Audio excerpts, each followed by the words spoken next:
Hello, hello. Welcome to 90s Evening with Eve, episode 6. Eve, say the name of the topic. 90s grunge and alternative rock. Now, you're going to love this, Eve. I might have to turn off the beat for this. I personally, you'll probably be able to say some songs and then I'll know what you're talking about. But when you said grunge or whatever, I had no idea what this stuff is, but I know it was a thing. You know what I mean? Like, for instance, I didn't collect Beanie Babies, but I know in the 90s it was a big money thing. So, what is exactly grunge rock? Can you hear me now? Yeah, I can hear you. Okay, I was muted for a second. That was weird. Um, so what exactly is grunge? Well, I actually made a little sheet up to kind of go through it for anyone who wasn't familiar with it.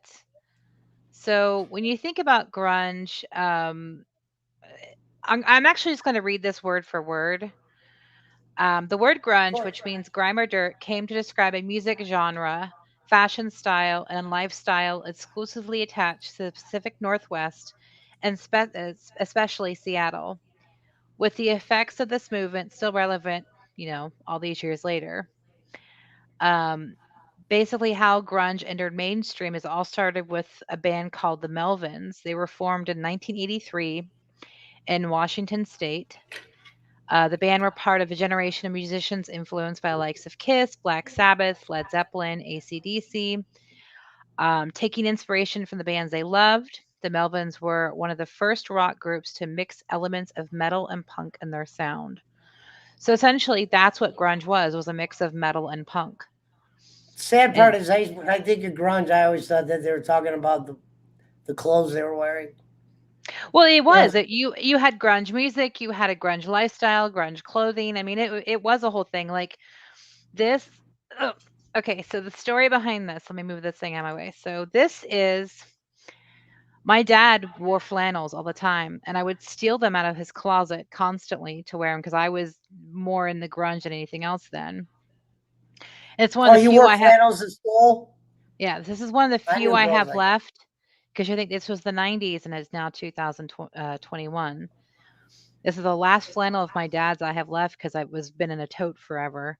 But yeah, like these were the clothes to wear, man. Come on. Now, I'll be honest. If it looks like I'm leaning on you on this show, I probably am because a lot of these things I'm probably not going to be too educated on, but definitely a big topic I wanted to hear about. Well, I knew this wasn't your expertise compared to how it is with me. So I did bring up a lot of facts to just kind of go over before we did trivia, just to educate some.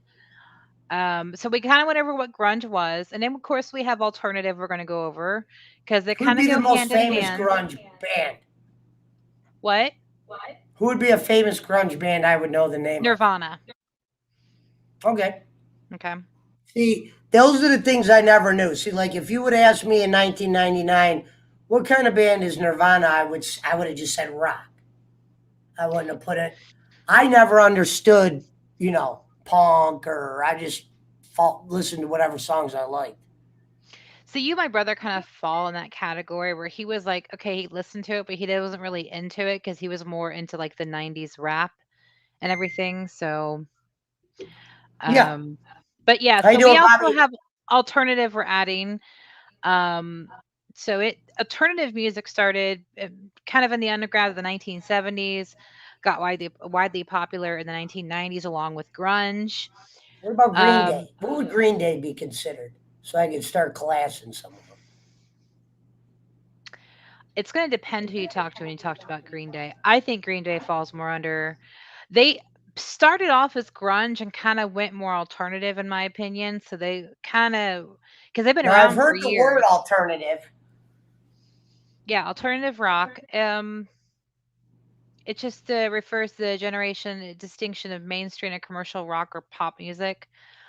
It was it's more like it was more influenced by punk rock than anything. Alternate punk. See, I would have never even knew alternate punk was a thing you would call a band. So that's something I've learned tonight. You know what I mean? Yeah, I Hazel, totally agree with that because I think they started off kind of like grunge and they kind of went the alternative route. Because you think of how they were in the early 90s and then you look at them from 2000s on, they did kind it's almost like their version of evolution with that band. Because a lot of these grunge bands and alternative rock bands from the 90s disbanded after so many albums, mostly because of deaths and things like that, or everyone moved on to do just something else. So when you have a band like Green Day that's been around that long, you saw their evolution come from these punk kids doing grunge and things like that to making more serious music for the alternative style, dedicated to just what's going on in the world. Nirvana sound and auto tune. who's the other band? Yeah, I used to, those the are all one grunge band bands.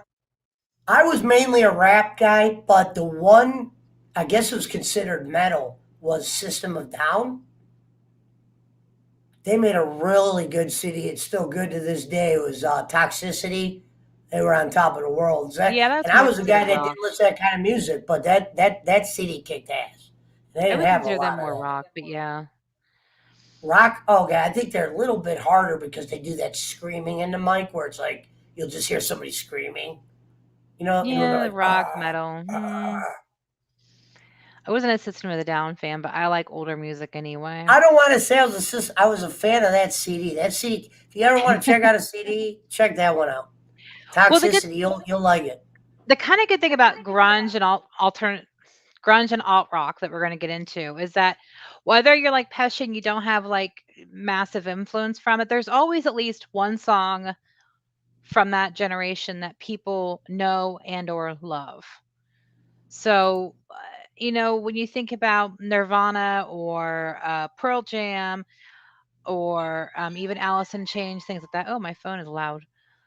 That's where you might hear a song from like a movie or a TV show that you recognize. That's from that era because they're widely popular.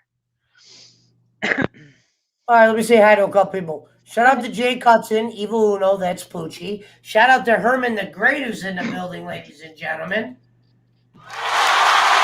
How's the clapping sound? Is it too loud? It's a little bit loud, yeah. Okay. No, I can turn it down. That's why you're going to be my sound checker tonight. So now I could set all that. So that clap right there, we could set that to boom. Excellent. Thank you. So we're done. We learned where to set one at. Hi, Trivia Queen, says Jesse James.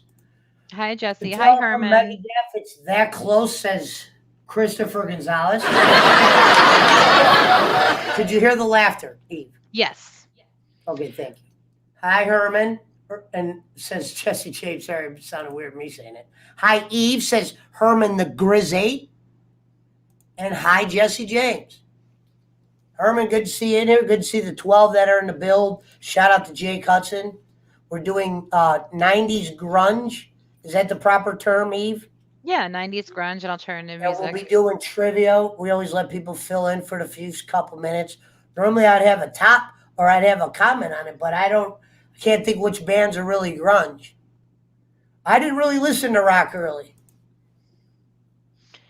Some shit I would listen to. Like, I didn't listen to the Beatles until much later. I didn't know which. I would like some of their songs early, didn't know that was the Beatles singing it. I was more into I was really into a lot of listening to a lot of different genres of music. I always have. Like if you look at my CD case, legit, I still have from high school. I should have grabbed it before we started. I mean, there's country, there's rock, there's metal, there's grunge, there's orchestra. I mean, and it's all from the 50s to 2000s. Uh, if you listened, for me, it was either watch a TV show or listen to music. I was going to listen to a CD. Like I have about 1,000 CDs Was it still. wasn't in the CDs until I started driving, believe it or not? more into video games. Wasn't a big music listener by myself, only because my parents would have never allowed it me listening to music I was listening to, and when I did have money, I would spend it on like video games or Well, other see, I shit. grew up. I was always in the barn with the horses, so I always had music on. And Well, if yeah, I I had to wasn't listen in to the no radio, circumstance like my that. dad always had stupid country on, so I turned the radio off and pop a CD in. So that's Thank why. God. My dad did listen to country. My mom wasn't really a music person, but my dad listened to like Pink Floyd and then. So that's how I learned what the song "Money" was before I knew Floyd My sang dad was it. a straight old hillbilly, so yeah, it was country music, and oh my god, as much as I can get in some of it, I couldn't get in all of it. I couldn't get into it. Period. I don't even think I tried, but when I would hear it, I'm like, I don't know. Green Day's great 90s grunge. Yes, Mark Rebel Like Game. most metal bands, like that shit where they're like so loud. I can't do that. Like sometimes I'd be in these bars where they would be like that loud. I'd be like, I can't do that the whole time. That's why I said Oh, okay. System of Like Down. typo negative and things like that. Yeah. It was too loud. Yeah. I always call it monster music when you think about it because it's like, I was like, what? What? Yeah, and when you do rap music into places, it would be a lot more soothing, where you could kind of get into the See, I atmosphere. liked rap, but I don't like any rap today. But like, I remember when I first got oh gosh, I forget the name now. My brain, because I've been on a grunge and alternative all day. I Um, did say in the Green Day. Do who you was the one have who did their Dirty Nursery Rhymes? Who was the rap group that did Dirty Nursery Rhymes? Dirty Nursery Rhymes? Yeah, Dirty Nursery Rhymes. Come on, you gotta Cypress Hill? not Cypress Hill. Um, I Dirty remember when I first Nursery got their Rhymes. I CD thought they were all dirty. and my mom flipped out. She's like, "What the fuck are you listening to?" I was like, Yeah, see, I Two wouldn't have Live been Crew. able to. Thank you, Mountain Timer. Two Live Crew, my first Two Live Crew CD. I had it playing in the barn, and I didn't see my mom coming out, and I was like listening to some Two Live Crew, and she's like, "What the fuck is that?" I was like, That was what Bob brought up. Yeah, now, my mom wouldn't have cared, but my dad would have been the type to say he's not a racist guy, but make a comment if I was listening to rap. If my dad would have heard me listening to that, it would have been thrown away, and I would It have was been in always a serious trouble. racist My comment. mom was a little bit more lenient. I mean, Like me hell, and my dad she both always was. drove Cadillacs, and when I decided to get rims on mine, yeah, he made some unpleasant comments. I've never owned a Cadillac. My first car was a Ford Tempo. Shout out to Well, the 90s. I was warned. My dad goes, if you're gonna get a Cadillac, now you got to know it's a grown man's car, meaning he wasn't gonna be somebody paying for my repairs. He's like, when that car breaks, son, because he loved caddies. That's why I got into him. And I go, I wanted to have one since he was gonna pay for half the car. My problem was I never put this into my mind. I was going to be buying a used one, unlike him that got into a brand new one. Of course, I got into this Cadillac. It was a great car, but every time the thing needed repaired back in the 90s before there was internet and you could just find backyard guys left and right, you usually had to go to the store or go to the places that were commercial places where they're going to charge you for a car like that. Mhm. You know what I mean? Because Well, Cadillac's way different than a Lincoln. Lincoln, you could do what's called, I only know this from selling cars. You could put Ford, because it's made by Ford, but you could take certain parts from a cheap Ford and you can put them on a Lincoln and the Lincoln will do fine. Cadillac's not like that. All their cars are, they're built for them and they're luxury to where a lot of their parts aren't universal. And they build an engine to where the most common repair was a very expensive repair that most mechanics don't want to do. That's where and why I would Cadillacs got a never lot own of a their money. Cadillac because I grew up with backyard mechanics and it was cars you could fix. So I had a Ford Tempo, I had a Plymouth Acclaim at one point. I always had my brother's mechanic specials that he would find and fix up until they would just be crap. The first car I bought though was a Pontiac Bonneville and it was like the luxury version. That's the first car I ever bought that wasn't something my mom or my brother got me for free. Um, and then, yeah, now I just drive a little Ford EcoSport because I'm a girl and I When own a girl car. we were backstage and you saw that guy leave my house, that's the guy who works on my cars now. I didn't know him in the beginning when I started selling cars. I got lucky by meeting him because in the beginning, to find somebody to do the repairs at a price where it wasn't going to sink me to where I can't make no money after I sell the car, you know what I mean? It'd be one thing if I'm just driving the car to drive it, but we need to get a repair price to where I can still make profit. And for years, I didn't have that. I learned a lot from fucking around with sheeting mechanics that eventually, when I met this guy, me and him have always been on the same page. Well, But my yeah, first car was a Ford Tempo, and it was a flood victim car, so I didn't have it very long because it was rusting out. But yeah, how does that sound? Mediocre? You think the fans can it's hear getting it? better because you lowered the sound. It's not nearly as bad for the ears. So, but that thing is way too long for like a cheer. You need to That cut was a that thing little in half. long. Yeah, that's odd. Jake said Um, my dad always bought old cars. well, my brother Now, was a mechanic, and people would be like, "Oh, can you fix this?" He'd be like, "Yeah, but it needs all these parts, and it'd be this much money." Like, "Oh, we don't want the car anymore," so they would give him the car or sell it to him real cheap, and that's how I got a majority of my cars when I was younger because I my mom couldn't afford to buy a car because my dad had just passed away, so it was a matter of just trying to get me in something and to get me doing from school and work. yeah. Well, I So, learned a majority of cars are based on their owner before. oh yeah. And sometimes miles might sound high. Like the car I'm driving in is 255. It sounds high, but I'm able to tell that it wasn't a beat the hell out of car. And it's When a I lot lived in different. Virginia Beach, I bought a '98 Ford Explorer, the Eddie Bauer edition, and it had 93,000 miles on it. But it lived in Virginia Beach, a place that never has hardly has any snow, which means they don't have a lot of salt. I had that thing till it was like almost 200,000 miles, and that's when the trainee went out. And I was like, I'm not fixing it. The car's 20 years old. But Yeah, and it's it an depends on, expensive yeah, it repair. depends how it's taken Yeah, care of. Like my car I have now, I just bought. It's a 2018 EcoSport. I bought it, had 18,000 miles on it because it's a lease return. And they got it. No, it's a 2020 EcoSport. I'm sorry. It was a lease return during COVID. So they didn't drive anywhere. so I Car's want been to answer this babied. question. He So, said, "Why did Disney make Hawkeye so bad?" Because Disney is far, far, far leftist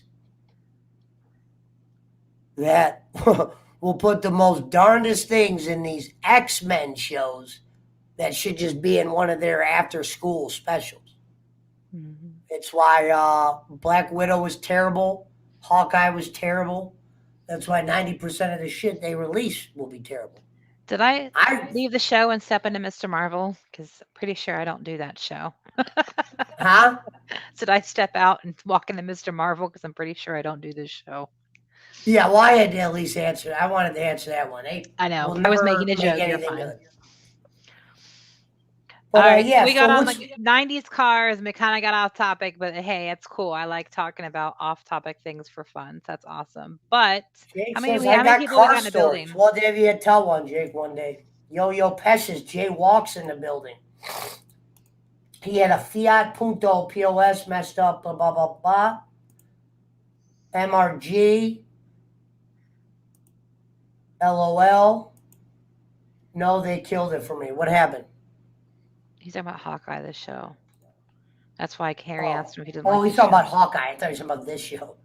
Eve, remember Mother Marvel? It's that close. Should we start on trivia, Eve, or is there a band you'd like to talk about or Well, give I don't know. recognition I to? how many people are in right now to do trivia? 12. Do you want to do trivia with 12 or you want to wait a little while? It's up to you. Well, see, the unless you want to talk about one of the bands. See, I'm not really. I don't have Okay. much information Well, on I have some more on this fun one, facts. so I'm following your lead. So we kind of start off with the start of where grunge came from and what it's about. So the Seattle was basically the city of grunge in the 90s. So the first real grunge band that came out was the Melvins, formed in 83, which we kind of talked about a little bit earlier. Another band that came out was called Green River. They were more like the grunge trailblazers. They featured members, um, future members of what would it be Mudhoney and Pearl Jam. but they released their EP in 1987. And the Melvins, even though they were formed in '83 and they were like a sludge metal grunge-ish band, they actually were and made a big influence for Kurt Cobain. He actually talked about them in a couple of interviews. I So, thought grunge was jeans. I always thought it was jeans. well, you can wear grunge style jeans. You had like the wide leg with the holes and all that. Um, grunge I was never knew a that's what they referred to music was grunge was a grunge. So it's music. It was a lifestyle. It was a fashion choice. I mean, it was an attitude. It was a lot of my friends are more into that, especially when I got into junior high and high school. That became very big. So yeah, well at our high I don't school. want to tell you guys how horrible my fashion choices were back then, but hell, I don't care. I still look pretty cute for a little short thing, and I was a tiny little short thing walking around in my crunch clothes. I used to wear a Fat Farm Boss, Sean John, Well, Nike. I used to professionally ride horses when I was younger, so I was around all these cowboys and rednecks. So I was always the out one anyway, because I was always in like my rock or my grunge kind of gear. I mean, I had To ride a I horse. had my nose pierced, I had all my ears pierced, I had different colors in I my never got my hair. shit pierced ever. I've had a I lot always, of things pierced. We won't get into that when I was conversation. younger, I always thought it was a girl thing. I was always like, huh? Well, I am a girl. I'm not talking about for you. I'm talking about for me. Yeah, I had my nose, my tongue, all my ears, and then that's the ones people could see. So yeah, I was really definitely an outcast running around with all the little rednecks. Jesse James, I still dress that way. I can. I have a few clothes where I'm like, 90s throwing it back because, why not? Now, when did the word grunge get attached to these bands where they just came out and go, we're grunge? It started in Seattle where it was like a movement underground, and when it blew up in like the late '80s, early '90s, that's when it came more mainstream in the early '90s, where it was like news stories and magazine articles about these grunge bands from Seattle. So it wasn't like one person came out and went, "Hey, we're grunge." It was kind of just adapted to them automatically. Really? Mhm. Screaming Trees. Can you tell us what that is? I got to answer this It's a message. band. It's a band. Jay Waltz, they came out of Seattle too, didn't they? Winner of trivia gets $5, 12 in the crib. I never said Nirvana was first. I said that Green River, and the Melvins were first. So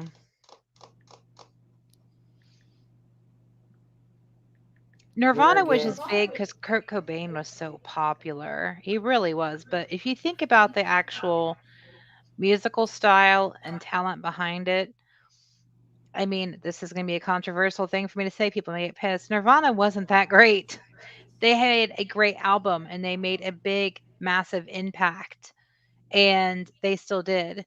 But their popularity was mostly with girls because of Kurt Cobain, and because they were blown up.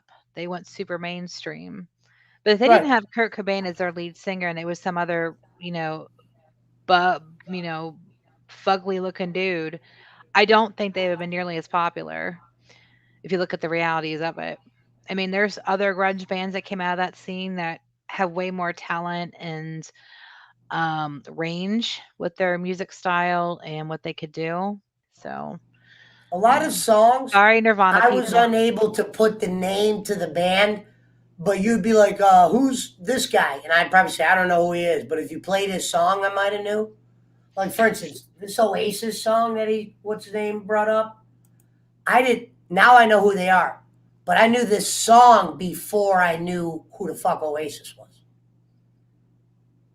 It wasn't until I was on like YouTube and shit like that. But I would hear this song when the guy you've met, fan Eric Roman or whatever, he's been around on the show a few times. He was a karaoke guy, and I'd always go to the bar. He would do it, and this was one that he would always sing. Mountain Timer. I'm not talking about Kurt Cobain by himself. I'm talking about the band of Nirvana. If you think about the entire band, not just the one person, like I said, if they didn't have Kurt Cobain, Yeah, we all they remember that. wouldn't have been as big. Kurt What Cobain up, kept that Sheriff? band afloat. And that's why it doesn't exist anymore because the range they had for their sound when it came to the musician side of instruments wasn't that big. So that's what I was trying to say. If you think about the band as a whole, if they didn't have Kurt Cobain, they wouldn't have ever made it anywhere. Kurt Cobain kept them alive. And yes, a lot of their fans were girls because he was pretty, but he did have a great talent in lyric and he was a good lyricist. But think about the band itself and how I don't see where they had a lot of range. If you listen to their albums, it, it's very much the same. So you heard of Fish before, right? Fish, Yeah, it's a the band band. Fish. Yeah, Okay, I've heard of them. yeah. I'm not saying I like listen to them. So I went to a concert one year with my buddy. My intentions for going to the concert was to dump drugs at the concert. So I dressed up in all like tie dye and shit. We were going to the Fish thing. It was down here at the Agora. I don't know if you're familiar with that, only because you're from Ohio. But uh, my buddy, we're driving down there, and he's in the PWO chat. He goes, "Don't tell anybody you don't listen to Fish, because he goes, if somebody comes up to you and goes, "What's your favorite Fish band?" He goes, "Think of it." He goes, "I'm going to tell you a song," and say, he goes, "Don't tell people you've never listened." I was just going to be like, "I've never even heard a song before." My intentions were when they set up these trails, and I was going to open my book bag and start selling pre rolls to everybody that was walking. I wasn't even going to go listen to the music. So I just would like tag on to the, you know how they'd set up little tents. You'd have tie dyes and shit. I made Mhm. it look like I listened to Fish, but whenever people would say, "What's your favorite song?" or "Where have you been before?" I'd always just like make up a lie because I guess I don't know if people. I don't know why. I guess my buddy said it's not a good idea to say you've never listened to the band before, but pretend you like it, or I don't know. It was a dude. It was a great night. I made a shitload of cash. I didn't even have to go in the concert. They just had this fucking row. They called it something drug row, where people would just kind of like set up in between all the stuff that was legally going on, and then whether it was whippets or whatever, because they usually kept everything clean until the sun went down. That's what I learned that day. I was like, damn, where's all? Why? I heard people be running around party doing balloons and shit. Where's all that shit at? I'm asking the guy, and he goes, "You gotta wait till the sun goes down, man." So I remember we were waiting for the sun to fucking go down. Everybody else is like in the concert, you know what I mean? But you had huge groups out by this thing. Mhm. Yeah, it was a fun night. I still have this shirt I bought. It was too fucking huge. And then I fucking was too high to remember which vendor I got it from. So I was walking around the fucking damn Fish concert with a goddamn 3XL shirt and a book bag. It says Fish. Oh, But jeez. no, it was a good story. Mountain Timer will agree to disagree. Chief Wiggums, you have mentioned these bands 8 million times. We get it. You know bands. Jaywalks. Yeah, I understand what you're going with. I get it.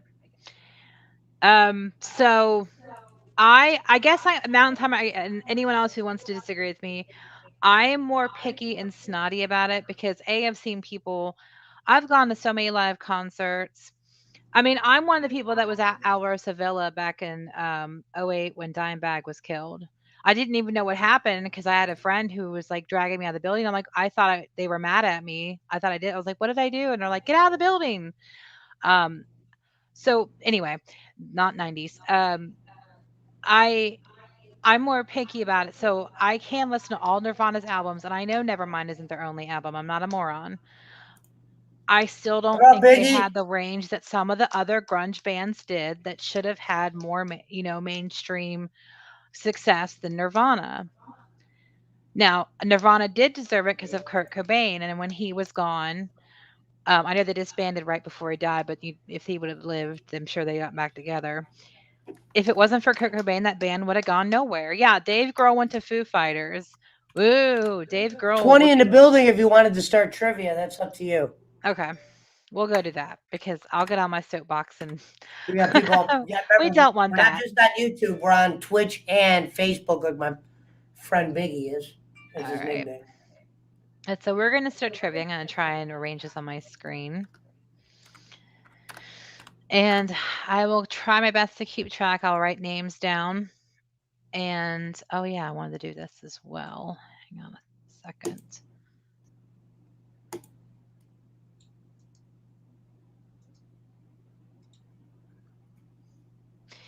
All right, so question 1 for trivia. So we will start trivia now. So number 1, this band's lead singer wrote "Take a Picture" about the time he got blackout drunk and naked on a plane. I guess so. Alice in Chains were equally good. Sean Moore says, I just saw the new Venom movie. You liked it, huh? I didn't. Guess I'm going to have to watch it. I heard it was more average than it was great. I set my Marvel movies at a very high standard, Mother Marvel. And Chief Okay, hang on a minute, Pesci. Chief Wiggum, you got it right. Oh, I forgot to mention this. So Harry announced this the other day. So with all the trivia we do between Pesci Show and the winner one we gets did on $5. Okay, yeah, the winner here gets $5. However, Harry offered to make a 3D printed trivia kind of trophy. We need to keep track of the winners from the different trivia shows. I think Chief Wiggum, he's won a couple before. Gonzalez won our last. I think no, it was not Gonzalez won the last one. I think Gonzalez won one. You're always So able to go back and check that. We have them in yeah, the so archive, the 5 other episodes. This is episode 6. yeah, so we'll have to see who won the other ones. Yeah, All we're right, so doing a tarot card reading with Divine Tiffany. I'm going to have her explain what that shit is. I didn't mean to call it shit. I just meant. all right. Now, question 2. The Semisonic song is actually about childbirth, not last call at a bar.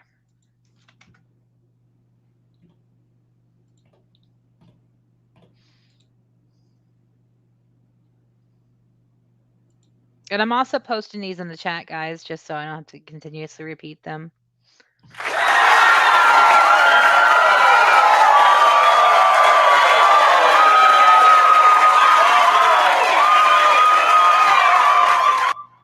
JP McCormick. If it gets loud, tell me loud. Remember, you got to tell me loud. 19 in the filter. That's not, yeah, that's better. That's like normal. I mean, it was loud before. I just think the No, now clappy I one is like know. way too long. I think it's silly, I'm like thinking if it's silly low on long. my end, it's low on your end, and that was not the case. So you actually Yeah. taught me some shit. So sometimes I must be blasting. We're at the motherfucking Pesci Park. Yeah, that's what I was trying to tell you last time. It was hurting my ears. It Well, I was don't so have a loud. sound guy. Someone's got to tell me. Usually, fucking the one show is echoing on Schmidt's end, and he's not even telling me that. JP McCormick, you were the first to get it right. It's closing time. Wow, it's weird. I've been playing that to end all my shows recently. It's closing time. Yeah, it doesn't There you copyright go. you. All That's right. interesting. Number 3. It only cost Pearl Jam $1,000 to cover this song, their highest charting hit to date.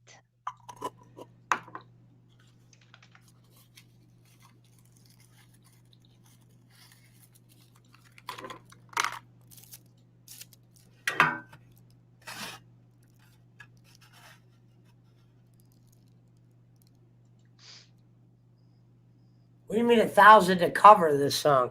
It was a cover, and it only cost them $1,000 for the rights to cover it, and it's their highest charting hit to date.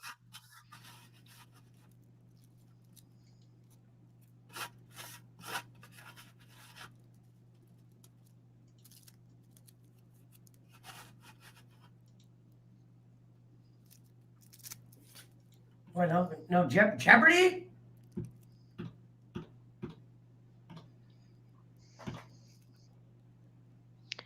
No, jaywalks, not black. Why isn't it working?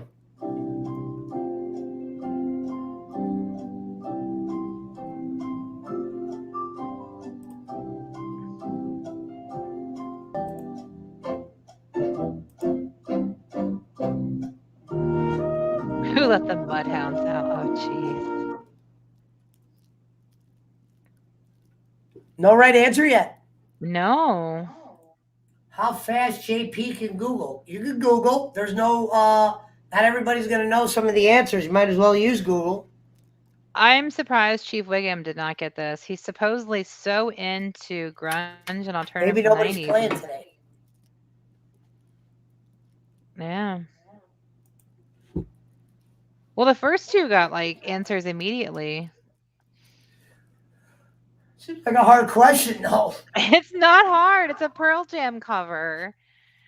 Okay, maybe it's not hard for me. I'm sorry, I shouldn't say that because it wouldn't have been hard for me. Okay, so I'll go ahead and Gonzalez had the best guess. It only cost Pearl Jam $1,000 to cover the song, their highest charting hit to date. Last Kiss. Last I looked Kiss into was it. the answer. Yep. Mark Rebel Games. You got it as soon as I said it. So we had somebody in there. All right, good. Should we give him the credit or no? I'm gonna give him the credit because as soon as I said it, he said it. So he was Felt like it typing was as right I in was there. talking. Because Yeah. we are on a delay. Well done, Yep. Mark. Question number what?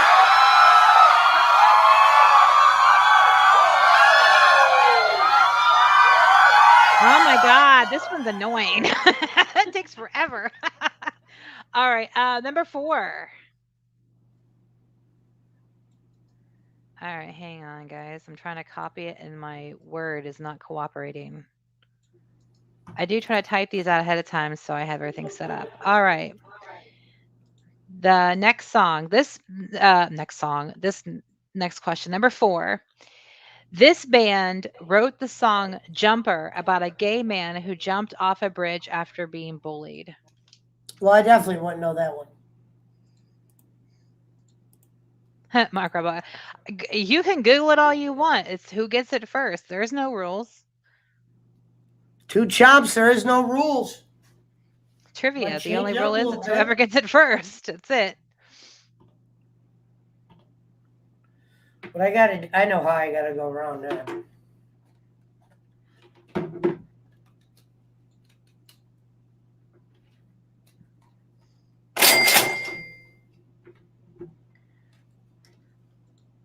God damn it. All right, question number 4. Fucker. Come on, man. Get out of there. Oh, wow. That was a J.P. McCormick, not the Verve Pipe. Gonzalez got that. Third Eye Blind. Third Eye Blind. Are you keeping track of score, Eve? Do we got Yes. a score leader at the moment? No, it's been a different person each time. And I will announce. Let me know when we're going to announce the next question, because I'll announce that one. Okay.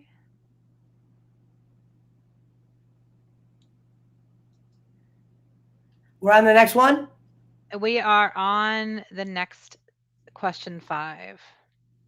Well, this one, I'll just say question 5. I had something planned for, but I kind of fucked it up. So, question number 5. Go ahead, Eve. I'll be ready for question 6. All right.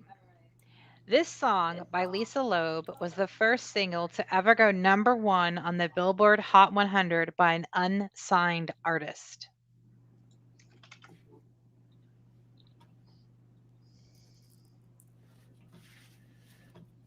By an unsigned artist?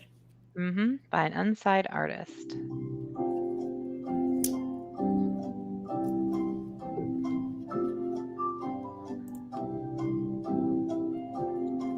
J.P. McCormick, you got it right.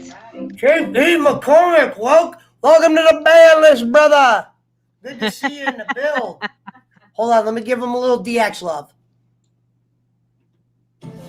Oh, whoops. Wrong one. Hold on. That's not what I meant to play. Hold on, let me give him a little love. Here you go, McCormick. Welcome to the trivia night. Oh, you didn't know? Your ass better call somebody. I love that soundbite. Here you go. Okay, now are we on question 6. 6. Mm-hmm. All right, ready? Yep. Question number 6. All right, and JP McCormick, you're now officially in the league because you have now gotten 2 of them. All right, number 6. This band was formed when the lead singer sent a copy of his demo with the band Fecal Matter to the bassist. Sounds like something you do on the toilet. Fecal matter. This band was formed when the lead singer sent a copy of his demo with his band at the time, Fecal Matter, to the bassist. Oh, let me copy that. And Sounds like a bathroom thing. well, if you Google grunge band that or grunge singer that used to be in a band called Fecal Matter, you'll figure out what band it was. So was that girl who used to sing "Girls Just Wanna Have Fun Now"? Is that grunge? Tiffany? No, Tiffany was like mall pop. There was a thing called mall pop. Jeez, Yeah. These are things we never call. It's mall pop. Yep. I can't believe you asked if that song was grunge. Oh, Pesci. It used to be this girl I used to talk to. I used to be her ringer, and I used to think about what she used to wear. Think about what she used to wear. She used to wear kind of. Oh, that was Cyndi Lauper. Either way, Cyndi Lauper or Tiffany is not grunge. Ah. Sorry, guys. I was not the most poppy person Vindictive here. in the building.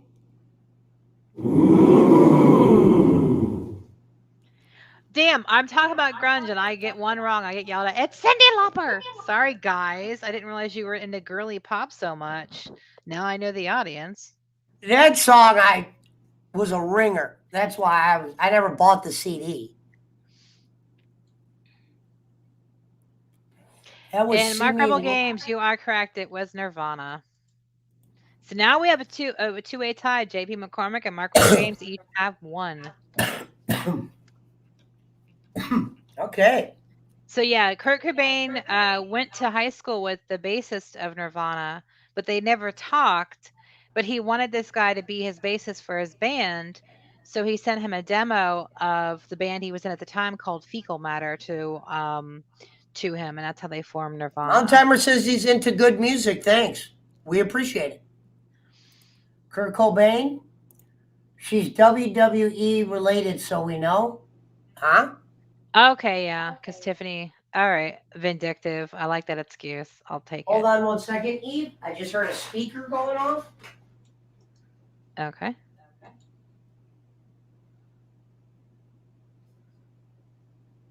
Where the fuck did I hear that damn speaker?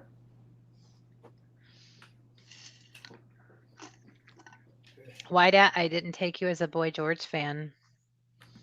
I actually never took you somebody who even knew who Boy George was, so kind of proud of you on that one. All right, shout out to the 17 and the curly. All right, who's Boy George says why dat?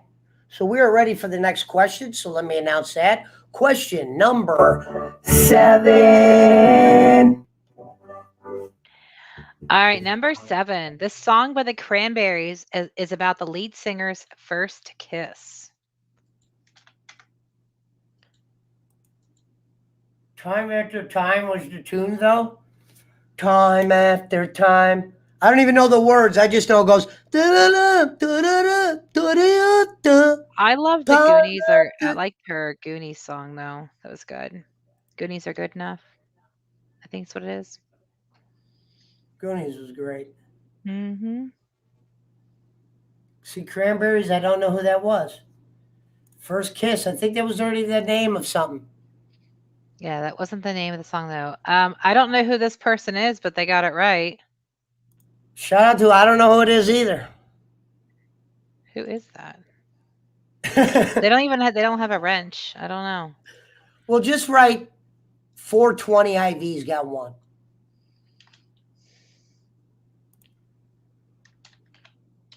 Now, Jaywalks, when you say linger, are you talking about The camp song. Ooh, I wanna linger. Ooh, a that's little longer. The Cranberries had a hit called Linger, and it was about the lead singer's first kiss. That was what the question was. Oh, it wasn't about 6th grade camp. No, this was not about 6th grade camp. Oh my god. Pesci. I got removed from the cabin I was in because of bad behavior. I had to go home the night of because I got deathly sick, sun poisoning. So my mom had to come get me. Ohio, known for all their little grade camps. Clearly, Pesci and I grew up in Ohio. Yeah. All right. Number 8 is next, Pesci. Oh, I'll give you one, Sean Mowers. Hold on. Go ahead and you could just announce the next one. I'm doing something behind the scenes real quick, Eve. Okay. So number 8, ahead, this Ray. is a long one, so that's why I'm going to copy and paste it into the chat here in a second. Hang on one moment. Number 8, this band had to sign away 100% of their royalties for Bittersweet Symphony to members of the Rolling Stones after they sampled more notes than they had originally agreed upon for an obscure orchestral recording of the Stones the last time. I don't know who Dun- won the fecal matter. Who won the fecal matter? Fecal. Oh no, What a that's good too word. long. Fucking fecal. The Verve. Yes, vindictive, you are correct. Luckily, I didn't have to put it in there. The verve So, pipe. See, a lot of this the stuff's new to Verve. me. Mm-hmm. Vindictive.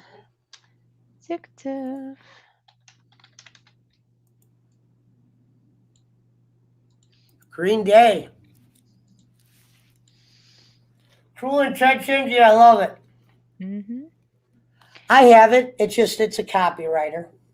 Number 9, Pesci, if you want to Number announce it. 9. Go ahead. All right. This number 9, this lead singer once stated that he was gay in spirit and probably could be bisexual in an interview with The Advocate. Jesus. Well, I definitely would have never been in a room where a conversation like that was going on, so I definitely don't Well, know The that. Advocate is the LGBTQ plus community magazine. I thought the And advocate was Paul Heyman. dun dun dun dun.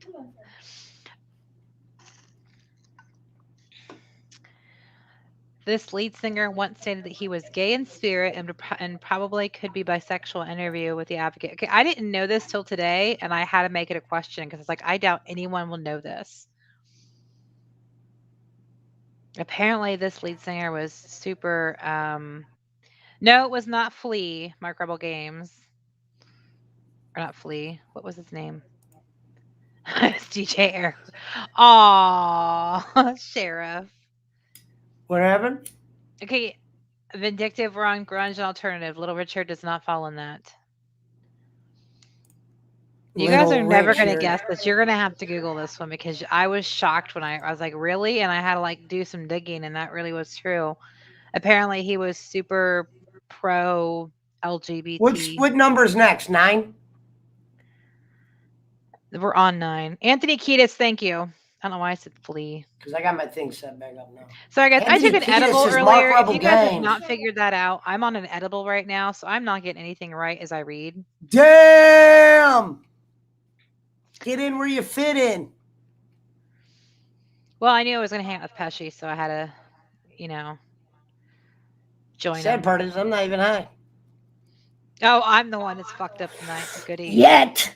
What up, DJ Eric's fucking lurking and leaking in the building. The singer wasn't necessarily gay in public. He just once said that he was gay in spirit and probably could be bisexual. Okay. Yes, Mark Rebel Games, you are Number correct. 10. Mark Rebel Games, you are correct. It was Kurt Cobain. Shout out to the edibles. And Mark Rebel Games, you are now lead with 3. 10. Number 10. 10. Number 10. Hang on a second. As my stuff is not working. There we go. I hate words sometimes. We are the light. 5s. All right. Number 10. This non-Seattle band considered naming themselves Shirley Temple's Pussy. What up, BC in the build, ladies and gentlemen? Shout out to motherfucking B fucking C.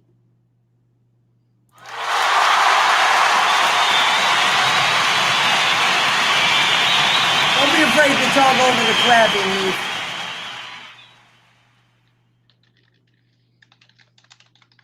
You're good? I'm good. Oh, did they answer? Oh, I thought you were waiting to say something. No, And I'm then waiting look for in the your see. eye. Yes, Rat Salad. Wayne, you got it. Yes. Stone Temple Pilots. Oh, yeah, this is the one that Wayne should definitely be part of. All right, I will put us on here. If you guys are into music and albums, check out Wayne's podcast, Rat Salad Review. It's awesome. You know Wayne.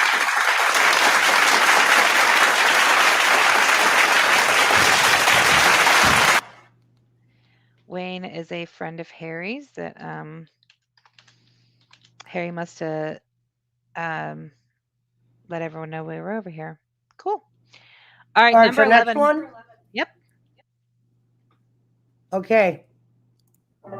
Number 11. All right, this lead singer once released a collection of ukulele songs called Ukulele Songs. You gotta think that is the lead singer of a grunge and or alt rock band.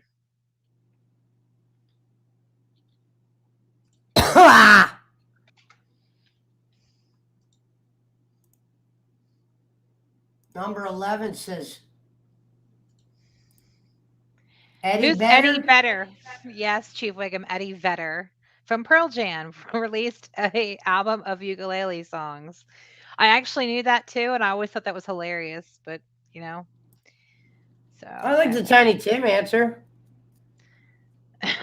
I love Sheriff Whiteat's like random answers because he doesn't know. They're more entertaining half the time than the actual trivia. All right. Number 12. Number 12. All right. This female lead singer formed her band by posting an ad in the newspaper stating, "I want to start a band. My influences are Big Black, Sonic Youth, and Fleetwood Mac." Joe Pesci hates kids. You damn right.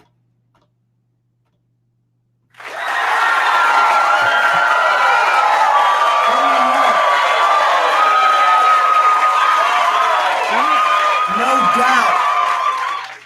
Okay, so Four Chief Wiggum, non-blondes. hang on. Chief Wiggum was right because he must have got it when I was in the middle of reading the sentence. So good job.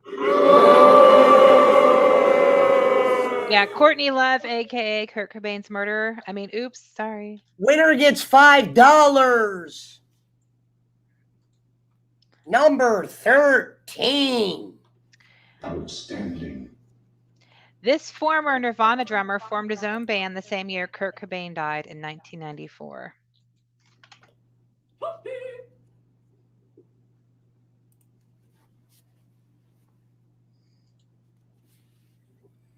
Do we have a current leader? Let's hit the Pesci theme while we wait. This is 90s Evening with Eve, episode 6, Grunge Bands. So get out your jeans with the holes in them. Turn up your Cyndi Lauper. We're getting grungy. All right, yes, you are correct, Chief Wiggum. Actually, hang on a minute. Let me go back because Go back where? the first one was Gonzalez got that first, according to the chat. I said this drummer formed his own band the same year Kurt Cobain, and it was supposed to be Dave Grohl. Even though Sean said Foo Fighters actually was Dave Grohl, so CMG got that right. Well done. Outstanding. Currently, Wiggum is in the lead with 3. Were the Foo Fighters named after a food fight? I don't know, but I Oh. doubt it. I thought you were a grunger. Well, I'm not an encyclopedia. Can you put your link up if that's okay? I don't know what that means. At Eve. My link up for what? I have no idea. Oh, hang on. I'll do a link that you need. Hang on a second. Ladies and gentlemen, the champ is here. Hold on. The motherfucking champ is here. Here comes the money. Here comes the money. Wayne, put your link in the chat. The Harry, put your press. link in the chat. That's where you can find me. If you can find me at the Great Harry Barnett's channel most of the time, or on Pesci's channel. But Wayne does a lot of album reviews for Rat Salad Review, so they both can put their links in the chat. All right. Now go back to where we Fighters were not were. named after food, says Schmidt. Rat Salad Review is in the build. I hate tons of holes in my jeans, says Sean Mowers. I agree. Yes, BC.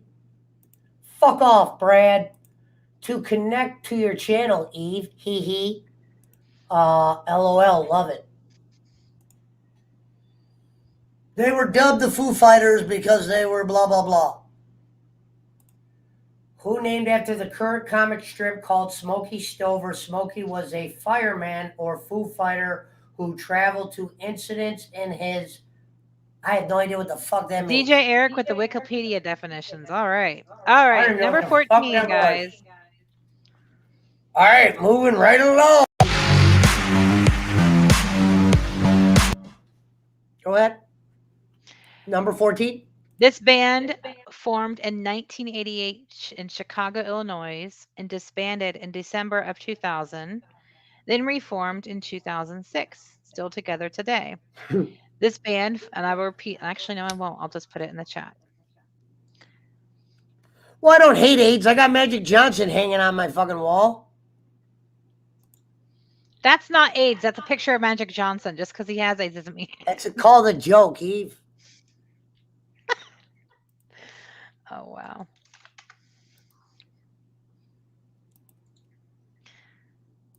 Not Green Day. Mountain Timer is correct. Oh, actually, Smashing Pumpkins is right. And who said it first?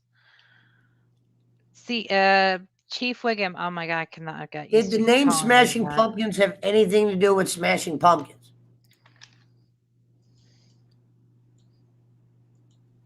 I think it's just a name they picked up. Really? Some people just pick random names for their bands. I I don't don't know know the if they're story of every outside band Smashing name. Pumpkins drunk and they enjoyed it. Who knows? You don't know. Okay, guys, number 15. Number 15. It's getting heated.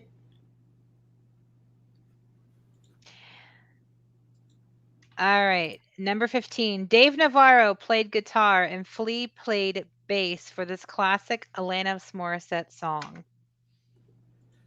I got one hand in my pocket and the other one smoking a cigarette or whatever she would say. That was the only song I liked. I'm drunk, but I'm sober. She did a song that isn't very popular, but I liked it on the album. But what it comes It's down to, Pollyanna. it was the only song my mom would listen to that I liked. I got one hand in my pocket and the other one's giving a peace sign. It's not ironic, Chief Wiggums. We used to change the words. We used to add our own words in there. It's another. I think that's why I really like this song. I like my version better. The side note about ironic, Alanis Morissette didn't actually write it, or not write it, but she when people were giving her shit because yes, you ought to know. Yes, that is correct, Wiggum. She was embarrassed when she found out the situations in the song "Ironic" actually weren't considered ironic. So now she hates actually playing that song. So yeah, my edibles really kicked in. I'm drunk, but I'm sober. Yeah, that's not irony. But what it comes down to,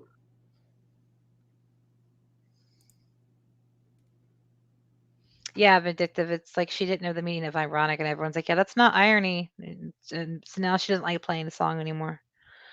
All right, number 16. Number 16. Could you hear that? Yeah, I want to it make was. sure. Okay, I want to make sure you didn't trick me and you have all my sounds low. I wouldn't lie. Wouldn't do that to you. No, everyone can hear them. Can y'all hear his sound so he knows I'm not lying to him? Can you guys hear this? We're dealing with volume control. I'm used to fucking chaotic loud I in made here. him turn them down because they were being so obnoxiously Now I have loud. to hear the gunshots Now he next thinks door. I'm faking it and think I made him go away completely. Make sure everybody can hear my horn once. What would I Yeah. be without my horn? If Mango shows up, we love you, Alright. Mango. Number 16. In 1999, this Blink 182 song was almost called Peter Pan Syndrome.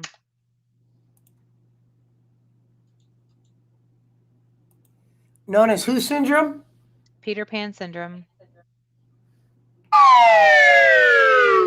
Which, by the way, is something that Harry Barnett suffers from. I'm kidding, Harry. Not Adam's song. Adam's song says my man BC from the underground. Not All the Small Things either.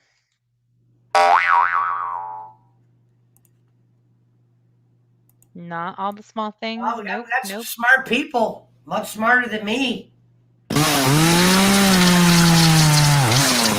All right, BC, you are correct. I don't know who BC is, but I'll put it down on here. Who's right, BC? He's a guy from Jay's channel. Okay. I met from the Game Chasers. Good guy. BC is correct. What's my age again? And Harry, don't act all shocked. We always joke that you can't grow up. And that's what Peter Pan syndrome is. Well, you mentioned HB.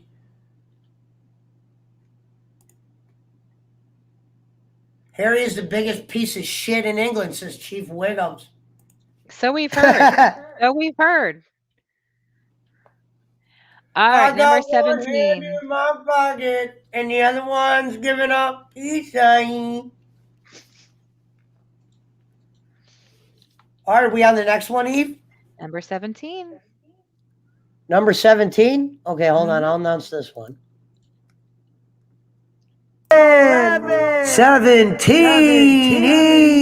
17.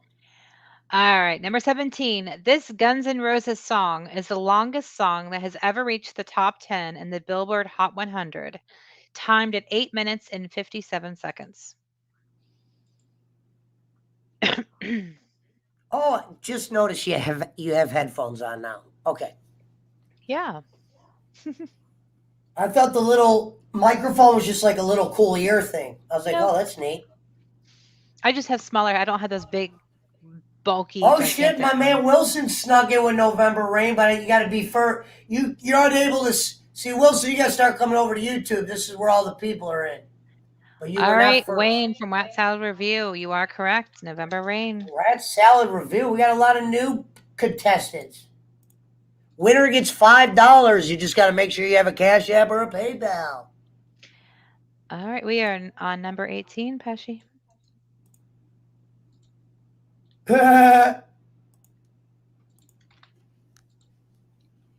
Oh, 18? Mm-hmm. Let me give 18 a little love. Number 18.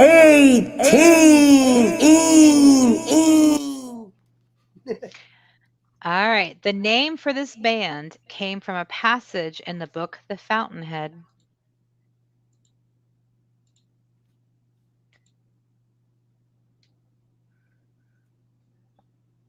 The Bible Thumpers.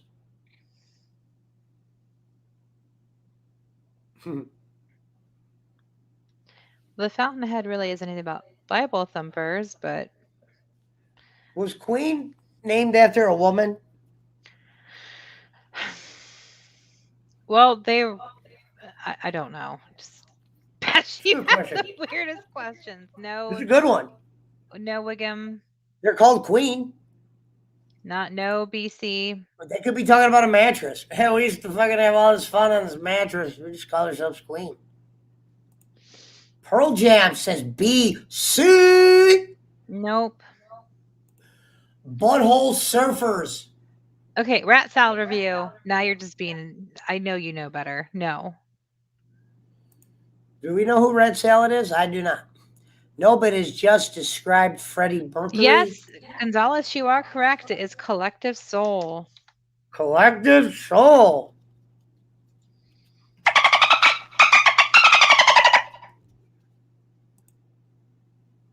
Oh my God, Dave killed Kenny. I actually have that. Oh my God, we killed Kenny. We killed Kenny? Kill Kenny, we're bastards. Pesci's. The Answer lead Harry. singer of Queen thought he was a queen. Okay. That's good enough for me. All right, number 19. Oh, number 19. I got to send a This- quick message out to my All right. foodie. This Weezer song was released on what would have been the 58th birthday of the title's namesake.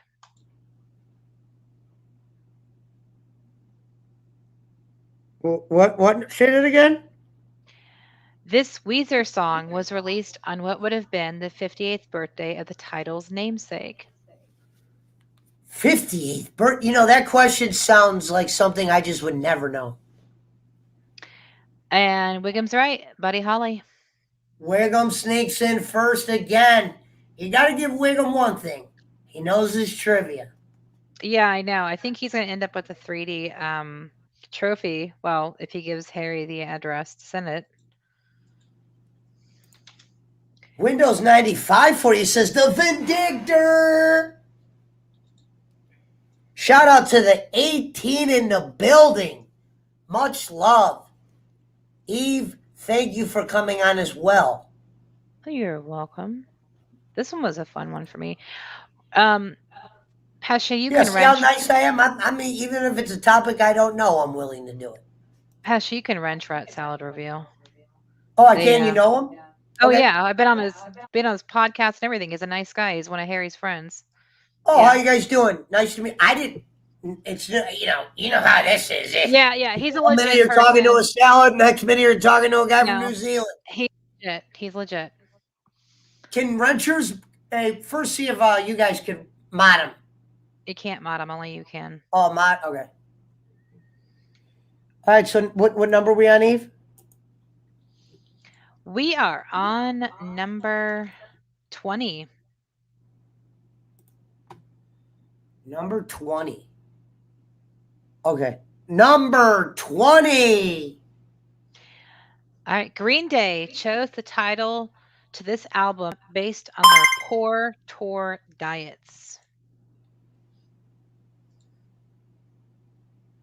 Wait, what was that? Oh, yeah. I'm wrenching rat salad review. They got a commercial with Samuel L. Jackson and John Travolta. Yes, that they just Schmidt, you released. are correct. I mean, I'm sorry. Wiggum, you are correct. Rat salad. Be careful with the wrench. Like the Vindictive once said, it's. Ladies and gentlemen, am I seeing what I think I'm seeing? Ladies and gentlemen, Jason motherfucking Robbins is in the fucking house.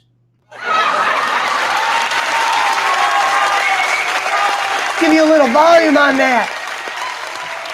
Yeah. Revolt. Hello, Jason Fucking Robbins. years. No, it Fucking- was Dookie. The title, the album, Green Day chose the title of this album based on their poor diets. It was Dookie because apparently they'd have horrendous poos on the tour bus because they ate crappily. So I always say the strongest chat in the business. Shout out to Jake Hudson, Evil Uno. That's Poochie. I changed that one up a little bit. I like that. That's funny. All right, number 21. No problem, Rad. I didn't know who you were, but if Eve, as long as Eve, this isn't like when you guys met. What's his name? No, he's a legit person. Okay.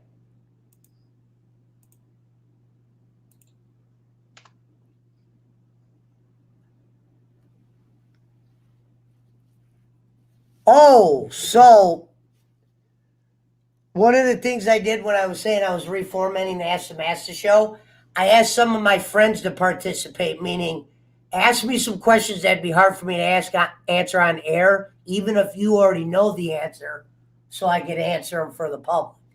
So I got some people putting together some questions that are supposedly going to be hard for me to answer, but I'm going to try to push through it for the good or better of content, as they would say.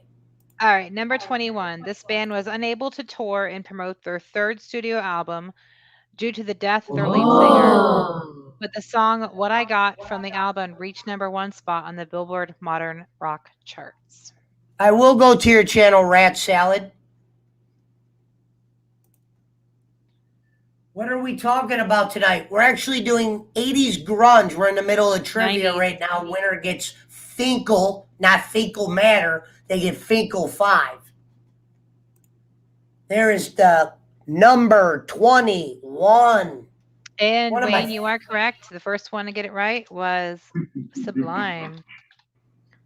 AC/DC, Sublime, all the classics, all the real deals.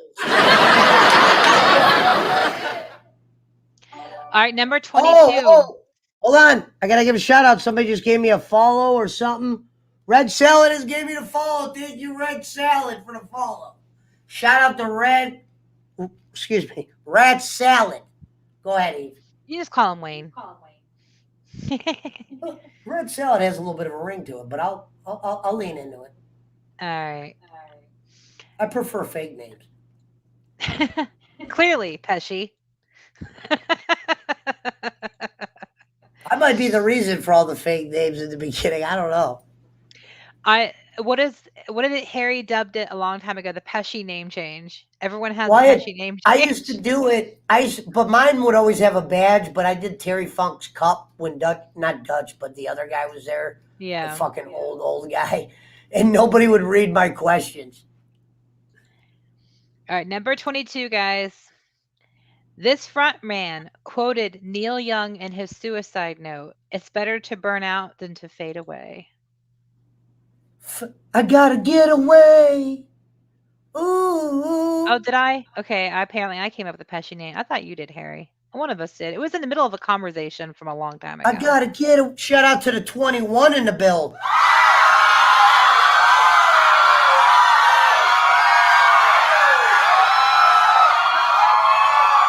Judges. All right. William's right on that as well. Yeah, sorry. I can't stop him. If I actually hit the button again, it'll replay. That's the only one that's like really long for no reason. Like it should just be like, woo, and that's it. Like that's obnoxiously long. It like gets to the point where it's like, okay, are you going to stop? The rest of them actually have good timing. I don't know why that one's weird. I gotta get away. I wish you'd heard that song. You would love it. Ooh. All right, number 23, guys. Yeah, some of them I make obvious on purpose just to help, just kind of help it along. All right, number 23. In 1994, 23. Oh, now he does it. 3 questions later. All right, this 1994 Offspring album has sold more than 11 million copies worldwide, making it the best-selling album released by an independent record label.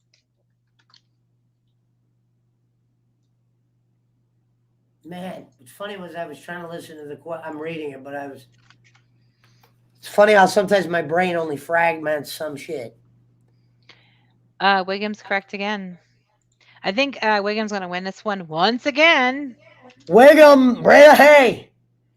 And this guy ain't a computer guy. He ain't the fastest Googler in the West. He probably knows a few of them. No, he knows it from his head. I knew he'd get into this one. Nielsen, I think this is going to be your third one, Schmidt, that you've won. or fourth or third, I think. Send All Hudson the right. trophy for me. Unless No problem. JP McCormick or Wayne get the last two collectively, yeah, Schmidt's gonna win. Number 24. Either do I, Jason Robbins. I thought they were talking about my grandma's kids.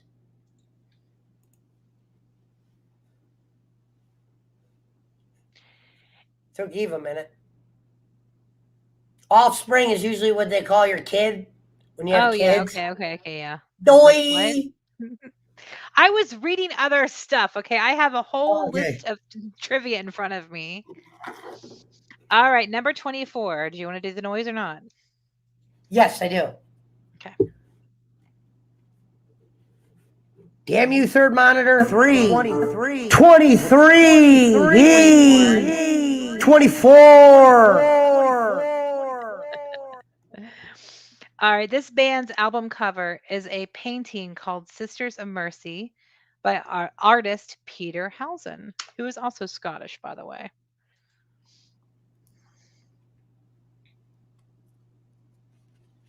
I can't believe it's episode 6 already. Mhm.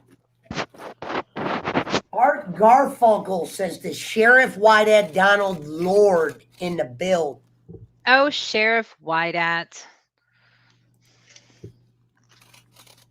I love your answers. They're always wrong, but I love your answers. Yeah, they're worth the price of admission, I'll tell you that. Mm-hmm. I want to get away. One day I will have it set up to where I actually have a board and I really know how loud everything is. It takes a minute to get used to 3 monitors, especially when I was still learning how to use one. Ooh. No, Chief Wiggum, you are wrong. This is going to be a Googler one. Who can Google this question fast enough? The only reason I knew this ahead of time was because it was brought up when their album came out in an interview. And then when I was doing trivia today, I came across, I was like, oh yeah, I totally forgot about that. Yes, Wiggum, Live. So Live had an album.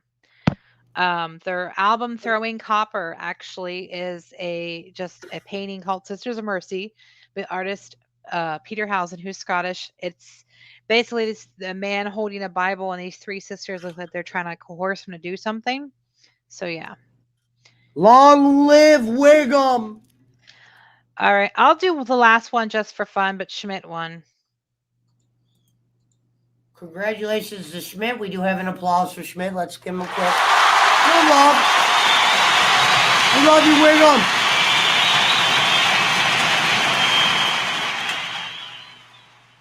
And you said send your Wiggum to Hudson, to the House of Hudson charities. Down with the Cigna. All right, number 25, just for fun, guys. This 1995 Oasis album has sold more than 22 million copies worldwide. More than 5.1 million copies of the album have been sold in the UK, making it the best selling album in the UK in the 1990s. Hold on. BC said boo this man. We'll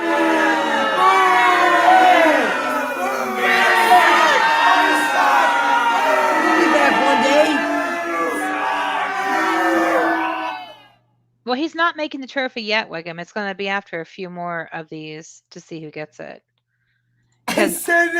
Send the trophy to the man. We gotta give him comment of the night for that. Mississippi sheep fucker. That just rolls off the tongue. Mississippi sheep fucker. Yes, Rat Tal, what's the story, Morning Glory? You are correct on that. I was just one other one I had. I always make an odd number in case there's a tie. So, all right, that is done. That is the end of at least the trivia for tonight about the 90s grunge and alternative rock bands. And I don't know what the next topic will be. I know that on Friday, Harry and I will be doing the H2O Merry effing Christmas watch along, so we can watch Chondo and Mark Angel go at it. After speaking with Pesci earlier, I found out deathmatch wrestling gives him little nightmares, and that's why he never comes on. So, Not because I get nightmares. I'm just not. oh no, That, it's okay, Pesci. We won't make fun of you. He will scared. He's scared. So, but we will be doing the watch along I'll on probably have Friday. you guys tuned in here and there. I won't have no wrestling on. What's the whole point of a watch along? You gotta watch it. I Huh? have all my trophies. Well, you know what? If he's gonna make a trophy, I should get it because I'm the one that creates all these damn things. The Mississippi sheep fucker will have all my trophies. Dang. Wiggins all. That's a mean thing to say. Yeah, How do we know he fucks damn. sheep? He said he was a virgin. What's a famous band Shout from out to Minnesota? Jake Hudson. Evil Uno. That's Poochie. Jake likes that one too. I heard him say it already. Not scared. I never liked the blood wrestling. Sometimes I have trouble watching certain Discovery shows with animals when they show the yeah. What's MSV Lives? What's a famous band from Seattle that's not a grunge band? I have no idea. I've never. Somebody brought up a band, and the first thing I said is, "Ooh, where are they from?" That just never was a question. Jimi Hendrix and Heart. Yeah, I have no idea. There's a lot of bands from a lot of places that, yeah. Okay, Yeah, like I said, I've never heard of them, so they're not that famous. I was blind to rock for a long time. Harry, don't be rude. or, or dirty minded. I was living in a world of make believe, and we were just listening to make believe music.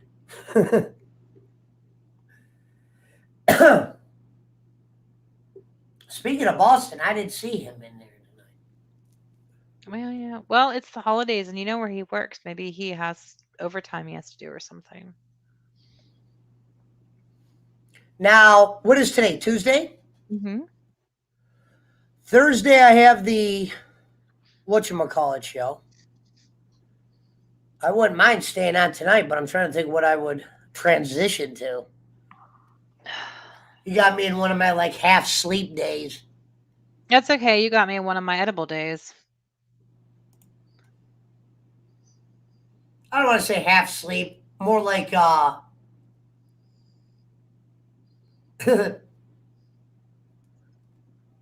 wait, do it on Earth. It has to be 90s related. Yeah. I do 90s with Pesci. Other ones I do will be on Harry's channel. What And about guys, if you want to join me and Harry Friday for the watch along, Friday 8 p.m. Eastern for H2O's Merry Effing Christmas, there's the link. You can subscribe and hit the little bell to remind you. And I am going to be doing a bit more trivia on Harry's channel to help with the kind of outside the 90s. Pesci owns the 90s version of me. Anything, and Harry and I have weird topic conversations that sometimes the trivia will just be odd. Like the last one was whatever. Oh, plug heroes. your ears? Shout out to the motherfucking gaming alpha.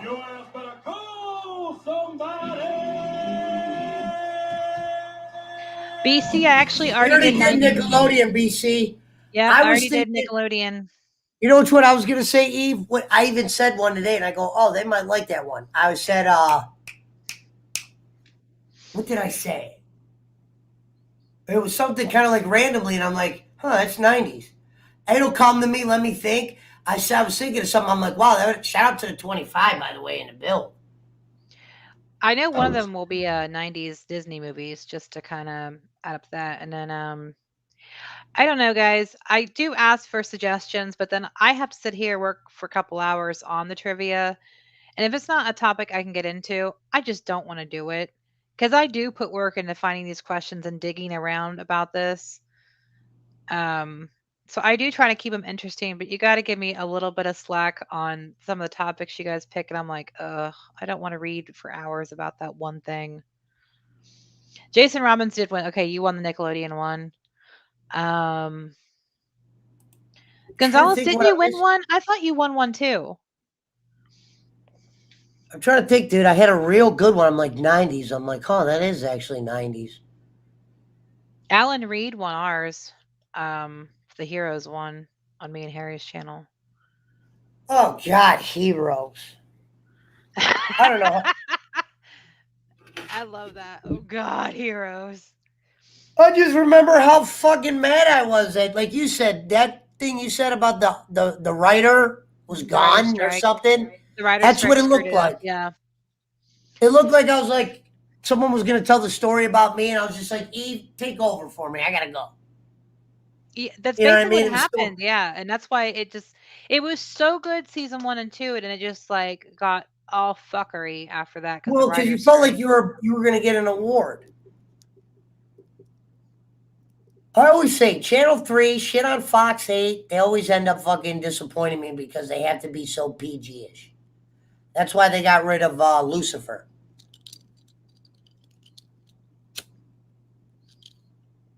You know what I mean? Like, I accidentally, because I was watching football ended and they played like a commercial of one of the new sitcoms and they did the little joke punchline. And I'm thinking how cheesy the jokes are. I'm like, oh my God, I could not sit through that. You know what I mean? Some of the jokes and the comedy in today's world. Because yeah, I was actually watching, believe it or not, last couple of days just because it's been on and I don't feel like watching real TV. I binged Living Single, just for a 90s sitcom, and the difference between the 90s sitcoms and today's are so massively different. I'm confused. Why Um, is Chief what was she? Ava I'm here, trying to think. right? Meow. I had a real good one for the 90s. It was like everyone would have remembered too. I don't remember if it was a scenario. I'll think about it. Lucifer went to Netflix, though. Yeah, I know. Yeah, So I good was for thinking about Lucifer. doing I like didn't finish watching it. the 90s trends. 90s trends and obsessions. I was thinking about like, when Beanie Babies were around and the Furby shit and Tickle Me Elmo and that kind of stuff was around when all these obsessions and trends came out of the 90s before social media on top of it all. It was everywhere for a lot of stuff. But then I realized the audience, and I don't think anybody wants to talk about Beanie Babies, Tickle Me Elmo, and Furbies. So I ixnayed it. I'll tell you most because you brought up Beanie Babies. Once upon a time, Pesci worked in KB Toys in the mall. Black Friday came along. I was in the manager's ear about a product. I told him, listen, we act like we put this product out, it'll be gone. Instead of that, why don't you let me buy this product? I know how to move it within 7 to 8 days. And this is before internet. It was a So hot item. It was an item kids really wanted though. yeah. So I convinced the manager, who eventually got fired because he could be convinced like this. I go, hey, listen, instead of putting that box out, keep it back at the end of our shift. I'll give you all the money what that box is worth. You could ring it up as if it was just a normal day in Mr. Rogers' neighborhood. Not only that, and this was the part where I lied, but I did cut him in. I didn't give him the full amount. I'll cut you in on the sales. And how you get them to accept any deal is you have all the cash ready for both deals, meaning you have all the money for the product in the box, and you already have the profit even though you didn't sell it, just to get him out of your ear in case he thinks you're making big money. So it was, I'll tell you the toy, and you'll remember it. You remember Tickle Me Elmo? Yeah, I brought that up just a second ago. Yeah, Tickle Me Elmo. Mm-hmm. Oh, okay. I didn't hear that part. But Tickle Me Elmo, I happened to be working at KB Toys, and I saw, like, this is back when you might hear something from the news. I heard my dad say somebody was paying blah blah blah for a Tickle Me Elmo. This is fucking nuts. And we Yeah, had a whole that's box. that's the whole. Yeah, that's all of them though. They all did the Furbies and shit like that. Everyone did that. Like, okay, so Those Tickle Me Elmo, they were karate kicking motherfuckers for. I was able to sell every one for $1.25. my dad managed to get because my dad, us being farmers, we always showed cattle. I don't know how he pulled this off and what he paid for it. But I think he died in '99, so he got this in the height of the Beanie Baby craze. He got a little cow for me. It's the only Beanie Baby I own. Um, And I remember he came home with it and it was insane. He's like, "Oh, I got one." And he got specifically wanted a cow. So I'm assuming he probably paid a lot of money for this little thing. That's why I've never gotten rid of it. So it's the only Beanie Baby I have. It hangs out on my shelf. But yeah, people Remember would that pay jacket insane paid? money for that shit. What for what? For like Tickle Me Elmos, Furbies, Beanie Babies. What else was big then? Well, Oh, before that, you had to Beanie think about the Babies Cabbage wasn't a Patch kid. Kids and Beanie Babies was Trolls. big around adults. There were certain adults that would pay certain monies for high. Kids couldn't afford no $400 Beanie Baby. It was kids liked it, but they had these collector ones. You remember all the collector ones? Yeah, all the bears and shit. I was Yeah. always into collector things because I was a big toy maker and I would sell toys. I had wrestling figures, Hot Wheels in package. I used to like keeping toys without opening them. You know what I mean? My grandpa got me started on that early. That's Daisy. Power Rangers '93. Yep, that was a toy I collected and made a bunch of money on. Because I used to collect Hot Wheels, and I used to hang out with an older crowd, and I felt like they used to always value their toys that were in package. So I remember I used to always open my toys in the beginning. I was like, you know what? I was like, I'm not doing that anymore. They got addicted to not opening the toys, where you could just hang them on your wall. Because you'd always hope that that's the toy that would sell for like the big bucks down the line. As I said, if I could do anything over again, I'd go back to the '90s and fucking keep every toy I ever bought unopened. Because there was a shitload I did open where I never thought there'd be a value in, and almost everything from the '90s has a value. It's crazy. Mhm. You know I what I have a mean? They lot of brought stuff back in my old room right Ralph now that are Lauren 90s. shit. Tommy's coming back. I have a ton of crap. If it's not on my shelf around this room, it's stored, but it's all from the '90s. A lot of old I remember toys we and used to say stuff. the preppy kids wore Hilfiger. Okay, I definitely remember the Garbage Pail Kids. Oh my god, I had so many Garbage Pail Kids cards. Yeah. Oh, I had like a We had all binder those. full. We went through that. I remember that faction when we were collecting those. Yeah, that was a moment. And I did have a Cabbage Patch doll that I did find out if I still had it was worth a lot of money, but my brother got mad at me and smashed her face into the drywall of my bedroom, and it, like, fucked up my Cabbage Patch doll. I have an older brother who has a temper, and I'm the younger sister with a temper, so our fights would get knocked down, drag out violent. The Cabbage Well, you Patch take doll these only hit the wall because I ducked.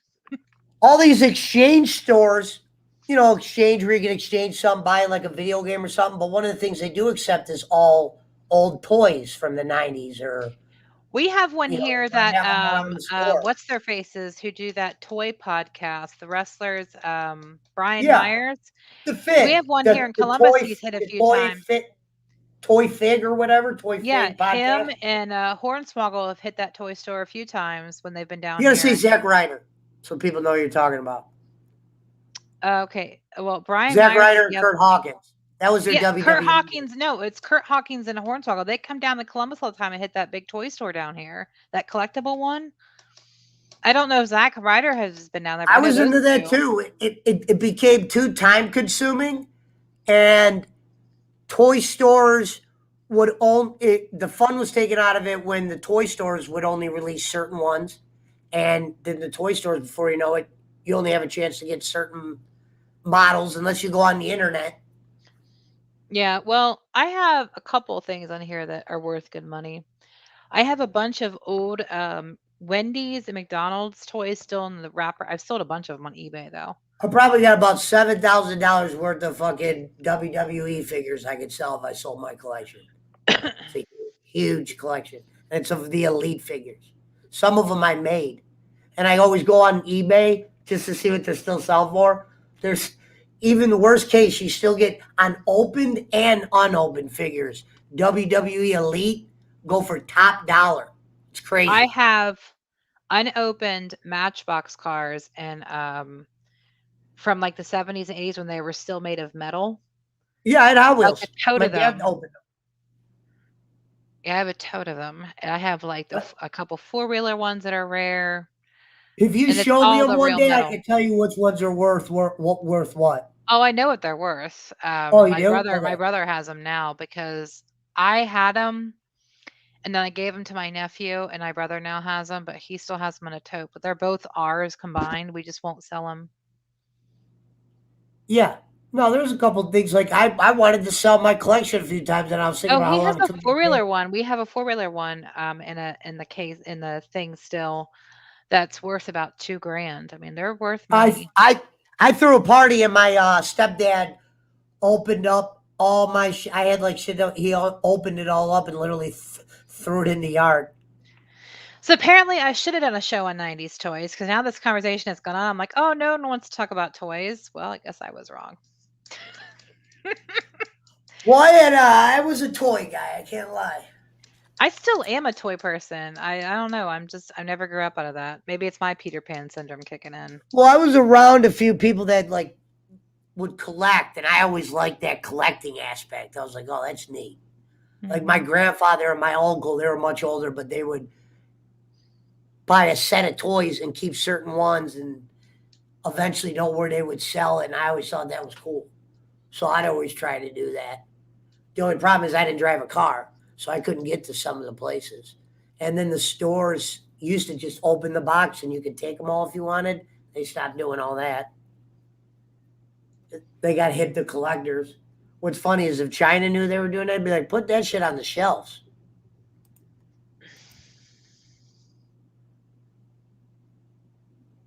Oh wow, Jason Robbins. Yeah, we Dang. had super so we used to play guns. I don't even like guns, but we used to play guns. They were the fake ones, when you'd act like you're shooting people.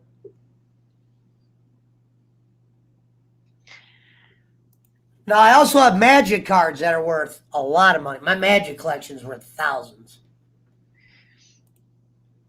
Yeah, I think I Chasers have. have episodes where, yeah, they do. Yeah, I've seen them, BC. I watch them all the time. I asked Jade if he wanted to come on the show. He said he would do it sometime, and I was going to ask him like, explain how everything got started and all that. Okay, Yeah, gaming that's a alpha. channel I'm I follow. jealous if you actually have the Nickelodeon alarm clock. I've always wanted one. I'm trying. I was Nickelodeon guy early, and then I remember one day it was just like gone. I used to watch Hey Dude, and then one day it was later. I need a Wheel of Fortune card. I Okay. started watching Tom. I used to love watching Tom Green, Beavis and Butthead. Well, I did too, but I still like Nickelodeon. But I was at We always the wanted Ren and Stimpy to go to rated R. We always wanted that to be a rated R cartoon. We thought that would have been hilarious. because they were like as raunchy as they could be for Nickelodeon, Yeah, considering how popular Beavis and Butthead were. Yeah. Yeah, I used to get the Nickelodeon magazine as well. I got the Nickelodeon one. My I grandma did would not do always give me you. magazine subscriptions, and I always got the Nickelodeon one. And then, because she used to get us highlights, and I finally told her, I was like, one year, I was like, Grandma, I don't like highlights. So she got me the Nickelodeon Yu-Gi-Oh! one I and did a couple not other do ones. because Magic was enough money. I sold some Nickelodeon magazines for 40 a piece. Yeah, shit Mhm. sells. Yeah. I did I wish I would have Truth or kept all the Dare ones or I got Double for Dare. years. I had a Super Soaker collection. I had a Nerf collection, Nerf guns. We Mhm. had. Well, we had all that shit on the farm because we had all the field to run around and, beat the shit out of each other. But yeah. Bop It. I You remember I that? hate Bop It and I love Bop It all at the same time. You know what toy I used to think was stupid was the ball with the ring around it. I was like, that shit doesn't work. You know the one where the kids put the ball between their feet and they jump and they're on a ball. I Oh, know it from. yeah. Okay, yeah.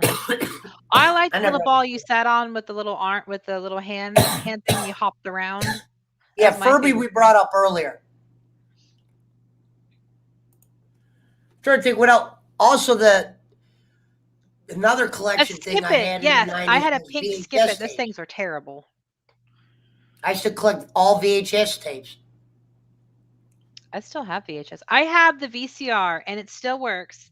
That my dad got me in Christmas when I was 15, and it sits in my living room on my TV stand. I don't have it plugged in, but it's a VCR next to like the PlayStation and everything. So when Harry came over, he's like, "Is that a VCR?" It's like, "Yes, yes, it is." I've had the same VCR for almost 20 years. Yeah, skip it. I remember the commercial. Skip it, skip it. Da-da-da-da-da-da-da. I don't even see toy commercials anymore. I might not be paying attention either though. Skip it, skip it. Yeah, dun, dun, dun, dun, dun, dun. Stretch Did anyone Armstrong. else I, have the I wasn't Nickelodeon? into that. Did you have like the Nickelodeon GAC or anything like that? That was always fun. No, I did Pogs because I was into gambling and we used to bet slammers. Hey, we'll bet around the I slammers. never got Pogs. really into Pogs. That was one I couldn't do anything cardy after a while. It just wasn't that wasn't my thing. I liked toys or games, but the cards and Pogs thing I couldn't have like Magic the Gathering, Pog, all that shit I couldn't get into. Somehow, and my parents were not gamblers. Somehow our whole neighborhood got really into like different gambling games. Like we played dice like it was like normal. There was a couple dice games we played, even though it'd be for dollars. We used to play that early, and gambling on video games. Whether it was money our parents gave us or whatever, or with Pogs and the slammers were like things that would cost money, and you would collect them all up. And that was when I was like 7, or like early age. And then I learned how to bet football early too. And then I would take all the money my grandma would give me and I'd bet football. That's the difference between you and I. You were a gambler, I wasn't. Well, I got lucky because my grandma spoiled me. So she owned a gas station. And I'd be like, get a couple cartons of smokes, get some money, lottery tickets, and then go home.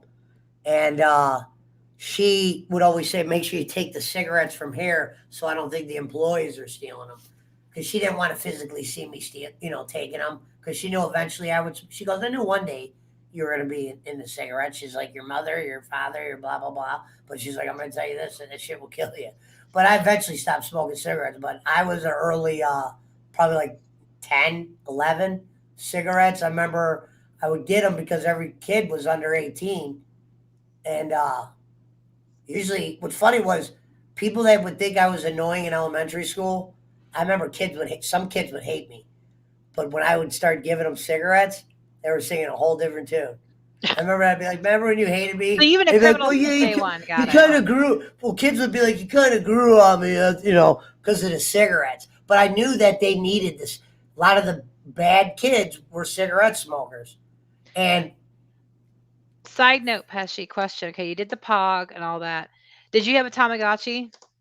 no, I used to Did say Tamagotchi as a funny word. I thought it was a funny word when we would freestyle. I'd say Tamagotchi, I'd kill but mine I for never knew fun. what it was. So I had one, and I had it at school because I would entertain myself by playing this little game during different classes, and I'd get it all like build up throughout the week, and then I'd leave it in my locker, and it would die over the weekend, and I have to start over every Monday. I was very irresponsible Tamagotchi owner. Yeah, I wasn't into that watch that you fed either. It was for me, it was something I had it to play it at school because I just was not into school. I was one of those kids that I, just didn't s- want to. I would just pass the test to get by. I didn't really actually give a crap about like being involved with anything.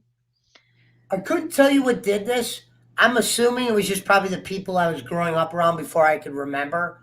But I didn't do like remember when like Aladdin and all those hot Disney movies first came out? Hmm. I never saw any of that shit. I went straight to R because I remember when my stepdad was meeting my mom for the first time, he brought Child's Play 2 to watch. And that's something you wouldn't even show a 5-year-old my age, but my mom was like, yeah, he already. And that was the reason why my stepdad did it. He goes, he already has a full vocabulary and knows the lines to all the Freddy movies. So he brought the Child's Play movie. But when I got older, my stepdad would question if those movies were the reason for my bad behavior. But I was like, I don't think the No, horror. because my dad did the same thing. Like we watched like the Nightmare on Elm Street. My dad took me and my brother, and I was like 5 or 6 or whatever, to go see People Under the Stairs in the theater, and we snuck in candy and everything. Like That was more of a I don't want to comedy to hear me. that. My parents had a thing where they would have us watch it and then totally explain like the effects of movies and how that person will be in this movie and TV shows. So see, this isn't real, and kind of ruined it on that point, but to also give us an idea of reality. So I don't think it's really because you watched bad movies you became a bad person. That's like the people who accuse the kids who did Columbine because they listened to freaking Marilyn Manson as the reason they did. I'm like, no, Marilyn Manson didn't tell these kids to go shoot up their school, idiots. Yeah, like I might have knew some of the vocabulary from some movies, sure, but I Well, never yeah, thought it was. I never had a movie in my mind, and I'm like, Freddy, and then do so. You know what I yeah, mean? exactly, and that's Or I one time, my irritated dad that. used to want me to walk. I don't know if it was like a punishment, but he would want me to walk through this yard, and it was pitch black. And it wasn't because he always would think I was referring to Ghost. So this is how my stepdad would always hit me, because I would always watch. That was when the horror movies were pumping out, and there was a lot of them to go see. I think about it nowadays, there's not even one, but that was when you watched horror a lot more. But he goes, I want you to walk, go to. I was going to my grandma's house, grab something I left there, and bring it back. But I want you to go through the backyard. I don't want you to go on the street. Trying to be safe. And I go, I don't like walking. There's no like in these backyards. There was no lights or whatever to get there, and you never know what kind of animals were in there. But if I said I don't like walking in there, it's kind of like scary. He'd always go, "That's why you can't watch those horror movies anymore. You're done." And he would like not let me watch like a new Freddy or something come out and be like, because I said I don't want to walk in a dark, and that didn't even have anything to do with Ghost. I remember I kept thinking about the bats. We'd have these goddamn fruit bats, and I remember that would freak the shit out. Yeah, at night you would see like one or two of them go. You never seen bats when you were younger in Ohio? Oh yeah, I just Okay. think your story's going off the rails. I know what bats are. We had barns. Oh. We had bats on our barns all the time. You're just going off the. I'm the one on the edible, y'all, and you're the chatty one. No, I was explaining the story. I know. We This were is when talking about this is when I yell at afraid of the Harry. dark. You're over explaining too much, sweetie. I was afraid of the dark. Not I know, Pesci. You're afraid of a lot of things. The dark, deathmatch not the wrestling. dark basement. Outside in like the woods, yeah. All right. So 90s Evening with Eve. Actually Evie, but Eve. Um, episode 6 is completed. Almost 2 hours. So I think if you want to cut this or at least cut me out, because I'm gonna Okay. call it a night because I gotta work in the morning. I'll probably what time is it? I'll cut you. I'll probably gonna stay on for at least like 20 more minutes. I'm trying to think what I want to eat. All right. Well, guys, I have to work in the morning. It's been real, but I need to wash my face and crawl into bed and get some sleep. So y'all have a good night. I will hopefully see a lot of you on Friday for the watch along. Even if you don't want to watch it, come in the chat. We always have fun. Ask Gonzalez. He's always there. He's our number one fan. Just kidding, Gonzalez. I just like to pick on you. But y'all have a good night. Bye. Bye, Eve. All right, that was 90s Evening with Eve. We got 13 in the build. It's almost 10. Trying to think of food. Need somebody to come on tonight. I don't even know what to talk about tonight. I'm fucking kind of tired only because fucking yesterday was a late one. Thanks for the trivia. Yeah. No, she does real well with that. Yeah, I am scared of death matches. It's not scared. I don't know. They start pulling out the light bulbs and the tacks and the barbed wire. I don't know. That's kind of like when you always show Chunglo get thrown in that coffin, I always squinge at that. I don't do that in like normal wrestling. Like when a wrestler takes a slam, I'm just like watching it. When I see that deathmatch shit like that, I thought about that light bulb. You know what I mean? Fake or not, I'm like, damn. And Chundelo's going back to do it again this week. I would have to have a talk with Chris Angel, like, yo, Angel, listen up real quick.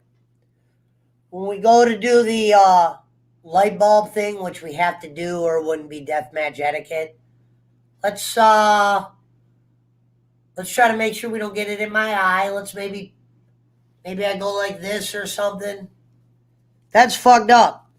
And like I always tell Chungo, it's not like you're getting to power bomb anybody. No, you know what I mean? He's like, I don't know how to describe it. What kind of wrestler would be in wrestling if you can't do the moves the other guys? Well, I've never seen him power bomb anyone. I've seen him suplex, power bomb. I've seen him hit people with a stop sign. I'm still waiting for a Death Valley driver or something. He's a good guy, though. That's why I'm like, damn, he's really into this. I'm trying to picture a scenario. Like, I wouldn't mind being involved with wrestling, but light bulbs, barbed wire, that's where even I'm like, yo. As much as I would love to be thrown in those tacks and have shit explode in my face, maybe not. And when Chunglo was showing that video of that light bulb being smashed on his face, I'm thinking about how he better get hit in the back this time. So you make it to Grandma's house. Excuse me.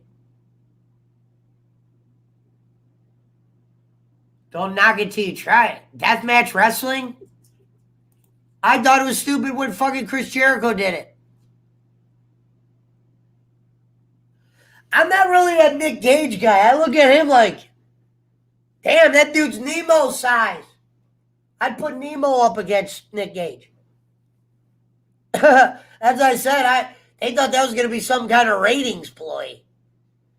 I don't understand the whole, yeah, we do a match with a light bulb, it makes us better and shit. I forgot who it was that said this. It might have been Rick Flair, who says they do that because that's all they could do. They can't wrestle. So they do the shitty deathmatch thing. No disrespect to the deathmatchers. Nick Gage is at least probably making some coin. That's what I'm also able to look the other way when you're making a little coin. You know what I mean? Chungalo is almost having the same match as Nick Gage. Maybe not as serious. But there's still coffins and tacks and explosions and light bulbs and fake rope and broken dreams. What should we do with 2 chops today? We have a Philly cheesesteak.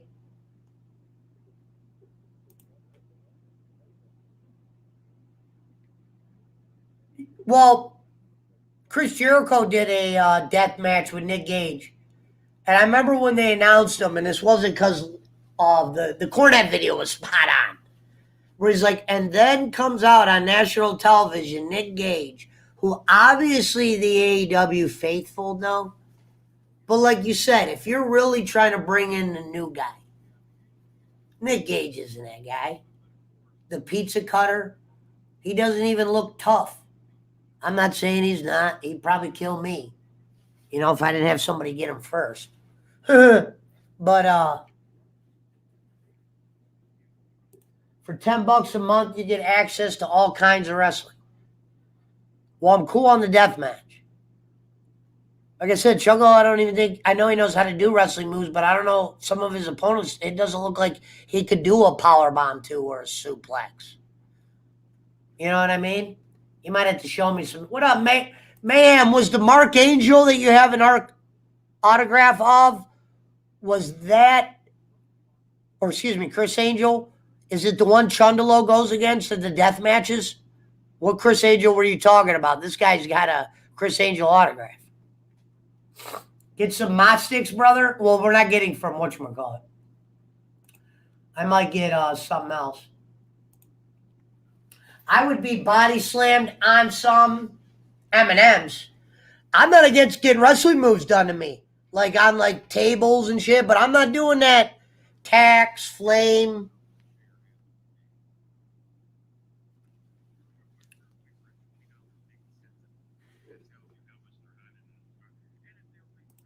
Mark Angel, I'm saying, what Mark, was it the Mark Angel that Harry and them know? I don't know if you know Harry's channel.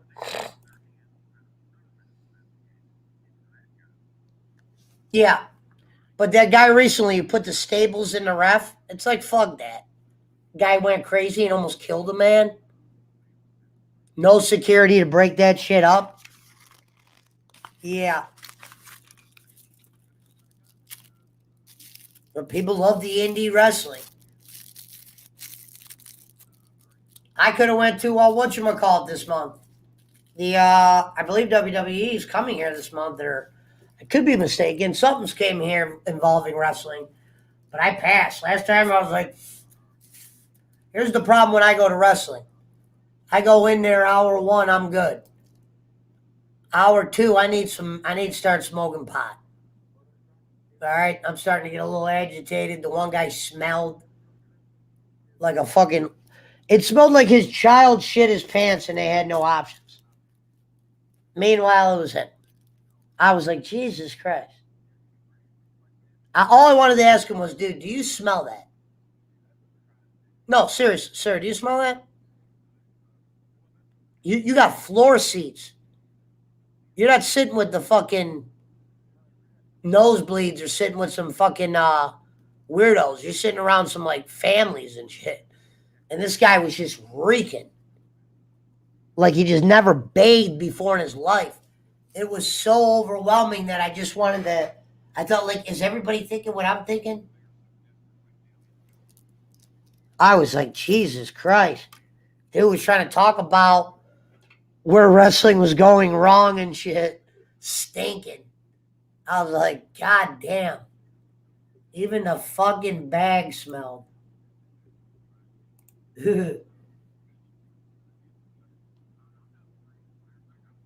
I've been talking to Big Eric a little bit. I didn't want to just, I was going to say, I was going to try to play Fortnite with him. I subbed to his channel. I don't know him like I know Jay and them from just, showing up. Not that I know Jay and them.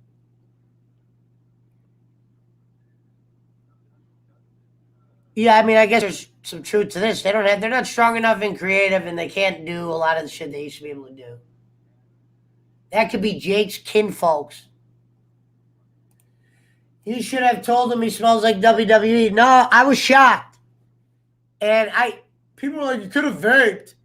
They probably, it looked like I was around the crowd that even if I did have a vape, I'm not a big vapor, but it looked like they would have looked at me like, oh, hey, man, I got the kids this weekend. Cool it on the vape. Let's keep it, go get a Cena hat. But no, I was shocked. And the only reason why I bring that up is, who was it? It was Vince Russo or somebody on his show that said the common fan, it was his dude, Jeff, said the common fan smells like they're unbathed or like BO, like a body odor smell. And that's like a common thing. And I'm thinking that's hilarious when they were talking about the diehard marks smelling like shit. I thought they were just cutting a promo. But I was there and I was like, wow, this guy literally smells like shit. To where they did a bonus match with John Cena. I was dressed up like John Cena. I just got out of there. I was like, I don't care about Cena and Mysterio. I got the fuck out of there. Needed to smoke weed quick. The meter was going. That was probably the longest I went without smoking weed in a while. I remember I was like, hour two. I was like, not only is this program awful, where they showed us a match in Florida. Bianca and the hot one that's with the Queen. Zelina Vega. Why can't I think of her name? Not the boss, the Carmella. Carmella fucking had a match with Bianca Belair in Florida, and they showed us the match in Cleveland on the Megatron. I'm like, what? They got us like watching a match like it was on television. Yeah, but that shit was pretty awful.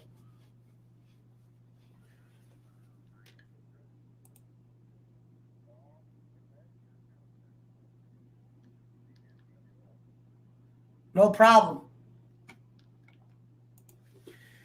Yeah, I'm thinking about what I want to eat. I don't know if I'm staying on late or not. It's 10.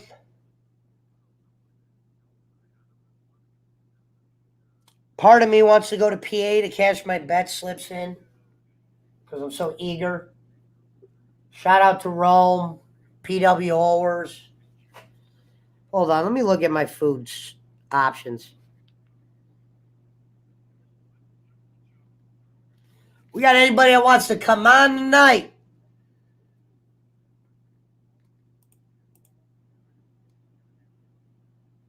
Oh, so how I'm going to do the Ask the Master thing. I had some of my friends participate. This is how it's going to work. I'll give you an example. I told some of my buddies, hey, even though you know the answers to a lot of questions, put a comment, whether it's in the chat or in my inbox. I'll choose through some of them. They could be hard ones. Have it be about my ex-chick or have it be about Wiggum show or something like that. And I told some of my buddies, hey, ask me a question that you might already know the answer of, but not one the people on air would. And make them like difficult. You know, like something I might have had secret or I said, as long as I don't get anybody in trouble, I'll answer any of them. I'm not getting from whatchamacallit. What time do we got? We got 10:02. So I just took me out of my buddy owns a pizza shop that's really good. Closes at 10. Johnny Gargano's dad owns a place. Closes at like 5, 6. I'm like, damn. He must be really doing well to shut doors down then. Angelo. That's Jake. I'm doing a show with Divine Tiffany where she's going to be reading Pharaoh cards. Or she'll explain it. I don't know what they're called, Pharaoh.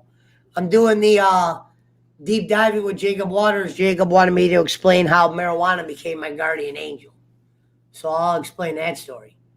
Pesci checking his PayPal. Ask Master. No, it's Ask the Master. I'm telling you, it's going to be a good one. You can participate, Mount Timer. You can ask me a question. Ask me a question. You don't even have to expose the question. You can put them in my inbox. Fabio's mod stick is poison. Let me see what's open on Uber Eats. Maybe we'll get a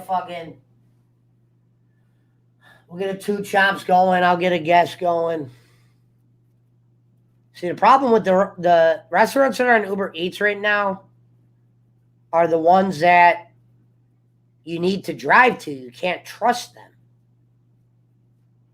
because you get what's called sitting food, where I could eat a mozzarella stick and go, wow, that's a 3 o'clocker. Or they cook the mod sticks first because it's somebody's first day. Doesn't know we do the mod sticks last because we don't want them under the heat lamp, especially the ones we get from Kuwait, because the breading gets a little fucking soft quick. Yeah, it's Ask the Master. And it could be anything. You could ask me advice about a relation. You could ask me advice about a friend's relationship. Let's see what kind of advice the Pesci would get. Whether it's good, bad, terrible, it could be entertaining. And I'll open up questions for like past questions. Like my one buddy tell him the reason you and your ex aren't together. I was like, that's not a bad one. It's a funny one, but. So yeah, so I had some guys asking some questions like that. We're going to do Ask the Master probably Friday. He said, what's the winning numbers? I'm tired of working. I have no clue. If you're tired of working, you can come up here. I got some work for you. What day is Ask the Master? It's going to be Friday. Yeah. It was like I was trying to figure out a way to get it interesting. So I said, maybe I'll let people that I know ask questions on my past, but the hard ones where I wouldn't be quick to maybe tell people. Like, yeah, we'll get into some good ones. Schmidt told you Schmidt's not around anymore. He's down on Ring Crew in Boston. Speaking of that, let me get him on there real quick. Hold on. Boston, I want fucking Schmidt on them goddamn shitters. I want to be able to see my goddamn reflection. Yeah. All the shitters. Thank you, Boston. Yeah, so Schmidt's on the Ring Crew doing shitters with Boston Spencer. It's on his network. He's got a network? Well, what's funny is, what's his name didn't do anything wrong technically. It's his silly ass is the one that said, oh, I wouldn't let Blasey Blue do the Bluty Ha. It would have been one thing if you never said anything. It would be like, for instance, if Mr. T held a gun to my head and asked me for my wallet, I'm giving it to him. You know what I'm saying? I don't have to question that. I might have used the wrong example right there. But dude, fucking Uber Eats doesn't have nothing. Is Ming Moon open? Call Ming Moon. Calling Ming Moon Chinese restaurant. Come on, Ming. Before COVID, it was always open till 11. Come on, girl. Hello, Happy. Damn it. Thank you, Jason. We appreciate it. That's what the grown-ups do. Delivery? 3164 West 94. 440-530-0434. Konnichiwa. Let's go boneless rib dinner, 2-can Coke. Look at Pablo. Okay. You farting? I gotta let him out. Look, you farting? Look at that. Oh, look at those pearls. Look at you. I know what that means. Who's the funniest guy you know? Hey, Pablo. Somebody said they were gonna come get me. What happens when they come get me? Pablo, what happens when they come get me? What happens? Hey, get down. Sid, I know. I see you. You're look at him. He's trying to pull my hand. I know you want to go out. I'm trying to show you a smile. There it is. How many dogs you know hug it? Sit. Eat. Good pearly whites. We're going to brush them fuckers. See the little fang hanging out? When I asked the guy that knows about that, I said, what makes Dobermans smile? Certain ones will. You got to teach them when they're younger. Dogs show their teeth in 2 reasons. Oh, hamstring! Ow! They either show it as a sign of a submission or a sign of aggression. In his case, it's a sign of submission. Follow down. There it is. Ha ha. But yeah, he was easy to train to do that. I gotta let him out. Oh, keep pulling that damn hamstring. Hold on. Lito, look at Lito. Look at Lito asking me to go out. Look at that little buddy. He's got to take a duty. What do you got to do, duty? What do you got to do, duty? I know, I hear you. Let's go.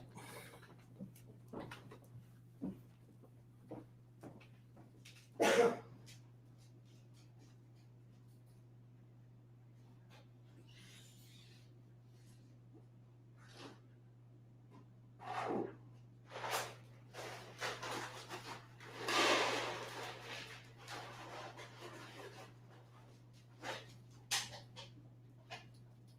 gonna go outside. Hurry up.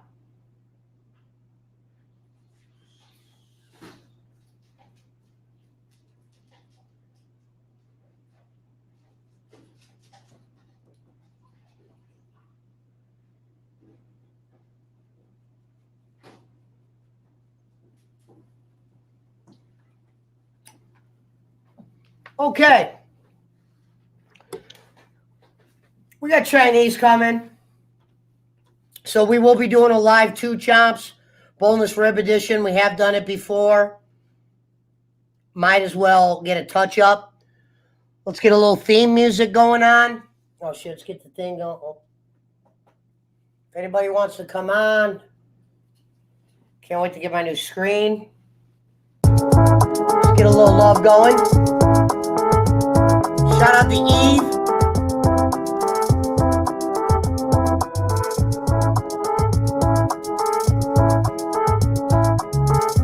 This is the Pesci Power Hour. We are currently waiting on ribs. If you haven't been around in a while, we're all some good people. Jake is new executive producer on Wrestling with the Future podcast, and it's not the future. So shout out to Jake Hudson wherever you are.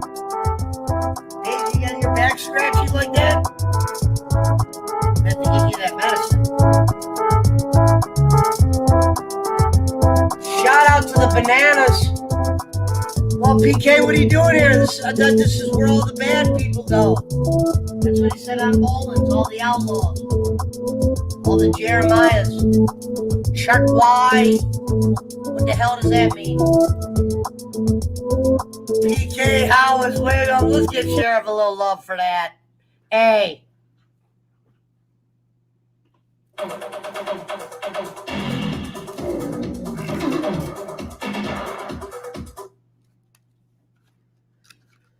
Yeah, and I had some people draw up some questions about.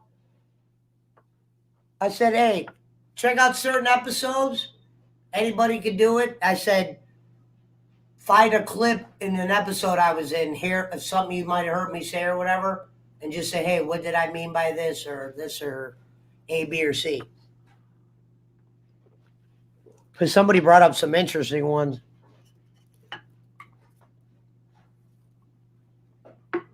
Now, the answers are all funny sounding, but it's funny when you think about it. I got screwed on yesterday's fucking Monday night game. Didn't lose. We're going to collect probably $1,700 for the week. But you got to minus money you put in. So it's not $1,700 profit. People are like, damn, $1,700? Not profit. About, I'd say probably 1,000 profit, and it should have been 2. Did he? I don't know why. What's crazy about that is what the fuck? What the hell did I really do something like that where I'm like this fucking bad guy and shit? That's just weird. I couldn't imagine like having that much hate on somebody that didn't do anything. Like I have a hard trouble hating dickheads sometimes. Like that guy that Jordan Shaw was on the other day when the guy was a real bad guy. You know what I mean? The shit he was saying. You don't talk to people that way. But I was putting up with it because I was playing along. And people thought it was funny. And it ended up working out in my favor. Where I met some good people that night. But what's his name acts like I'm a fucking bad guy. Like we got this tent over here. I was like, damn. You know, that just tells you. That's what I said. How some people ask questions on that. I'll be like, when you see behaviors like that, that kind of makes you think, did the person really ever even know you? Because if they got rid of you, they must have thought you were a much worse person you thought. You know what I mean? I remember when I got out of prison, I didn't block the girl that told on me. I remember I asked her why. I really wanted to know the real reason. I remember it's like, even though I know it's you, you had to give a bullshit reason. The girl that told on me. Just tell me at this point, you could tell me why. I'm interested in the science of why certain snitches snitch. You know what I mean? I always say, goddamn, when I would get in trouble, I was always more afraid of going around somebody if I told on them. That's why I didn't play that game. That's why my stepdad and me always butted heads, because he'd say, "Oh, I'll take your bike away if you don't tell me which one my friends would fuck around and turf my lawn sometimes, and my dad was an asshole, and they knew that would get a rise out of him. And I sometimes would never say who did it, only because I was more friends with my friends than I was my stepdad. But my stepdad would, if I wouldn't tell him something, he would hold a possession over my head.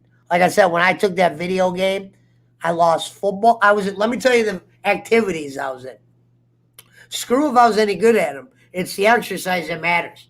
I was in karate, scouts, where we were already Boy Scouts by then, but we were going on these camping trips to where you didn't have to be around your parents for a week. They probably would have led to jobs down the road. But I remember we were going to these big ass camps.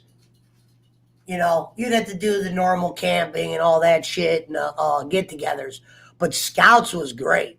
That's where you could ice, like I said, cartons of smokes from my grandma's gas station. We used to sell on the camp retreats.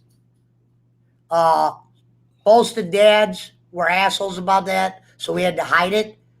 But I was in a troop to where I didn't have to be around my dad like I did in the beginning because of what level I was. But the troop I was with wasn't your common scouts. A lot of these guys were like hustlers before I even knew what hustling was. You know, not just drugs. There was other shit that I didn't know could be sold, like certain items when you were camping, shit like that. And we were selling cigarettes was the main thing we were selling. And my grandma would always say you could take a certain amount of cartons per week. And I would take the cartons and we would go out to the camping. Now, when my stepdad would go, he would always watch me like a hawk to where I couldn't get nothing done, blah, blah, blah, doing random searches and shit like that.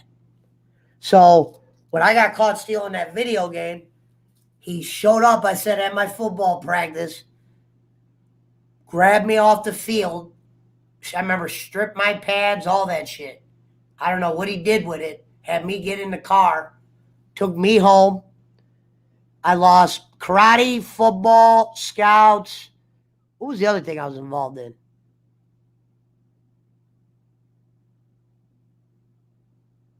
Football, scouts. Oh, softball. I don't know why I never wanted to play hardball. I think it was because my buddy's coach, when I played softball one year, and then we got along with the coach so well that my mom fucking said, we're just going to stay with him even though I wanted to play hardball. She was worried about it. But I wanted to play hardball. And then what's crazy about that is the guy's coach, I was friends with his son. Me and him actually butted heads down the way to where he told the principal on me that I was causing trouble in him in school because I was saying the number 30. And the joke behind that was I wasn't there, but there was this chick he was supposed to get with. And these kids were all saying he was with this girl for 30 minutes and nothing happened. So people would give me $1 to say 30 because I didn't really understand how uncomfortable it made the kid feel. I really didn't. I just thought, hey, $1 to say 30, that's fine. To where I used to scream it down the halls. Eventually, I was taken out of a class, brought to a principal's office, and explained how I'm scarring this kid's days. I'm like to where his dad's in there talking to my mother, shit like that. They were painting me out to be the candy man. You know what I mean? Meanwhile, I'm not violent at all. I was saying 30. I didn't even know the reason behind it. until the end. I don't even know if he told his dad, but he was mad that I was screaming 30. And some people thought it was funny.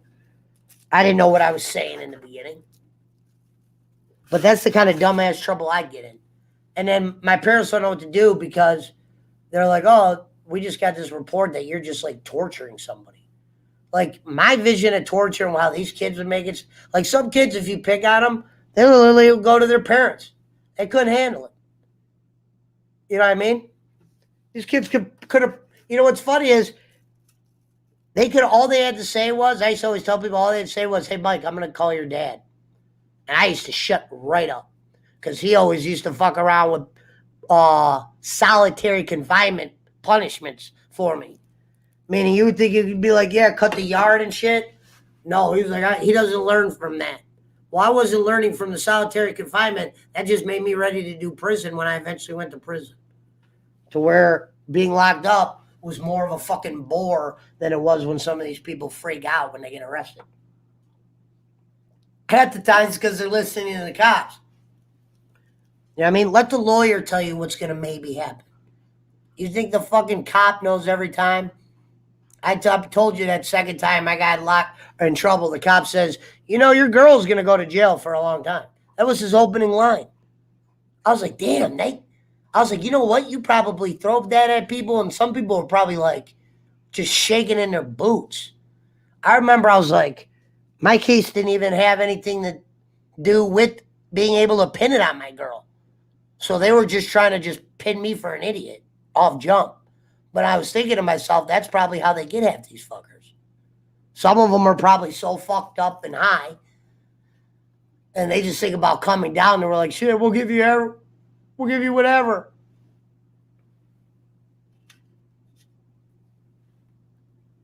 I never understood that.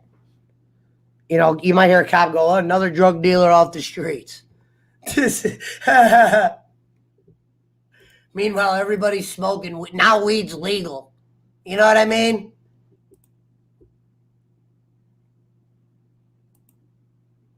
Like, I have a card up here.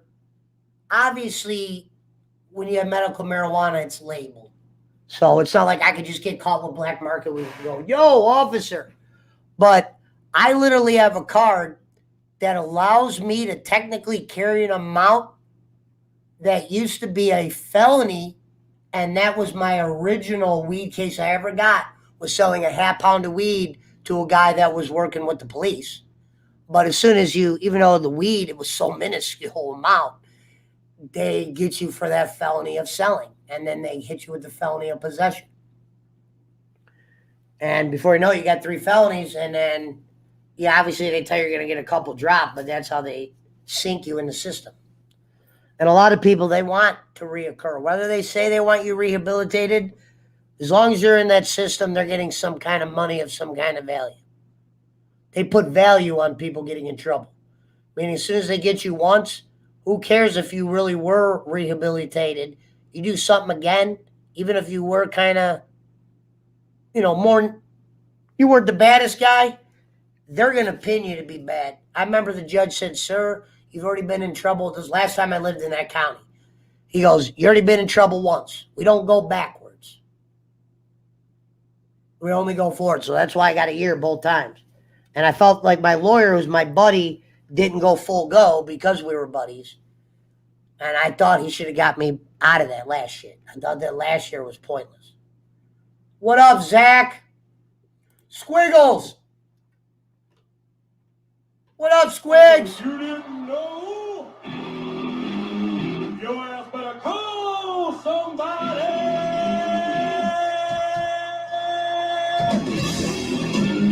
Yeah, we did trivia earlier. The winner got 5. What up, Zach? Zach Rob in the crib. Like I said, my thoughts on Alec Baldwin thing. He needs to go to fucking jail.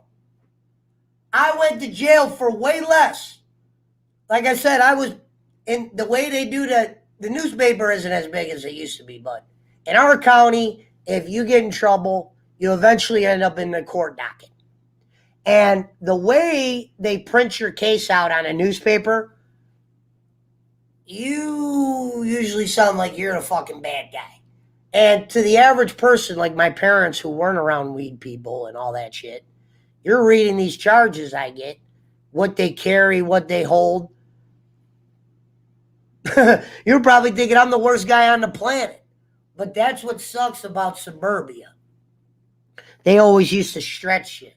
I moved to Cleveland too late. Never been in trouble down here in Cleveland. You know what I mean? You got to know how to live down here. Like I said, I had Pablo. Now I had Taz before. Taz was the 275-pound cane Corso. 275 pounds, excuse me. 175-pound cane Corso. My apologies. 275 was not Taz's weight.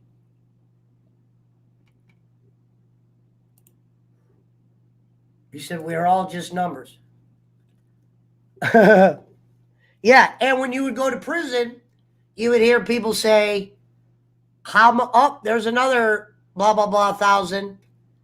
And then you never got the exact number, but you started to get an idea of like our county judges would own certain prisons.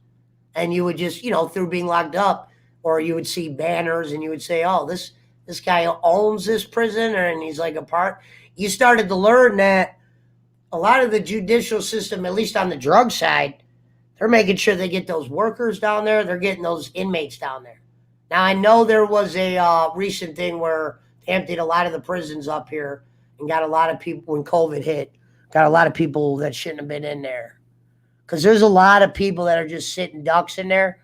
That's just like silly weed charges.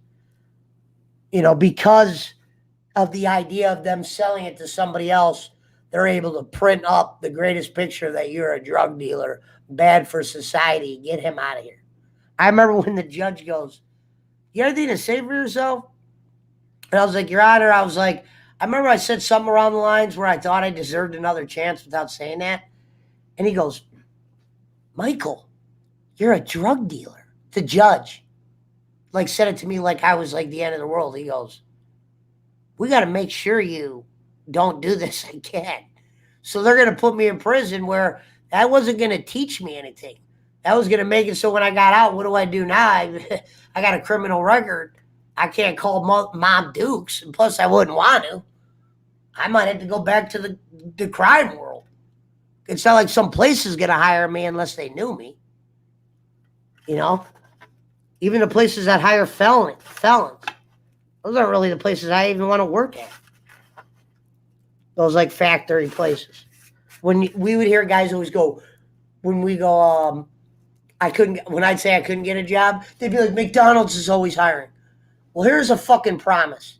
If McDonald's is my job, marijuana is going to be sold at McDonald's. It would make 0 cents for an ex-con to work at McDonald's for the sake of not selling weed. In today's society, as the charges were getting lifted, if I'm going to work at McDonald's or in the restaurant business, you damn better know I got weed. Now, if somebody walked up to me that had some real money and said, hey, you can do this for me, but you can't sell weed anymore, but I'm going to pay you this amount. And that fucking amount is the right amount. Sure, I could drop all that fucking Jim Crick shit.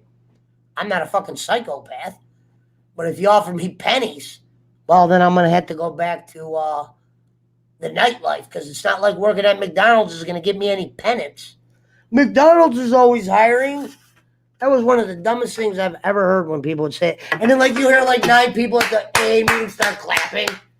Where's the tape? They'd be like, you get someone at AA, be like, man, I couldn't get a job. Or you'd be in these serious AA meetings, and some motherfucker who was just sober for the first time ever, he's like, McDonald's is always hiring. And then everyone's just like, you're damn right, yeah. Well, if you were a drug dealer, it wouldn't make no sense not selling no drugs at McDonald's. Because McDonald's ain't paying you shit. Because they say they hired all the wages. They hired all the wages, but everything costs more. My monitor went up. I've never heard of that. Monitors going up, TVs. Usually that shit decreases. This fucking screen in front of me went up $150. Everything cost a lot more money. It was a hoax when the president, if you ask me, that's my own opinion. But when the president said, I'm hiring I'm higher minimum wage. And it was like this big thing. Hey, did you mention that fucking a bag of lettuce? Let's just say a bag of lettuce was $1. Did you mention that shit might double? Or like blah, blah, blah, to where, yeah, you might have fucking hired it to 14 or whatever you did, but you canceled that fucking hire up when you made everything more money. You didn't save anybody's shit. That was like a dumb tactic that people believed. You know what I mean? Now, if everything was going down in price or shit wasn't like it was, that's so funny when people are like, damn, he did higher minimum wage. It's like 14, 15, man. I mean, yeah, but the place is always going to hit you with the taxes. That's why I said I could never look past taxes. And I'm not like my buddy Zach right here who could build a house. My buddy Zach right here could build a goddamn home. Does roofing. Real good, smart dude. Could do real work. Yeah. They have probation that costs money. Literally, think about this, folks. Here's some true shit. I was locked up to where they were telling me I was going to get out, but I was going to have the felony probation or where they'd come to my house. And Zach knows this because, Zach, I was living in Painesville. This guy can vouch. Like I said, all these guys that come in here, they can vouch for anything I ever say. But we were living in Painesville to where you had these probation officers that felt probably comfortable going around a guy like me. So they would do the house show-ups. They locked me up for alcohol. I was clean urine. And she goes, you tell me the truth. You were drinking at this bar where her boss recognized me. I didn't even know. They claim they get mugshots. And they're supposed to recognize some of these faces of these guys on the felony probation. And this guy named me at Hibachi, a place we would commonly go to eat and drink, to where it was a nice enough place where you would run into a PO.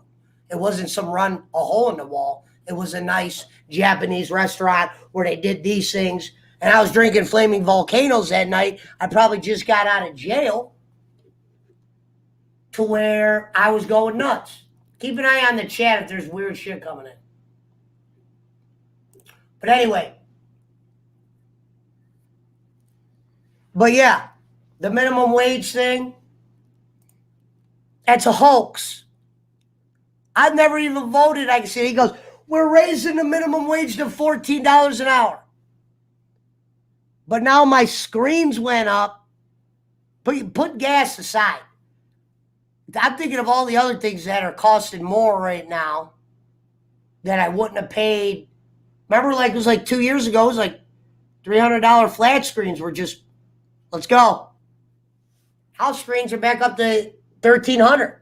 Best Buy's line that they got right now, yeah, you can find some TVs under $6, but right now the 85-inch, 65 plus are the ones you want.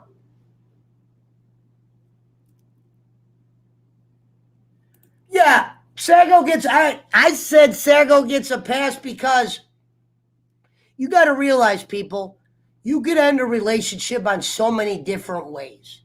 You could actually screw that person over. Sago didn't screw me over. I always knew that was a possibility if that happened. What I thought was funny, and I said, I got to bust your balls for it, Schmitty, was you said that when I was standing up like, dude, I don't let people pick nothing from me. I wouldn't be able to stare at the people I talk to on a normal basis. They would be like, wait a minute. This guy doesn't put no money in your pocket? And you're picking friends and shit? And getting rid of people you don't want to get rid of? But he goes, yeah. Like he said the same thing I did. Yeah, I wouldn't do that either.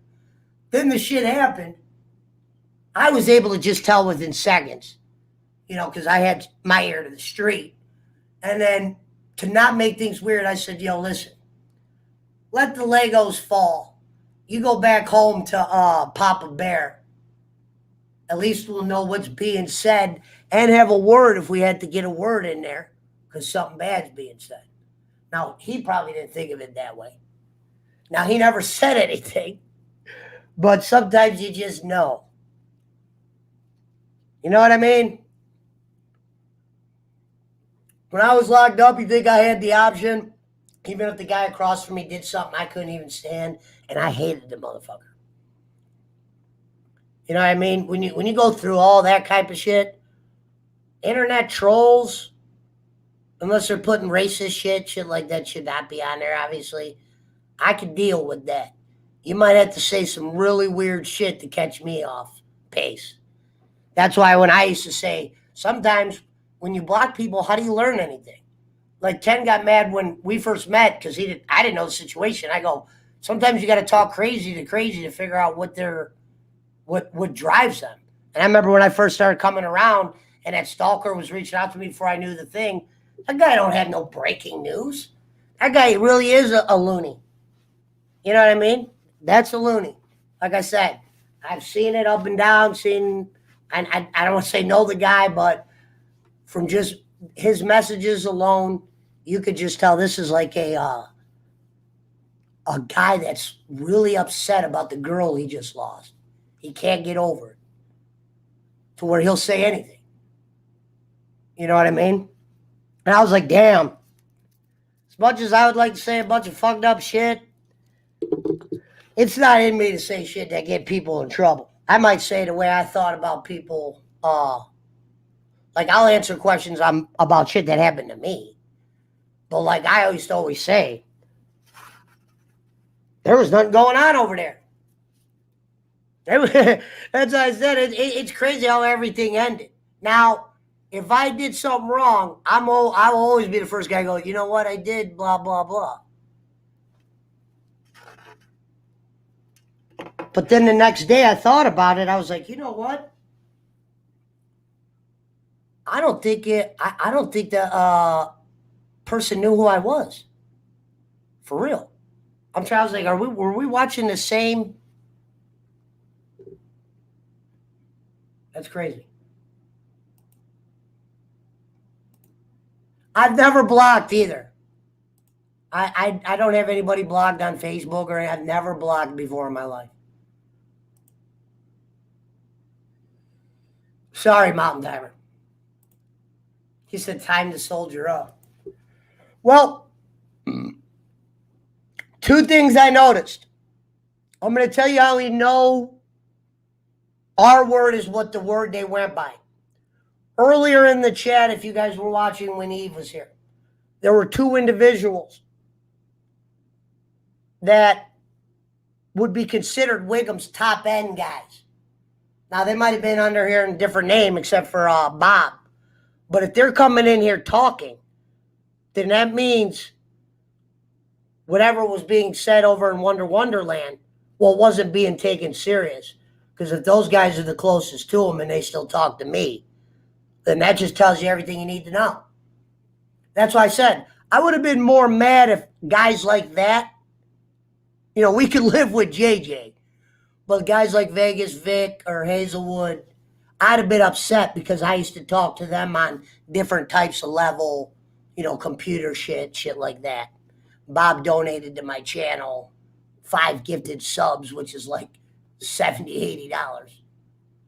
So, well, we will be doing that on Ask the Master. Somebody said, oh, yeah, I got some questions about.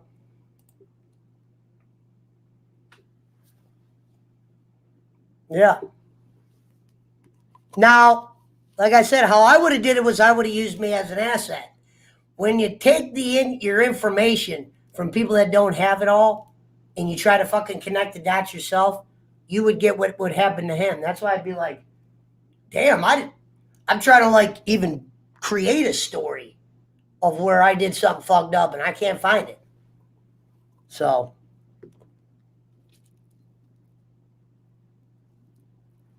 But at the same time, there's nothing else going on. We got Rico Taco coming in. Shout out to Vandros. Junebug. We are not waiting on Schmidt anymore. He'll eventually, sometimes you can't just end 10-year relationships. I'm trying to think of my buddy came in and he was like, hey, how come you don't talk to so-and-so? Well, my buddy said he drew a line in the sand, said, them or me. Where's that Rufio clip? Remember Rufio on the show Hook? Where he kept drawing the line in the sand, Rufio? And then Peter Pan eventually became Pan again, and he drew the line in the sand.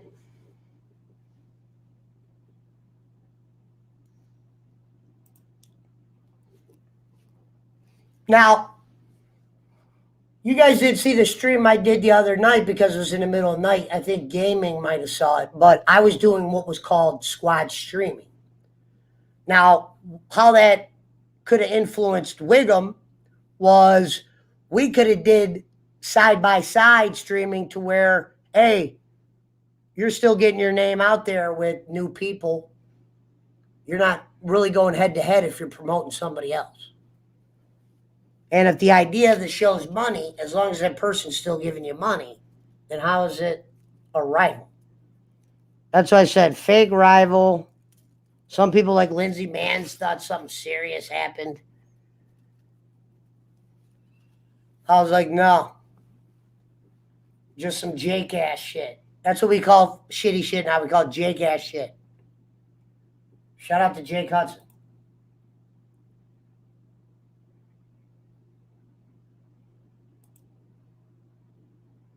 Well, he got mad at Mount Timer once because he mentioned the name. I was trying to look at it from a money standpoint. Usually when Mountain Timer does a few bad things at Kenny's show, he eventually would give him some money to calm him down.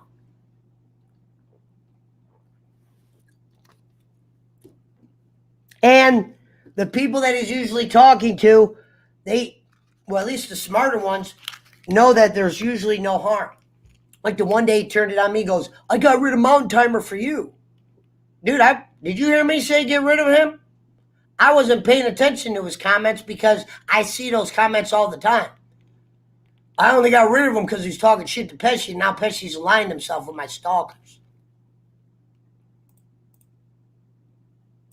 What's up, Boston? Boston was the one that showed me the message, and I was like, well, Boston got this message. Then Schmidt either got the identical one or the same. I was like, holy shit. I couldn't imagine being that. Yeah, you're good. I'm glad.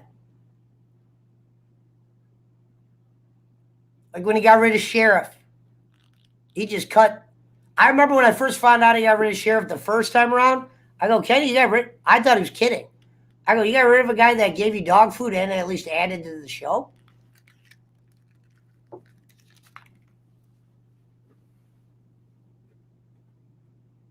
He said, whose side you on, Boston?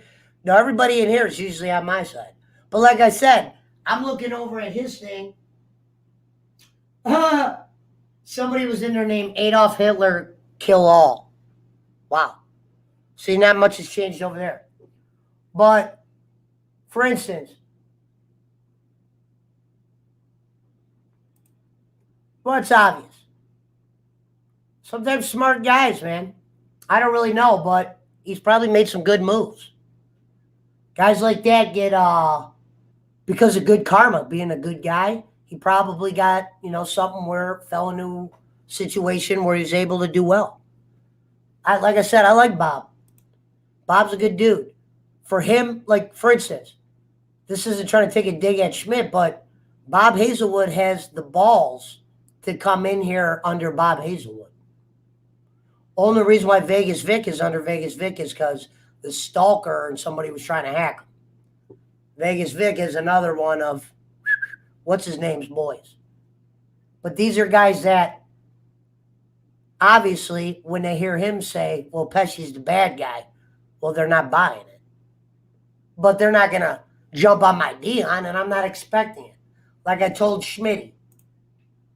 Mike Maham's been around for... Mike Maham once donated $40 to get me on a show. True story. And you got to learn how to talk to people.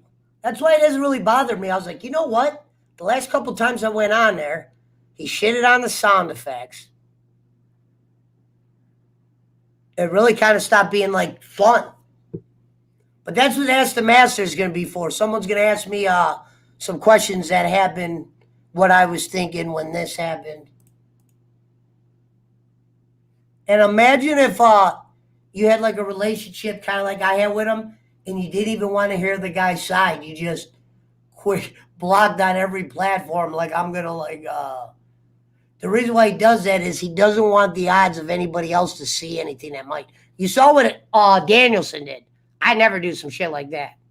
I told you. That's why when he asked me, he goes, Pesci, why do we got beef? I thought we were all cool. Well, I never said we were cool. I just said I don't really fuck with you on that type of level because you do some behaviors that I'm just not trying to be a part of.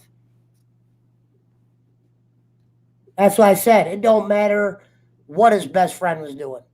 If you're able to drop a dime on your best friend and you're not even the prom king, meaning you probably don't have many friends, and it's not because of A, B, and C, it's because you know you have a little bit of a only because I know you, not like a brother, but I knew you enough to where you could see some wiggle. You know what I mean? That's what I said, not by force, but because of the roads I've been on, dealing with multiple kinds of people had been an everyday thing of mine. Like I said, sometimes you could say 20 words. Your first 20 words to me can tell me a lot about who you are real quick. Sometimes, maybe not. Well, sometimes you could say 3 words, and I could say, okay, I can see where this might end up. Oh, same with me. I never said dislike. That's why I said everyone. I love how the light will sometimes get pointed at me, and I'm like, damn, I didn't do not like when Lindsay came in. She's like, I don't know what happened. Nothing. I did a show called Mr. Marvel. The topic was Punisher. I did it with Harry. We didn't mention his name one time.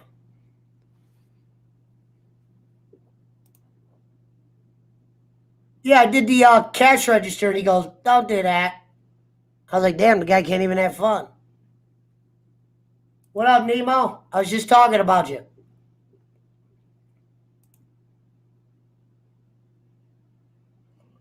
Boston was surprised. I saw what Boston sent back to Kenny. Boston stood up for me, and that's when Kenny was like, all right, you do that, I'm going to block you. But I also didn't want to be like the Perth and all them. I don't want to be like Jake. I just wanted people to know what happened. But I always said, you know what? I put that video up the other day, and it's got 300 views. That means somebody was watching it, and there wasn't one fuck you on a comment. Like, dude, you Pete. You know what I mean? So the no fuck you comments told me that, well, whether they believed it or not, they didn't disagree with it to where, felt like I was wrong. Who's your underboss in the war? Probably Ohio man. He lives up here.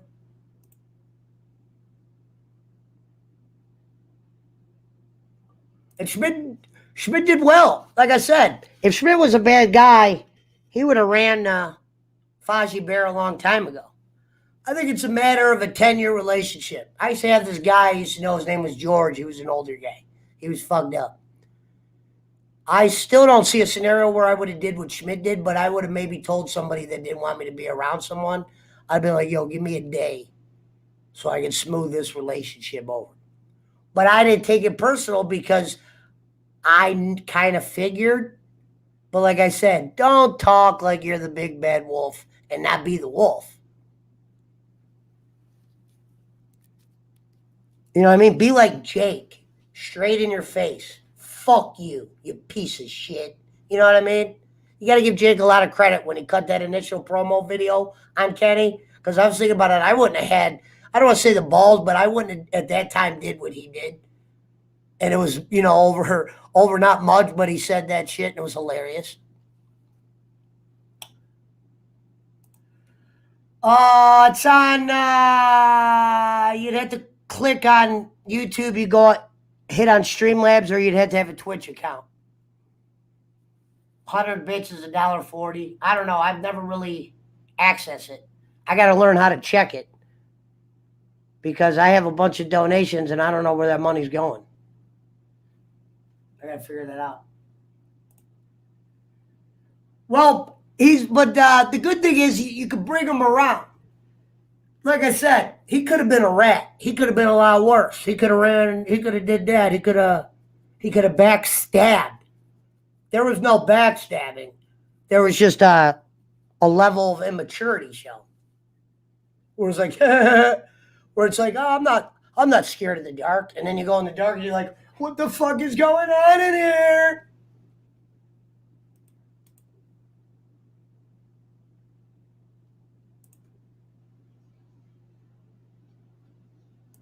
Yep. Sometimes when he said Pesci hates kids, I don't know how much truth was there. And he's a petty piece of shit. I don't think petty I'm not petty. That's funny. I loved when he said that though. There's some truth there. We need to find some women in from Japan to help him out. Yeah, that's why Schmidt might be back one day. And you know the sad part? Here's the sad part, friends. I got him a signed baseball because he wanted to get something for his dad. So I knew he was going to do this, whatchamacallit.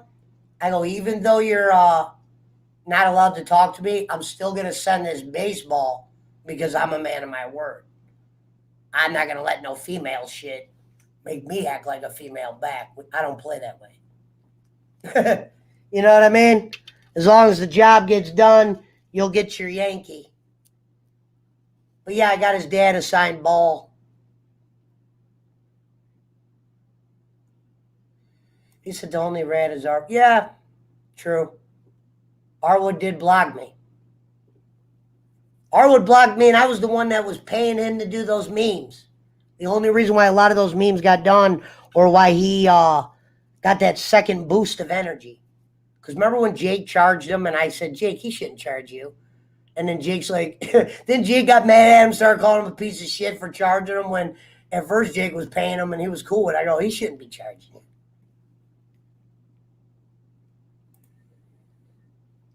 Yeah, he'll be back.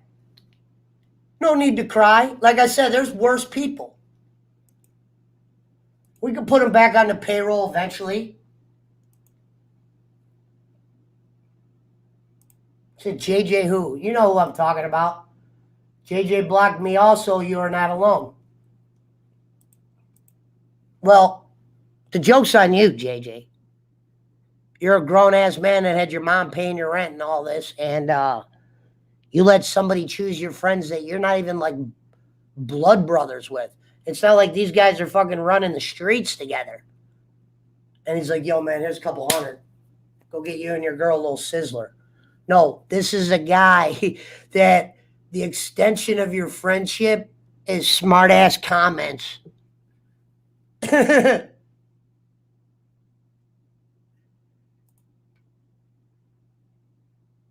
Perfect. Have fun. We don't cry over spilled milk. That's my comment. We just clean the shit up. And then you learn from it. You always say, when you learn somebody's bad habit, is it a habit that you could go around to where that habit won't fuck you over? And you might be able to make a couple beans or do whatever you do with this person if they hold a certain value? You know what I mean? Like, oh, okay. If I give this guy $10, he'll screw you. But if you don't give it to him, well, then he always makes sure he gets that 10 to you. You gotta learn how to get your 10's worth. Wish my mom paid my rent. Exactly. And then they have all these like rent things that make it shrinking. Well, what happened was he asked me for money to fix his car, which Bob helped him with. But I remember I gave him a couple. I was like, dude, I'm not fixing cars for people, especially you don't even get the deal that I would get. So you're getting smoked. I go, if you're a grown man and you can't afford your car repairs, you should not have a car right now, bro. I don't even want to hear it. You need to get your shit together where you can afford to repair. You shouldn't be on that road. That would be like me owning a fucking Bentley, and when that $1,000 oil change comes around, and I don't got it, and I'm trying to cut corners, and I fucked the car up. Maybe I shouldn't be in a Bentley right now. Maybe it's a grown man's car. You know what I mean? He had his mom. The thing is, some guys are so terrible with money And then when you let your girl talk to you like you're a fucking child, when there's just no man in your voice, where you're like, dude, you let her say that? Now, it'd be one, like I always say, it's one thing if you're getting that Martin. And I'm talking that Luther King, that money. But if you ain't getting nothing and you're supposed to be the breadwinner, I always say the man who pays saves no matter what. Half the reason why I'm still single to this day. Because I'm not trying to play no, when you get a girlfriend, whether she wants to admit it in the beginning or not, eventually she's going to want you to play boyfriend. Care about me, go to the Christmas parties and shit. I always fucking had that shit growing up in my 20s, fucking around, chasing chicks, doing shit like that. I finally fucking got single. I was able to save some money up finally, where I was getting my shit together. You know what I mean? I don't need the distraction of somebody else. And it's not like I'm going to find a good girl. You know what I mean? Hi, my name's Mike. I'm a drug dealer. Yeah, I just found the steal of the year. No, I'm more likely going to find some fucking, been ran through, maybe some criminals, maybe some half criminals, maybe some weed smokers. But you're not going to find the prom queen. She's already bought and paid for. And I'm not a caker. So, like I said, I was never like the guy that got I wasn't the necklace guy. I would always say, doesn't food come a long way? Like people would want me to go visit their mother. I'd be like, well, if I go visit your mother, then I have to lie about who I am. And I'd rather just say who I was. But you can't go to some girl's mother and go, hi, my name's Mike. Before weed was legal, I sell weed. I remember when my girl's parents were staring the fuck out of me. They thought I was the devil when I got the shit rated and she was in jail. Because they'd never been in trouble like that.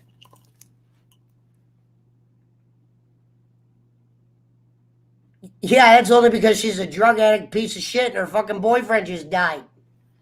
And she was trying to hide over here. She goes, I don't want to talk to them. I'm scared. I'm like, whoa, don't lean in my house. She was like leaning in. And then I put everything together. I was like, wow, you got fucking paranoid. You're high as a fucking church mouse, which I already thought, but you're high as a church mouse. You came over here and played like you got to use my phone. Because I looked at my text messages, didn't notice it until she left, but she texted me that her guy died. Why would you have to come here to use my phone if I got that message? Happened was the MS called the police and came over here looking for her. They're like, yeah, we don't know his last name. They said his girlfriend came over here. I'm like, I let her use my phone. She called her mother and then she left. I would never let that bitch in my house ever.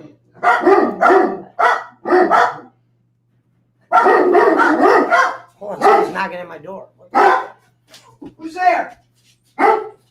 Who's there? Oh, Chinese. Sorry. Oh, sorry. Hold on, buddy. Oh, it's the Chinese. 1 second. God damn it.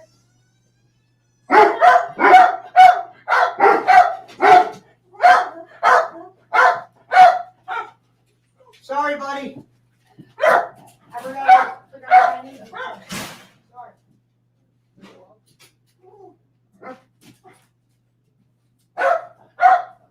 Oh, 1275? All right, okay. The rest is for you. Thank you.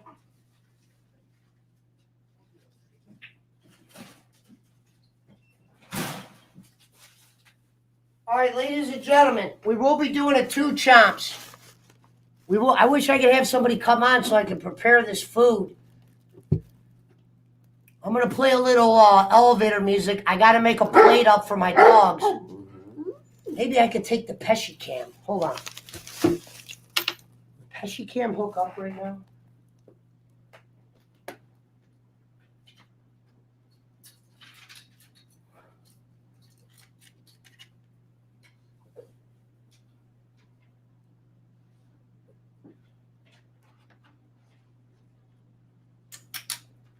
Hold on, let me see if I get the Pesci cam going.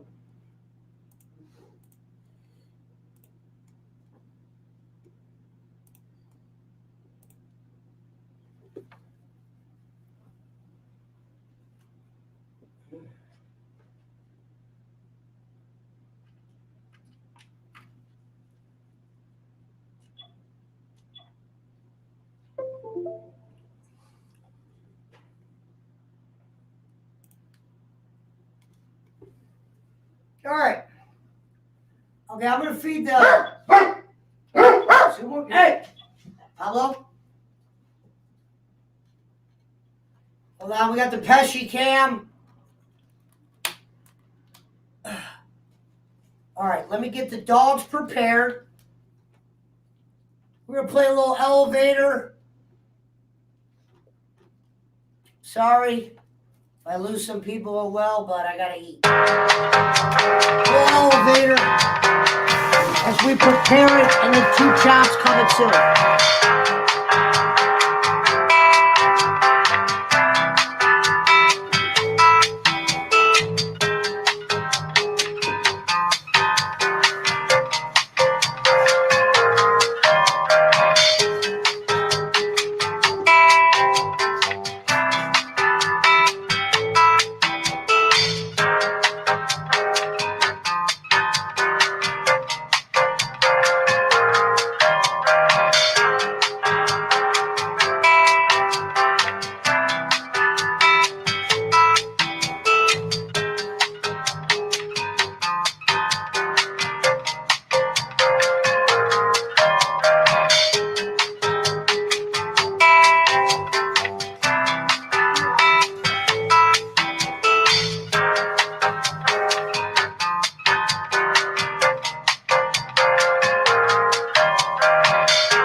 Coming soon.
Little cubes always gets it right to the top.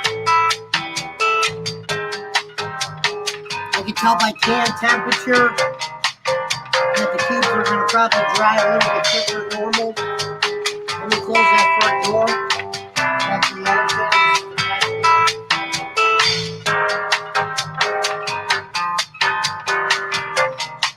Hey, get the hell out of there, dog. All right. Damn, why is it so hot in here tonight? Well, that's why. All right.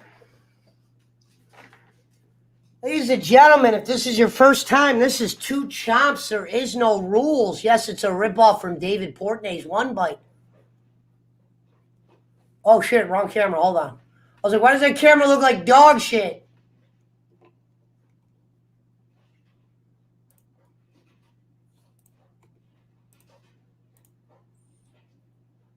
I was like, why does that camera look like dog shit? All right. Daisy, you need to shut your mouth. You got a full plate. I made your plate before I made mine. Boneless rib dinner. I gotta say, the first thing I noticed,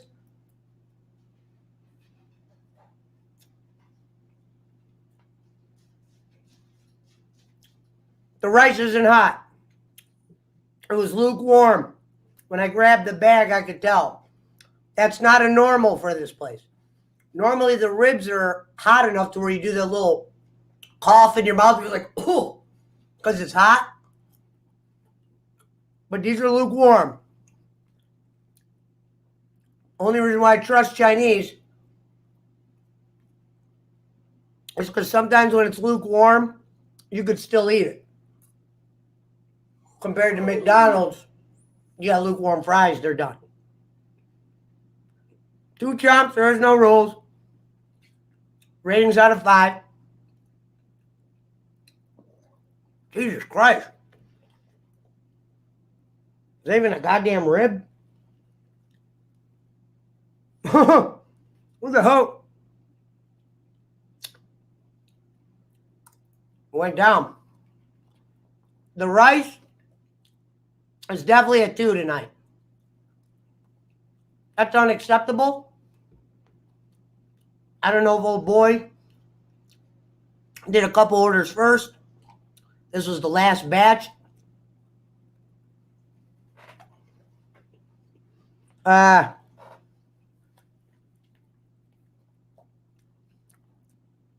ribs aren't the good pieces. A lot of the hard ends. Almost like she, was like, oh, that's all that's left? There. Like the bottom pieces. Like usually you have some kind of juicy pieces where you get a couple bites in. This is like that tar shit. No, it's not gonna be goddamn hard. I only lost 1 tooth. The ribs, 2 on the rice. Unacceptable. Cokes are a little warm. I was planning that one though. Daisy, shut up. We'll go ribs, 2 chops. There's no rules. Boneless spare rib dinner. The hard pieces, not even the good pieces.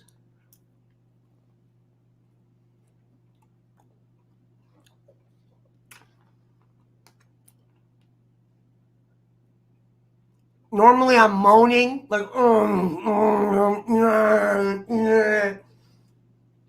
no moan. I hate to say it, we gotta give them a 2. But I gotta stop being lazy. I need to start driving and getting my food.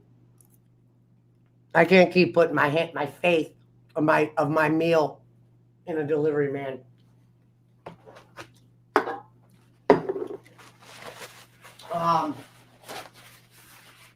Shout out to everybody. The 19 in the build. Yesterday. Hey! Better watch yourself. Buster, what do you think you are? Doberman of the month? When'd you get brave like that? Yeah, you're a different man around this food, huh?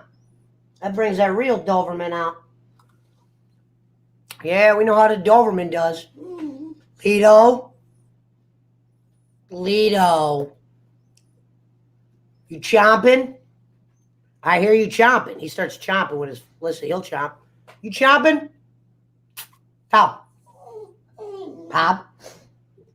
You're a chomp? There it was. Lido. What are you doing? There it is. Daisy, you shut your mouth up. You're like your mother. Always bitching and moaning.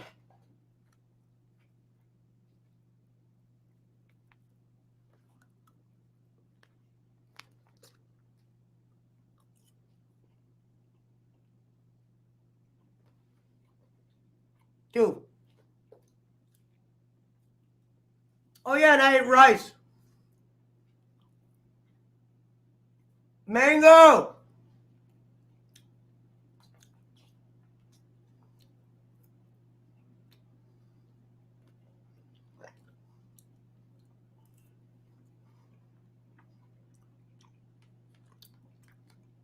Usually the rice is good. I'm not eating this whole thing. I just had to get a couple bites if I was going to continue. That's why I do 2 chomps. Hey, Pablo, I feel you breathing on my neck, man. I don't like it. What the fuck? That was like a bone. And it's boneless. Hey, stop breathing on my neck. You take this like a grown-up.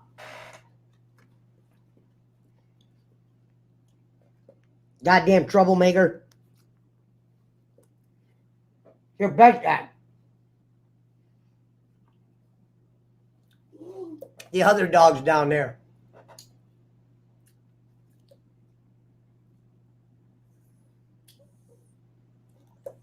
Pablo's a goon. You hold your fork weird, Pesci? I don't. I'm like that. Might be a jail thing.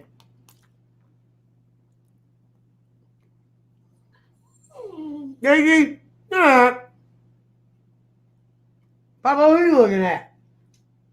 Why are you shaking? You're shaking like a crap game. He's shaking because he wants the food that bad. All right, Daisy, ready? All right. Because these things taste like dog shit. They're fucking lucky I'm starving. Because this is unacceptable. I wish I knew, but you can't even call him and yell at him.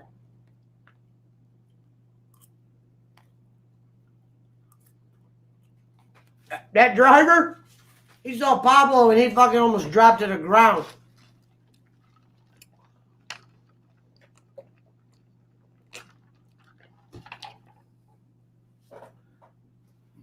Get the I think I'm done with these places. I think I might start doing some house stuff. Maybe get a maybe get a foreman that I can put on tape. You know, I'll make a little burger in front of people. Tell a burger story or something. Let me get 2 more bites of this bullshit. Dude, all the hard pieces like she was trying to save money, like it was weed or something. Yeah, get all that bottom shit in there. All right, let me put this away. Hey, Daisy, why don't you show me a little respect for once? You know what I mean? You're starting to become a little bit abusive around me, and I'm not liking it.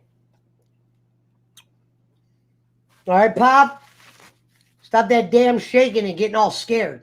Sit down. Show a little goddamn respect, like you're a Doberman. Quit acting like you don't have no goddamn common sense. All right? Why are you chomping? You chomping because you're hungry?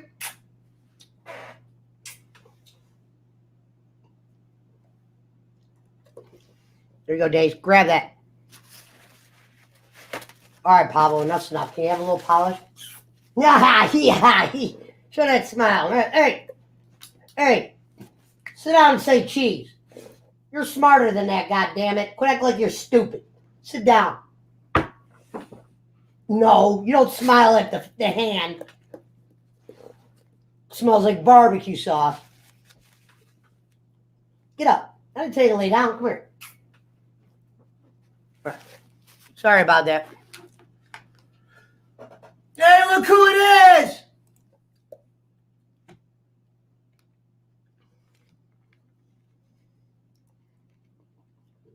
It's Shadow.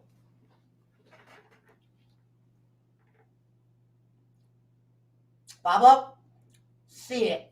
Yeah, good boy. I want those ears flat as a goddamn cardboard. All right, here you go, Daisy. Watch your teeth. Pop here.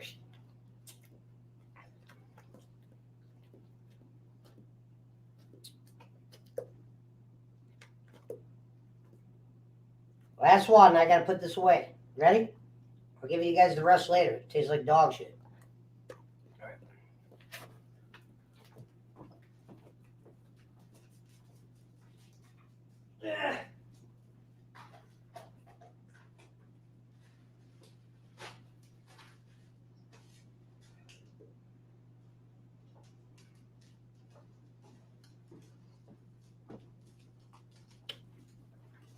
Okay, so that was a big giant waste of time. My apologies.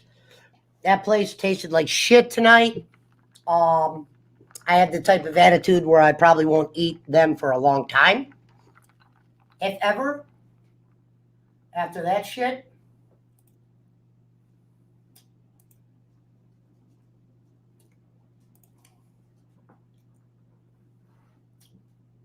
Right? True. I know how to make a steak. Hey! You better stop dancing around here. Getting pretty close to the computer over here, bud. This ain't no goddamn couch.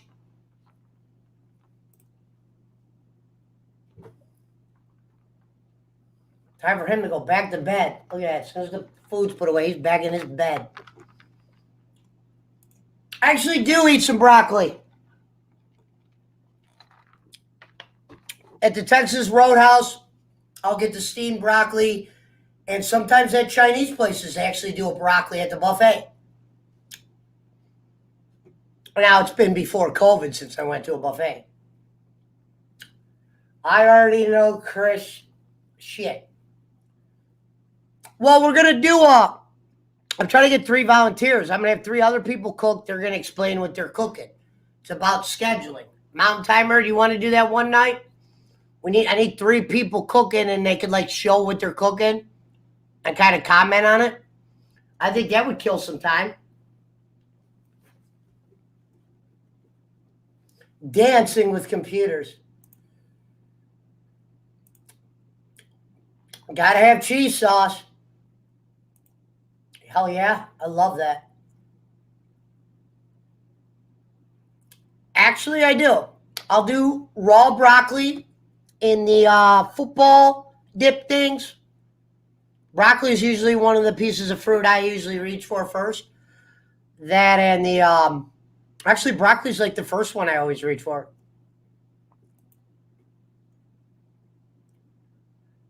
Texas Roadhouse it's good. There was a shooting at the one around here, so I haven't been there since that happened. You know what I mean? I just need 3 guys. I want it to be like Rome, have you cook. No, because he doesn't cook.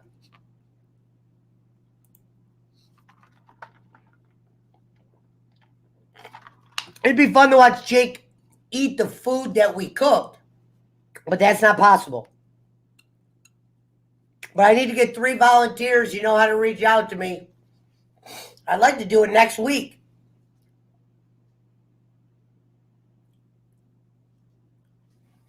It could turn into something. You never know.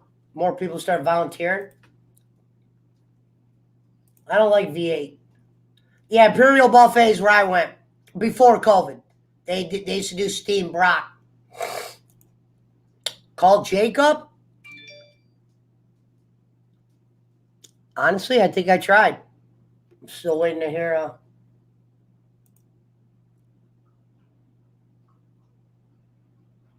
That's the one I eat at.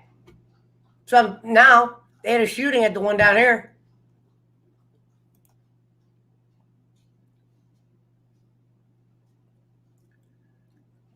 Now I was gonna do that for Jake one night, but he says that they don't deliver out here.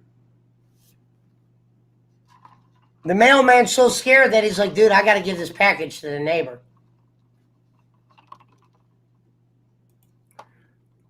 No, Nemo could actually cook food too. Nemo, if you want to come on, you can cook a meal.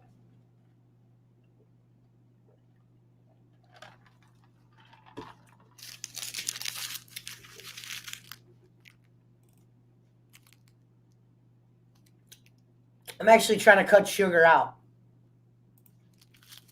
All right, let's get some weed rolled.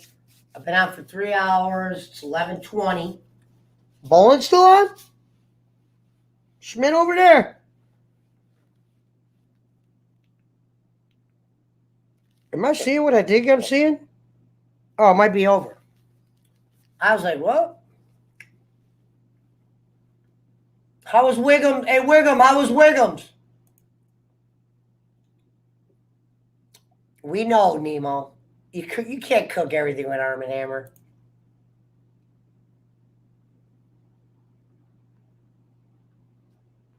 Maybe no-dos. Jake is 28 going on 58.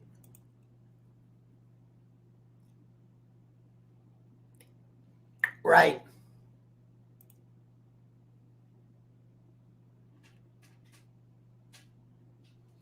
Get a wok, cook your own Chinese. I got a wok. I got me a wok. Yeah, right. You don't watch your mouth? I doubt that. Same old Groundhog Day, says Chief motherfucking Wiggums. His blood.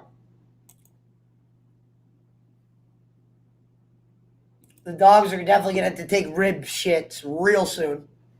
Let me get the weed roll. I'm going to put that jar. Might as well get my thing going. It's been kind of a boring night.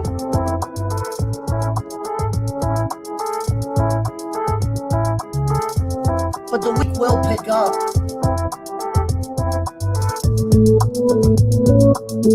Oh, the other night, when Davey Alpha here and here, the Galaxy guy came in the show to talk to me. I told him I'm going to have him on here.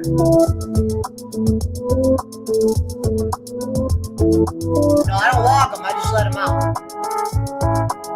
I got fenced in yards.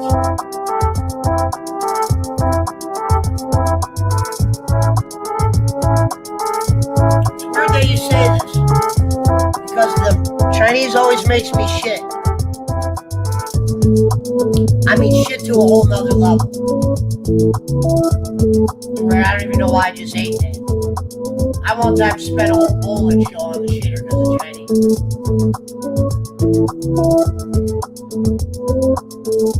Yeah. What day will Eugene be on? Who's Eugene? Daisy, give me a goddamn minute. Who the fuck are you? All I hear is you whining.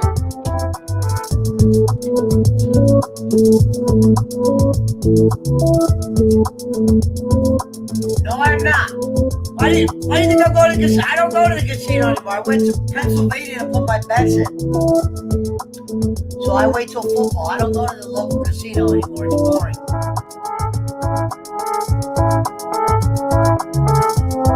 And it's a tough grind to make money in there. It's not easy.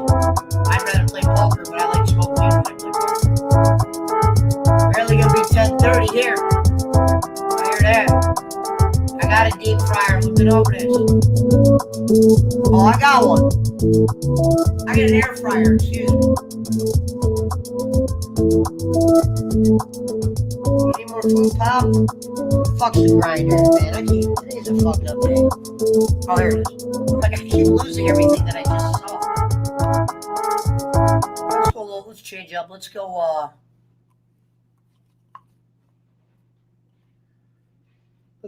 let's do something for Wiggum. Nah. Let's go,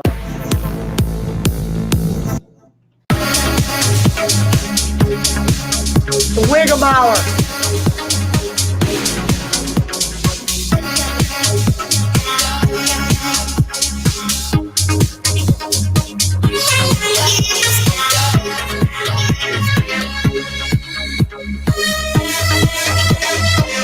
Huh? I'll be there on one condition.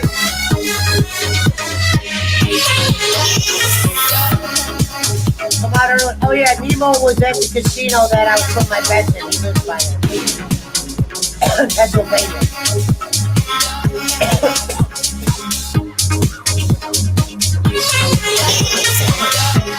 I have no idea. Well, I think what those guys were, there's guys on Twitch that'll click on a category and they'll go to the bottom, you know, where you might randomly see someone like me or just some channel where their comments will get noticed and they put weird shit like that. I try to ignore it. But sometimes their shit just gets where he's like, "You're a coward." I'm a coward because I'm not posting a microwave comment, dude. That's not funny to anybody.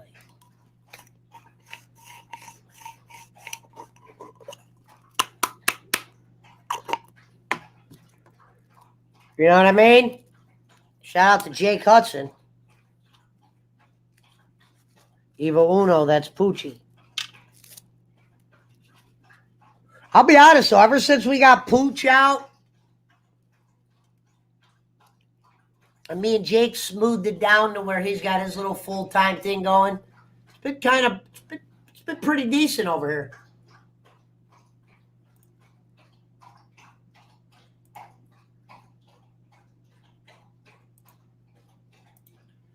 Yeah, no, the reactions were it's what I was trying. Like when he said ask. I don't have a microwave though.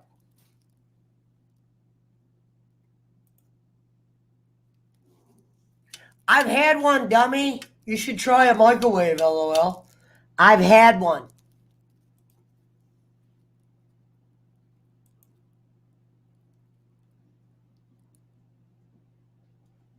Hell yeah. I don't even know if that's a thing that gets done. I just made people a video and showed them. I had somebody here cleaning my shit. I made a video and put it in the PWO chat.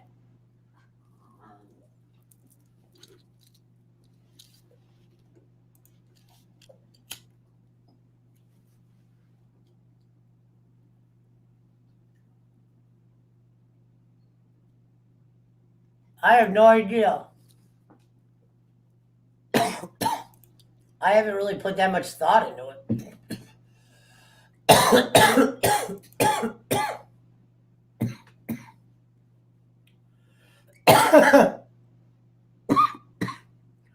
No, the what Jade used to show me his toilet to make me sick. I'd be like, what the fuck? Because his original studio was in his bathroom, and I didn't know that was his bathroom. And then he had to get out of there because people would always have to take a shit, and they would just pop in. And Jake would scream. I miss those days where Jake would be like, God damn it, I'm doing a show.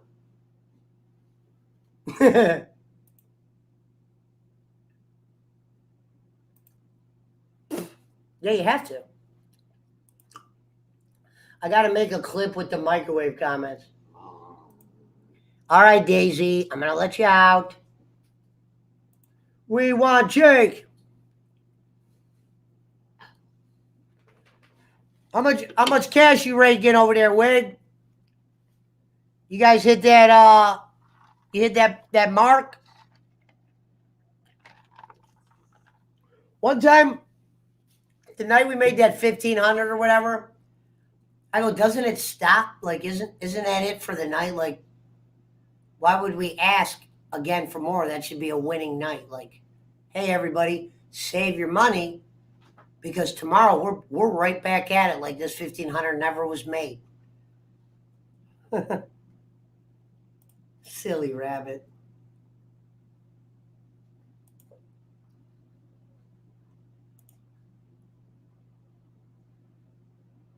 I go, at least the United Way has like a thermometer, and that thermometer is like colored. And when you get to that mark, either there's like a fireworks or something.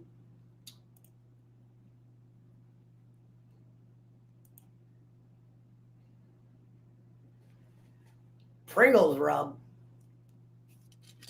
I need a woman to be a cook and maybe like a helping hand on cleaning those baseboards. And I know that wall's not painted yet. I'm waiting for the guy to come do it. We're waiting on the paint. Special order. You know what's funny about this floor? I'll tell you a story about the floor mat if we're talking about the same one, Emo. In prison, we're at the dish hall. And the dish hall has those rubber mats. I got Daisy and Pablo's food under it so you can keep treading.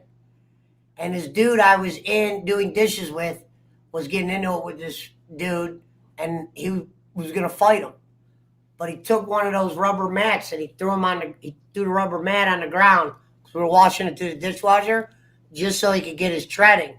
Because the other guy was getting ready to come over and fight him and didn't even think about that. So when the dude came over, he was sure enough slipping on the ground, and the guy's name was Hinton, Hinton. He had his treading from that rubber mat, and I remember he was able to fucking beat this white dude up.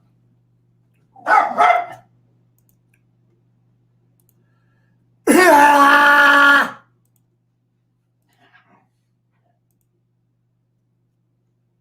don't need anything. I think I need a chef.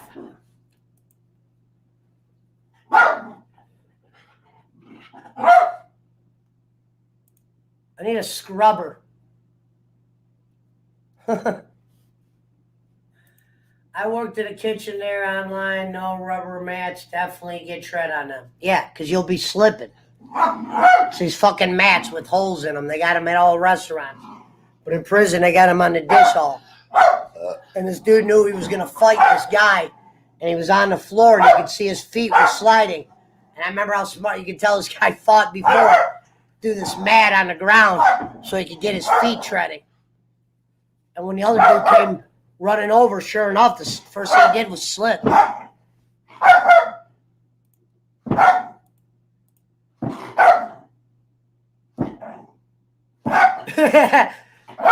Yeah, not much thought put into that.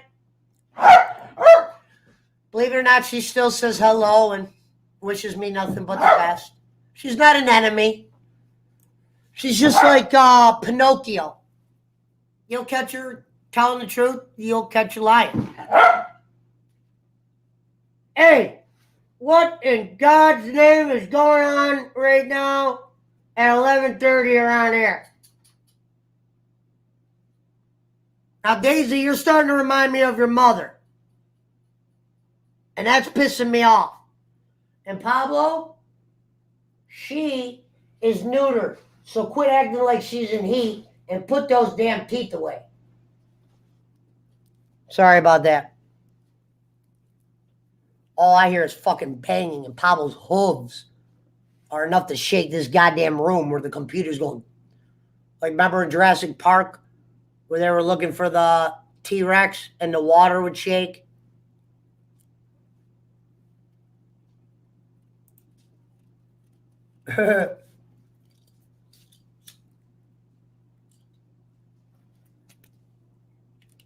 This is the Outlaw Mud Show. Home of the, he said, let Daisy outside.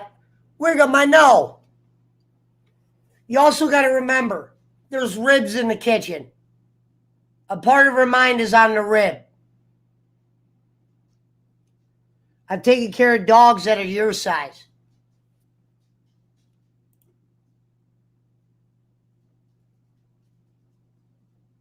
Well, that's why I didn't buy a Cane Corso again.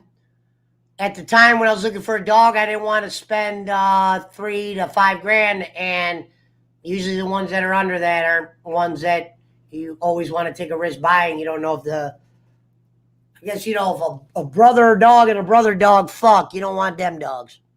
That's all I remember somebody telling me.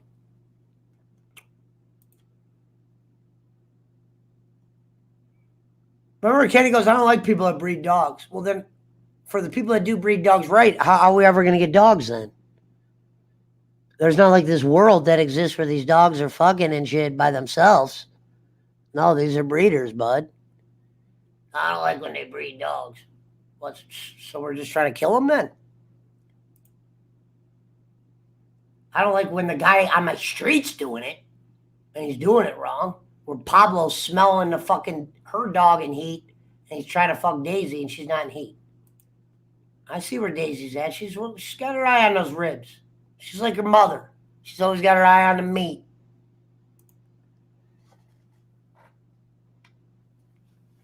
Liar!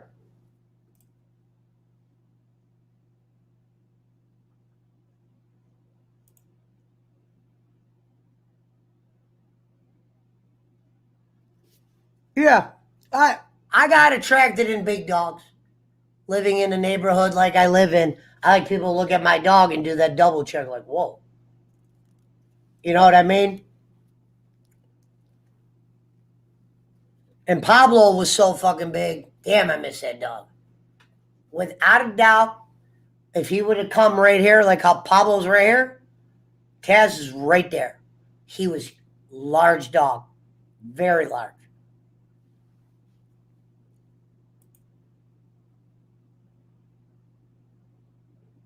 Right. He likes dogs that get born under a bridge.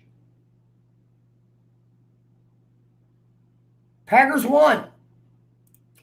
So I won for the week. I lost yesterday's.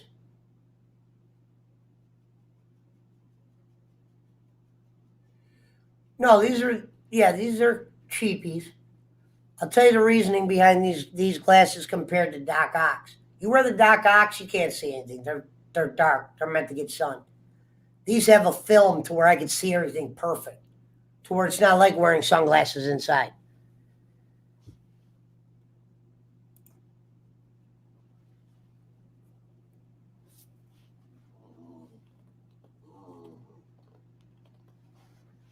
I got a pink Great Dane, how mixed, Stratified, black.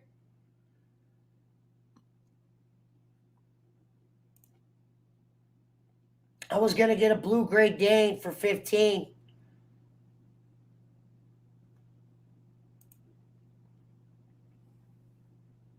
All right, now I'll attempt to let you out. She might be still asking for that meat.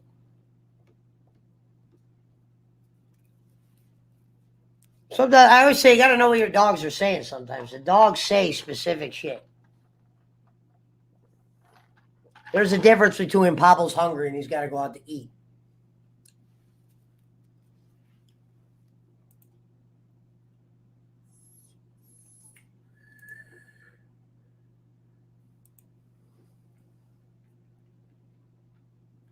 I wear Oakley shades only. So does Dr. Dorito.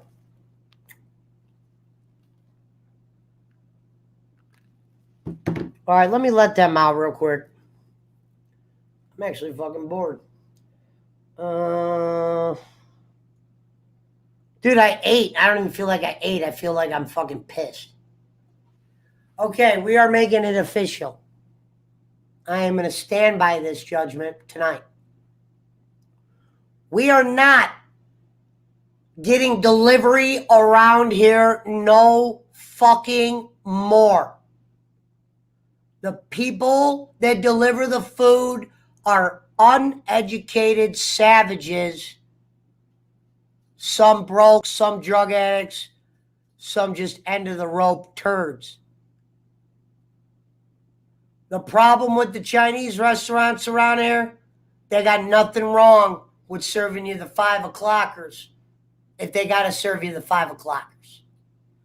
And I have spent way too much money there for that lady to see my number on the receipt, and she should notice it by now, because if not, that's very disrespectful. So, lady, let's recognize my number. Let's go up to the husband or the grandson, whoever's fucking flipping shrimp at the moment, and say, hey, Kenichi, make sure his shrimp's good tonight. All right? His shrimp ain't good? Well, you're going to have to answer to me. So make sure that meal goes out good. All right? I'm going to have you working up here on Friday doing my job. And I'm going to go home and fucking watch the Karate Kid and shit. What up, BC? Bunch of savages in this town. No, I will never get them again. You guys are lucky I got them the other day. That was literally after 12 hours of not eating. I don't know who this is. Pesci! Those shades are lame. Thank you. Nemo Boss says hello. I told you they're glasses, buddy. Look at them as reading glasses. They're not. I'm not here to pick up chicks. I would have worn a Doc Ox. Or the fake Ray-Bans.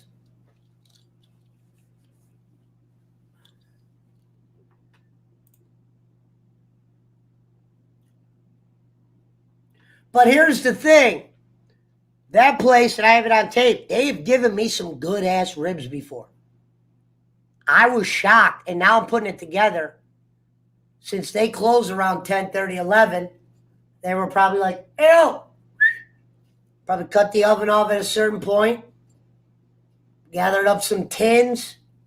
Hey, you get the order, you take out of there, you get out, you do out of there. All right? No more cookie. So you're just getting some fucking stored up. See you tomorrow, possibly. We might put them in the stew, the chicky mangata, the fino gadajia, the hata sisi, the puchika manana, the tata tatakika, the taka namasika bajaka, the kanichiwa batiba. I opened the door and saw the dog. No! No, buddy, yeah. Give me a minute. Dog's gonna let the dog on him. No! Okay. Oh, take it.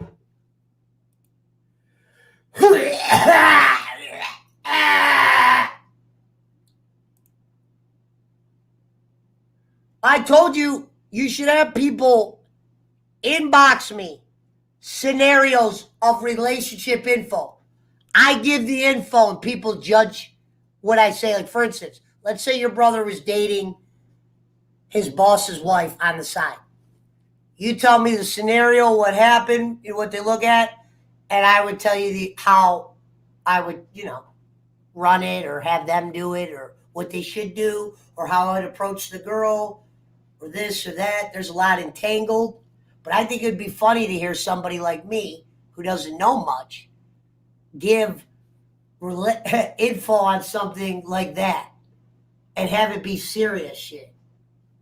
About kids and shit. I don't have kids. Like, my kid's turning 17 tomorrow. He wants to get his first gun prostitute. And then, I think my wife's cheating on me. This is yeah, we could go somewhere with that. I would have been on the phone. Holy shit. Oh, you must have heard me say that. I'm like, how'd you know I got Ming Moon? Ming motherfucking Moon. Hello. She goes, hello, happy. That's how they answer the phone. Hello, happy. Delivery. What's the address is? Not trying to crack a joke. What's the address is? You give her the address. There's no thank you. It's just a fucking price that's thrown out. $12.75. Silverware in the bag, please. She still doesn't even know what silverware means.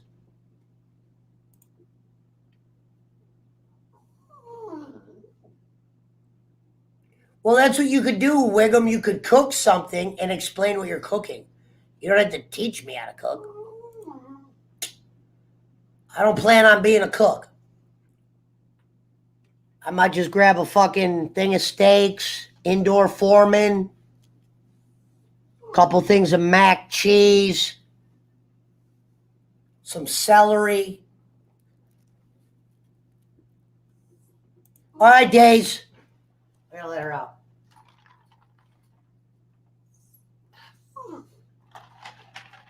I swear to God, if you're making me get up to get you ribs, I'm not getting you ribs all night. Let's go.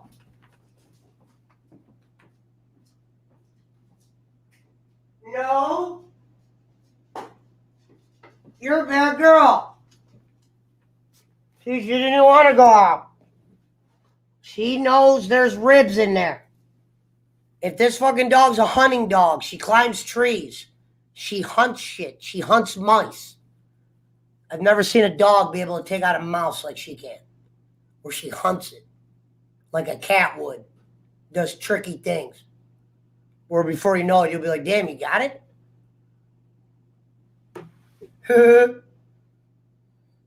She used to not like kids. Like when we used to bring over my girlfriend's thing, she thought small children were animals. And when they would run across the room, she'd dart after them. And like do a tackle on them. The little dog trying to tackle like a kid. She wouldn't bite. But she didn't like little kids running around.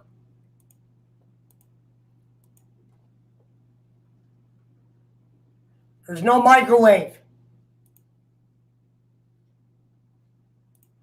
My dog is snoring. Daisy, get the mouse. I don't hear him tonight. She's licking the trap. The Fishy Power Hour is brought to you by Ming Moon Ribs. It is also brought to you by the Champions Club. Make sure you stop in the gift shop and get yourself a version of the version.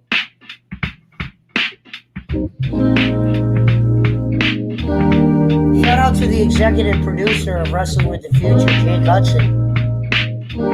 We salute you.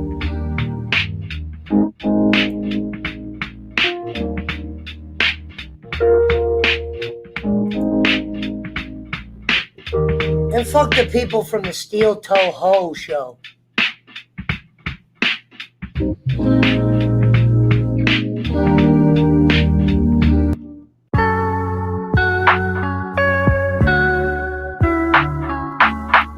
All right. Time to get smoky. We have to change the song up. It's time to smoke. It's 11:46. We're 14 minutes away from the 4-hour smash. Make sure you tip your bartenders.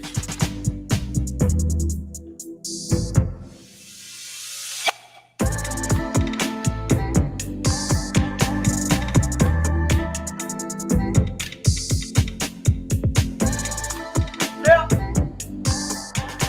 Microwave goes 8 o'clock.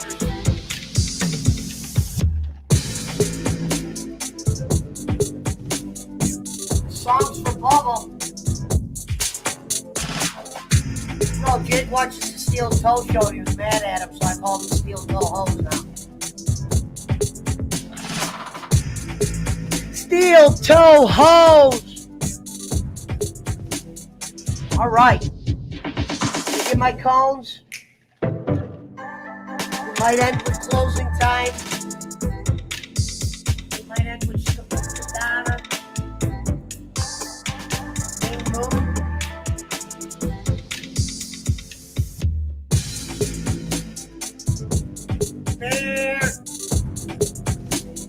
It's hard to just talk for 6 hours without anybody on it.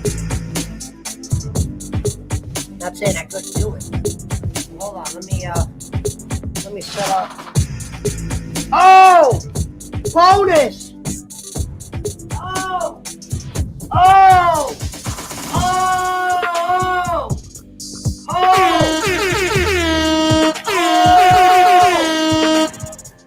Oh! We got the first motherfucking bonus of the evening.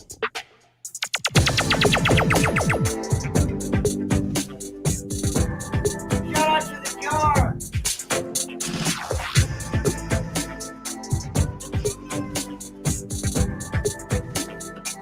Bonus, Jay. All right, you're done. Let's get rid of you.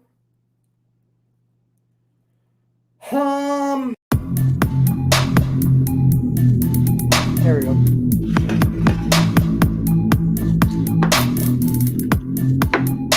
Where's my lighter?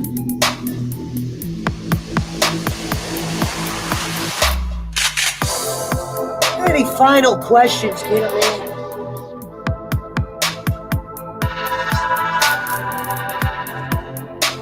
Did you see that?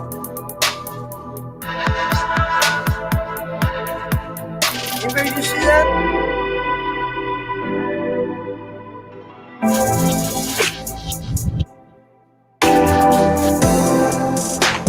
What did that?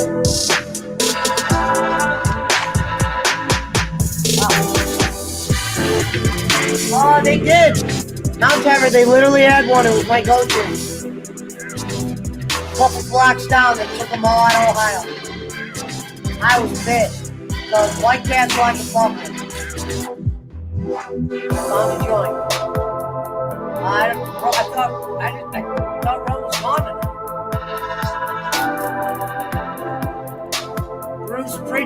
Jim Cornette.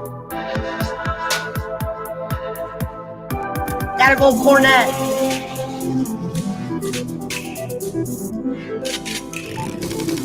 I'll tell you this, Wilson. I know Bruce Pritchard can make me laugh because of his impression. But he's, Cornette's one of those guys that you just, he's good.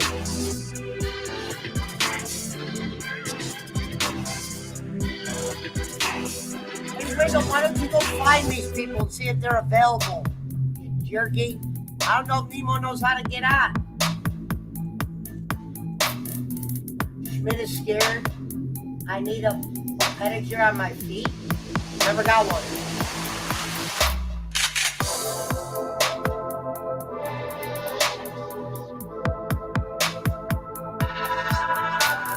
I've been on Patsy's show and Jake's twice since the beginning of this movie.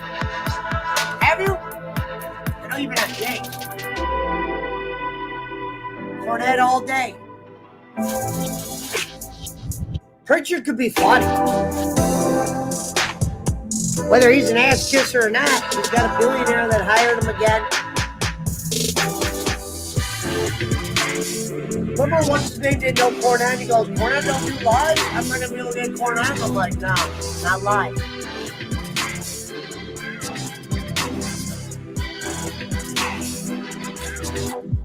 Yeah, he's got a messenger. He's in our chat, maybe.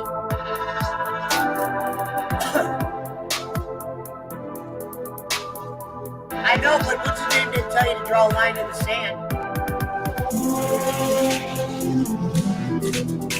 What up, Jay Walsh? Hell no. I wouldn't be able to look at certain people.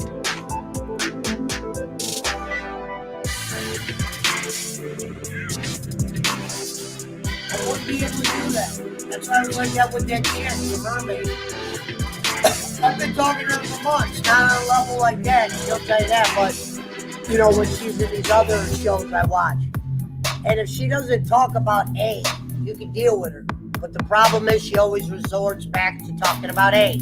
So, once you start that shit, and I tried to be nice and say you look silly as a motherfucker, but you want to take it as I'm doing this. We're busting Jake's balls, she's trying to tell me we're making fun of him. I'm like, wait a minute. How do you know he doesn't do the same shit to us? Now, I know what make fun is. I can't think of a time I made fun of the guy. People have imitated my voice for years. You can't do an imitation here and there.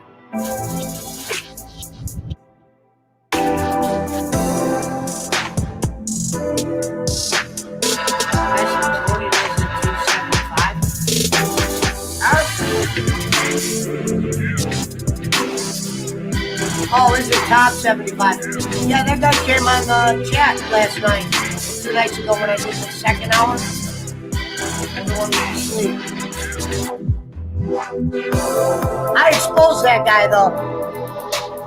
I think his idea is to get that reaction from saying that crazy shit. Because when I threw a couple points at him, you go watch what he said. He didn't really come back with like, hey, I'm feeling it. He would just say shit like, I proved you guys wrong. I'll show you that prove you wrong once. Buddy, there's nothing to prove.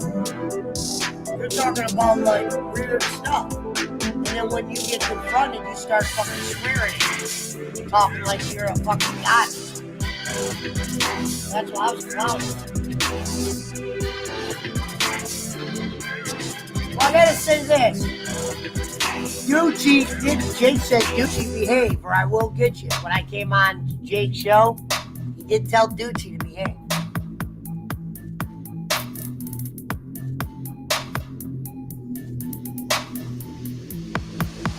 I have to say I'm top 5.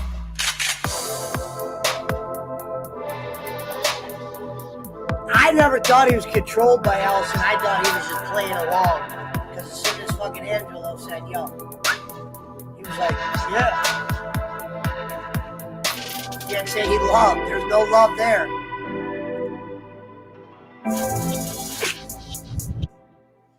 Oh shit. That was the idea, buddy. You said I can't hear you over the music. You gotta listen real closely then. You know how fucking quiet it is in here?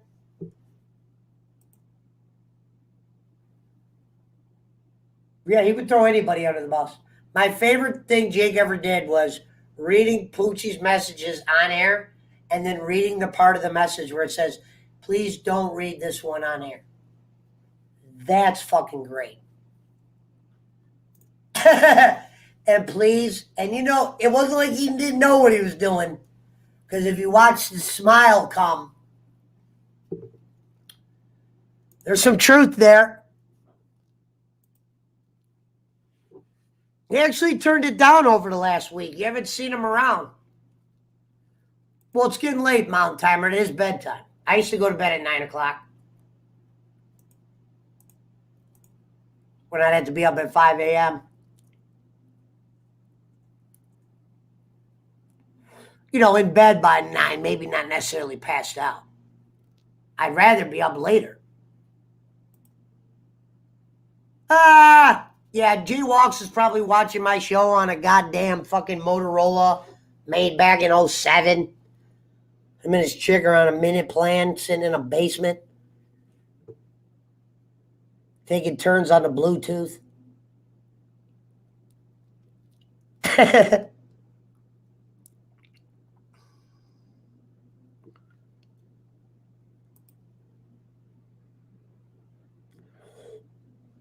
Think if I get Jake anything for Christmas, it's going to be the other half of the tag belts.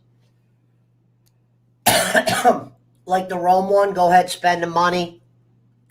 But this would have to get to him.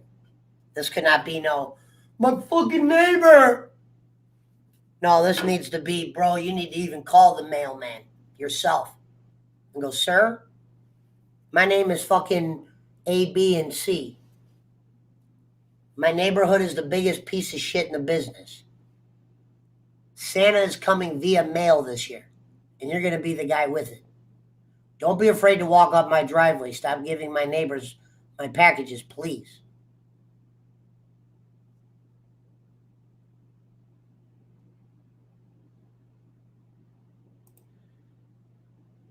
I wouldn't trust Jake with a Power Wheel. I knew he was asleep. Trust me, if he wanted, he saw me on earlier. If he wanted to, with Jake, you know when he wants to do his show.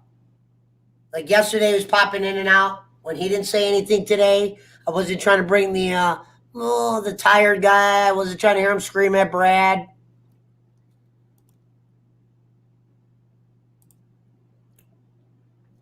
I got a Motorola Power 2020.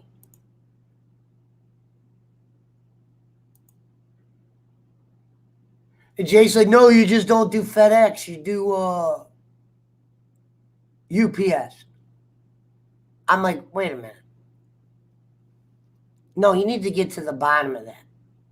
You need to figure out who your mailman is and get it. I know him, the mail girl that doesn't come all the time, but I could go have a conversation with her. Like, something's weird about that. I used to always say, is your nephew ripping the shit off? Like, I got you that cape and that crown. You didn't even show the people. Don't tell people you want a Halloween costume. Might as well just get that kid a goddamn fucking bowl of pudding. Yeah, but then I really got to watch him. Once if he starts acting kooky.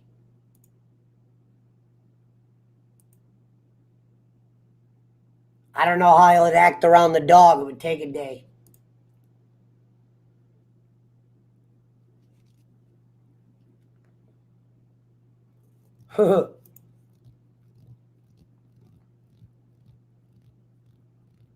I have that clip. I'm gonna have to, dude. I'm gonna have to label it. If I played that the other night, I don't know which one it is. I have a few though.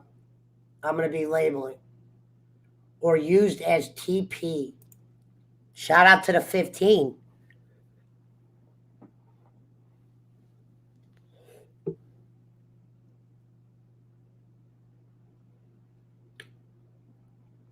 Well, Pablo get used to him. The problem is if you act weird around Pablo, like when those guys were here drunk and they were walking funny and Pablo doesn't know what the fuck that is.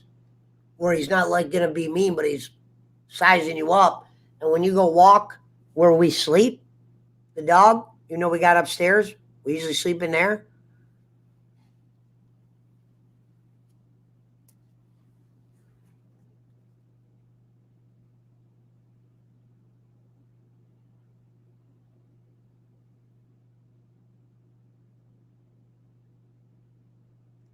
That's the one BS I died when I heard that again.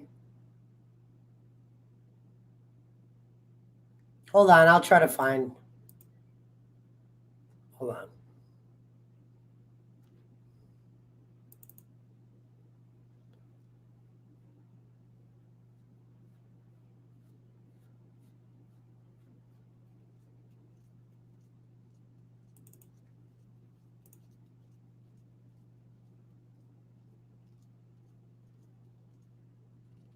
Oh.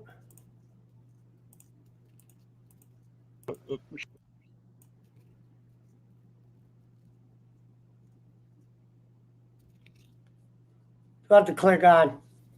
Schmidt. So, Schmidt. What? So this is what Jake told me. He said he's going to send 10 pounds of those like sugar hearts to I Pesci. didn't say shit! Yeah, you I did. didn't say shit! Yeah, you did. Was that a work, Jake? The sugar I heart. didn't say anything you put stuff in my fucking mouth! He'd like that.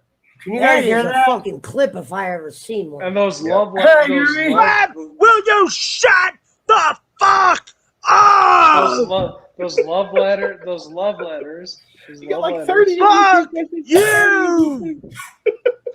Bingo! Got the football wrestling. No, Good job, he Jake. said- He's smiling. he He's said it's like- smiling. Fuck up! Like He's you just go to Walmart and buy smiling. those. The buy those fuck Roman. up, Snow's in the Brad! You Will buy- you shut up?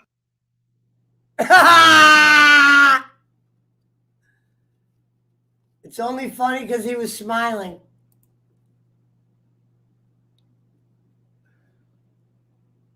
Hold on. See what else I got. Got a special guest. Uh-oh. Kenny Bolin in the house. Kane is here. That's not Kane. That's the Oh, just what? I don't know why I just shut off. What the fuck? Hold on. that stupid biatch. Stupid Jake. biatch. Fuck off, asshole. You hear that? Brad said, fuck off. We got a special guest. Uh-oh. Kenny Bolin in the house. Kane is here. That's not Kane. That's that stupid biatch. Stupid Jake. biatch. Fuck off, asshole.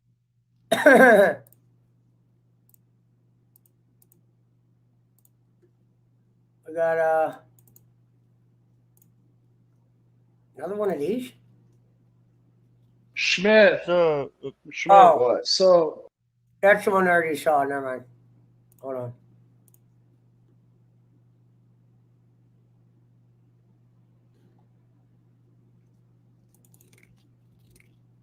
Getting fucking wild in here. wow. What did I You come can- into? You can carry Jake. guns like that here in Jake. Kentucky too. Jake, more Jake. Did I mention Jake? And then Jake, probably Jake, a little Jake. more Jake. hello, You Hey, came what's up, into- asshole? What's up, asshole? asshole. Fuck off. Brad, you're an asshole. You're an asshole. Shit. You wouldn't give me You ask for money. $10. You ask for money every day. You don't You work. wouldn't give me any money. Like, Fuck off. Pesci, can I get $3 from you? Fuck off. Do a little- Thing, Brad, let me tell you something. Here's the thing. I can't even hear you on my phone. Fuck the Because guy. you. This StreamYard Fuck you. bullshit. I Fuck can't you. even hear True what you're story. saying. You ever know? Fuck It's so badly coded. Fuck This you. program Start doing is this. so badly coded. I can't even hear you. Fuck you, you piece of garbage. Garbage. When you ask me for money now, Fuck off, Brad. Hey, He said, thank you. After I played that.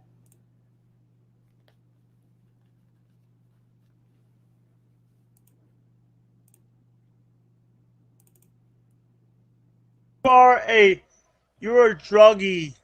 Guess what? Guess what? It's what month? What month is it right now? September. Okay. In February, you're gonna send some love letters to Pesci. Fuck He you. There. He loves Pesci. What up, everybody? He told me in Fuck Burnett, you. He told me Fuck you, Mountain Timer. Fuck He you. told me and Harry Burnett that he was gonna send Pesci Who's the love chick? letters. You know, He's you gonna know send those Pesci love hearts? letters. Yeah, you know those hearts that have like those little. You know phrases what? on it? Here. He Let me show you something. He said it. Shut the fuck up.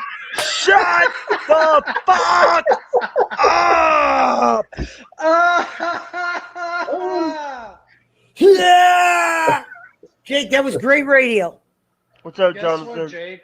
What's up, I wouldn't Jonathan? be mad if you said Pesci 10 pounds Let me of those tell you, like hearts. Hey, Bowling, you know what, No. Brad? You just know the sound like Bowling. that fucking person, Jake! Bowling. I'm actually back on good terms with him.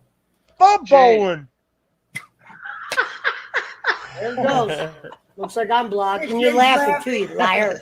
Liar! Go to Sonic and get one of those. What a piece of shit, he laughs. It's all a joke. He's laughing during that whole thing. This one just says, JJ, let's go. Brian, come on the show. We'll send you a link. We'll eat some tacos. Tacos! You scared Mountain Timer away, Jake. Anyway, Bez. JJ, get on here. You got to explain yourself. Jake is the biggest troublemaker I ever met in my Hey, life. I got a ball to pick with you, fucking JJ. Come on. I know you're not at work right now, you dipshit motherfucker. Holy shit. Come on. Come on, come on. That's awesome, you dipshit motherfucker, he said. You dipshit motherfucker. What do you think about sending Mountain Timer a link, Jake? You can speak on our behalf here. Fuck off. You're not getting a lead, Mountain Timer. Thank Would you. he would come Fuck on the you. show, would he? Bye. Thank you. Fuck you. Bye. Piece of shit. Nothing. You live in the damn mountain. Shut the fuck up, Mountain Timer. You idiot. Asshole. Asshole. Asshole. Mountain Timer. You're an asshole. I'll send him a link right now. Night assholes. Oh, Jake. Yeah. It's Wednesday? Now it is. I got a show tonight too. Hold on. This is Assbird. The fuck is Hey, come on, damn it. JJ! I don't know who damn. He was on WCW I heard and TNA. Schmidt sticks that fucking flamingo up his ass. Yeah, well, that's what happens around here, Alfred.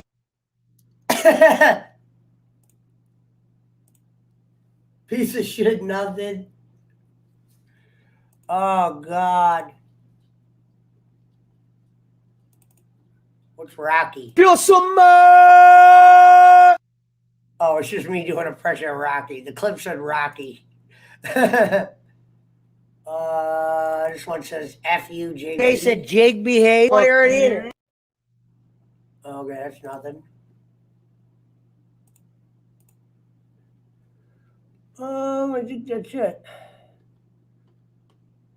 That I have loaded up.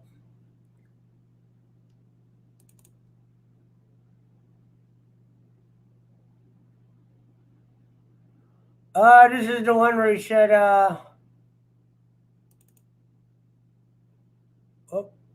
Guess what? Guess who's pregnant? Smith's pregnant. I'm not pregnant. Not quite. Guess what? Schmidt's pregnant. That's awesome.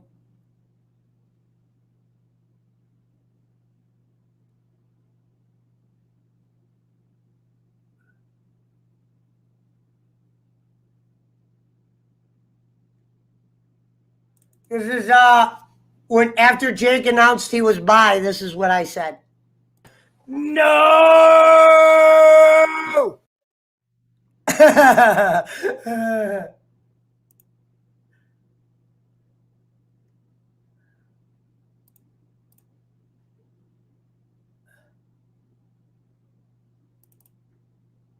Who said that? Fuck was you, JJ. JJ. Fuck you, JJ. You piece of shit. Brian Alford is better than you. Jake reading the future before it ever happened. Brian Albert is better than you, and JJ was watching. God. Jesus Christ.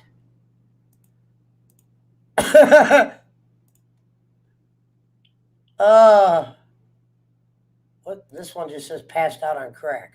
Passed out on crack and her house burned down. Trust me, we're gonna get you a tarp, maybe a hold up tarp with like a lawnmower with one wheel. You're gonna have to get a little strength. I mean, I'll match a wheel. And we can raise money. We're just gonna give him a tent. We'll just give you a tent. Every spoke, okay? Fuck a tarp. We'll give you a tent.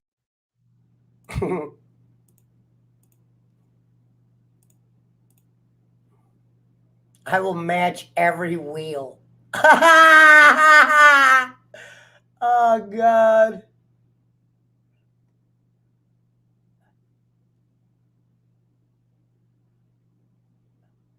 Oh, this is where he called David Two Belt's stomach, and he apologizes for calling him stomach. And he did it on purpose. And he goes, I do that all the time. What's up, brother? What's up? That's perfect. We Schmidt should got, be joining us soon. Yeah. I'm sorry for calling you stomach. It's all right. I get your name wrong all the time on these shows. Yeah. I love that. Sorry for calling you stomach, and he's not.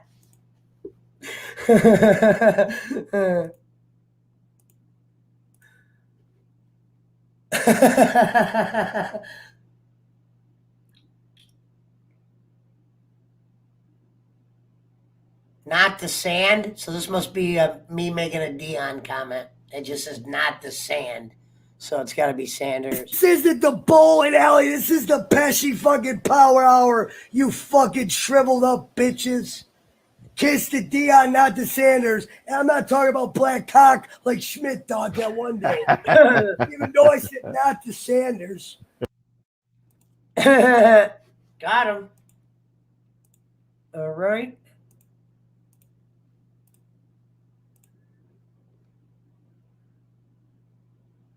This one just says rice. Stuck on like shows where there's no topics or dragons or stalkers, blood, fucking typhoon, smifoon, and ryfoon, and rice, and pilaf, and shithole, dog shit.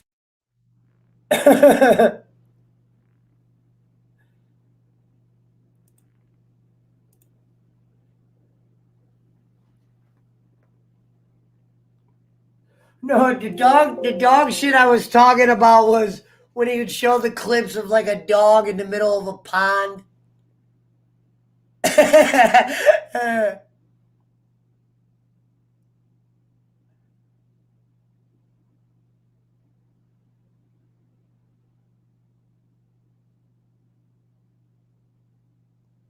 think that's all I got. I'm gonna start making them again. I erased a bunch of them because I was pissed.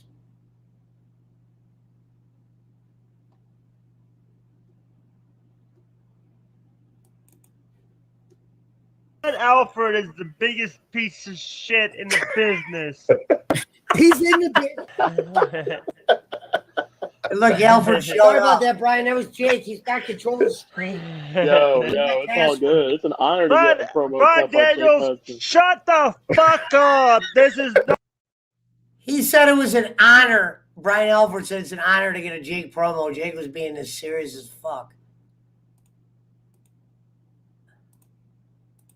I doubt we'll ever see a night quite like that.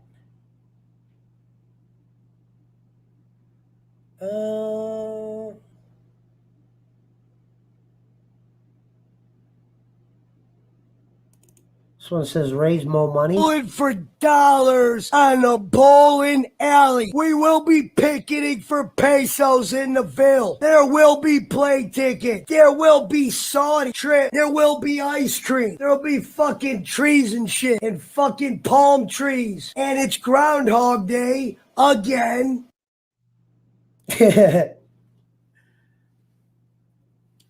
there will be Saudi trips.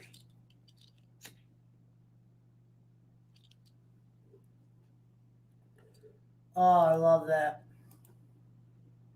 There will be Saudi trips. I said in the Ville.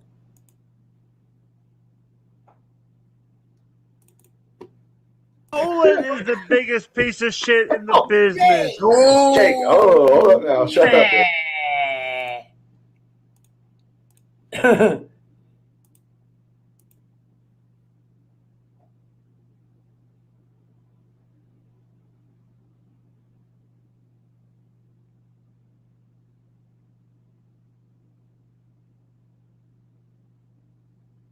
That's it.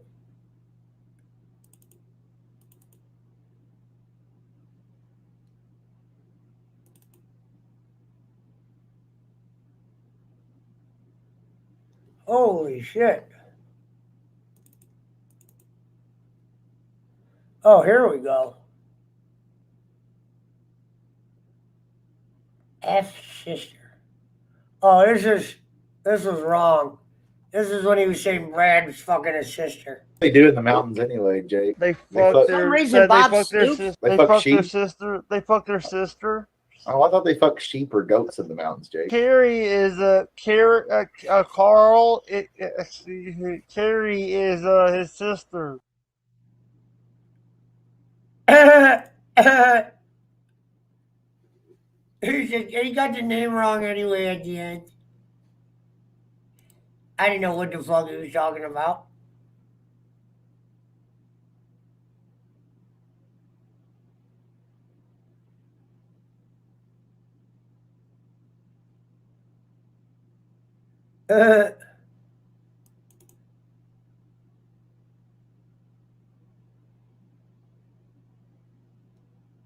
This one says F.U. Schmidt.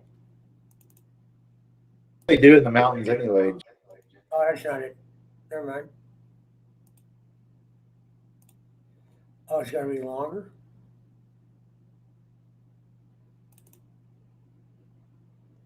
Let me say this about you, bro. You What? always like to bring up pee. Do you have to go pee? No, pulled a jar out before that we thought was pee, but it was pickle juice. Fuck you. Now what? No, but how many Little Debbie products do you have? Like Ho Ho, Starcraft. He said, fuck you. Jake, we love you for that. Let's get some weed going. That's why I had to bring him back.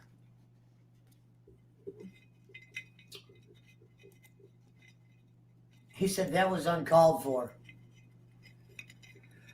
Well, that's why he's the Mississippi Mudhound. He's the garbage eating.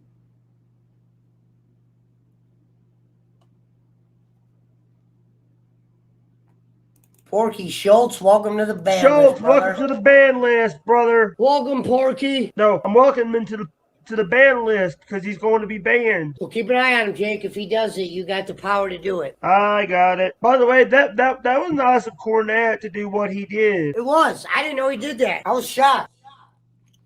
I still don't know what Cornette did. By the way.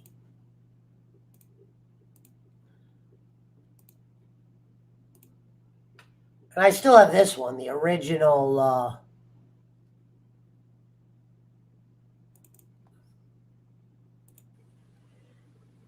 Fuck off, Brad.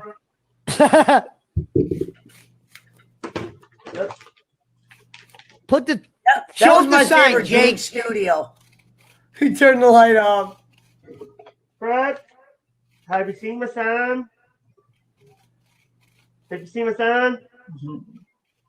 PWO Jake. Hold on, Jake. Ready? Go. Here you go, Jake. My sound effects didn't work. Get the sound effects down at least. Now I know I can play a sound effect. I learned that from Russo. Mountain Time, I got a thing for you. Should we send Kenny a link? Hey, what's up, Spencer Green? What up, Spencer? Hey, it's sexy Kenny Chow. What's up? What's up, Hayden? What's on? Well, at least we got that chat working tonight. Yeah, keep that off. Keep that sign up, Jake. I like that sign a lot. What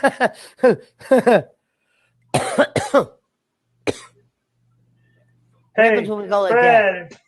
Hey, Brad, that was sign? Brad, this is for you, Brad. Anybody that wants to come on the show can come on the show. I'm actually... That was a long time ago.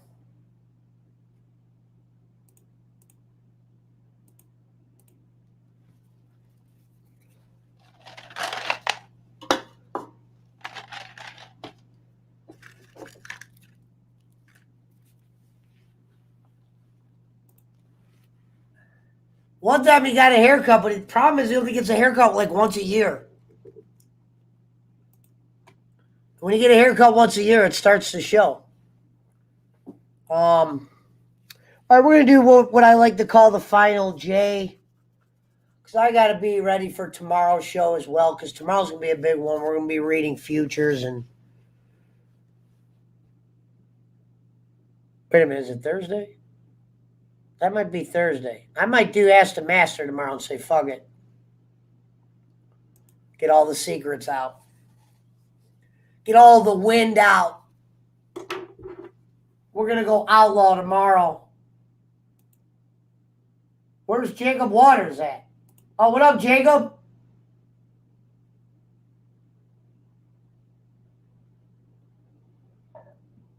Oh, Schmidt keeps getting blocked on it. Yeah, because Jacob doesn't really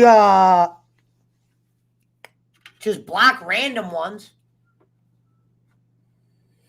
He knows about the Servap changed his name to Servap Medium Sing. And I was on the Jordan show, and instead of just fucking acting like they're pieces of shit, I was playing along, and they were all screaming PWO. Sexy Kenny Chow was there. Servap Medium Sing. Bruce Leroy Dooley. Honest Kenny Bolin. Addicted to Scamming. Addicted to Scamming was there.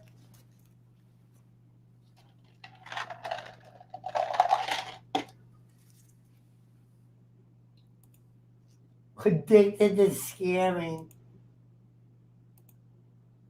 Here, I got something that we could do that you guys will have fun with. I'm going to read the actual blocked list of the names. Let me move this over here so I can see you. Jacob, what are you doing? You want to come on or you want to come on and smoke? I'm about to smoke some weed if you want to come on and smoke. We don't even know anymore who it is. Phil Connor probably was the guy at one time, and who knows? I'd pay money just to know who was who. Servap's Cannibal was one of my favorite. I have no idea, Boston. There's no for sure yet.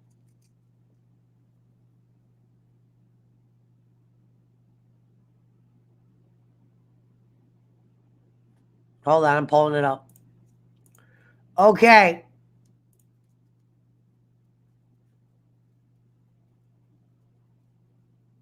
All right, here we go. Here's a list of the guys' names over the years. Vindicator, when he was trying to copy off Vindicator, he put the picture of E.T. I guess he had an evil Uno and he must have put something he wasn't supposed to because I got an evil Uno in there. Kenny the Pie Maker Bolin. Ready for these? Kenny the Con Man. Bolin's phone number, and it's his phone number. I'm not going to read that. It's Bolin's phone number. Chris Doyle, Christopher Bolin, exposing the business, who actually bought a badge and had us we didn't know who that was for a while. The great Brian Last, the Perth Pesci, Bill Foret. He must have had a Jake in there. I saw even this one. This one says Ku Klux Klan, kill all the blah, blah, blah. Jerry Cassidy, Allie H. when he was copying off of Allie. Everyday Sad Stories with Kenny Bolin. Yes, I'm a troll, but a polite one.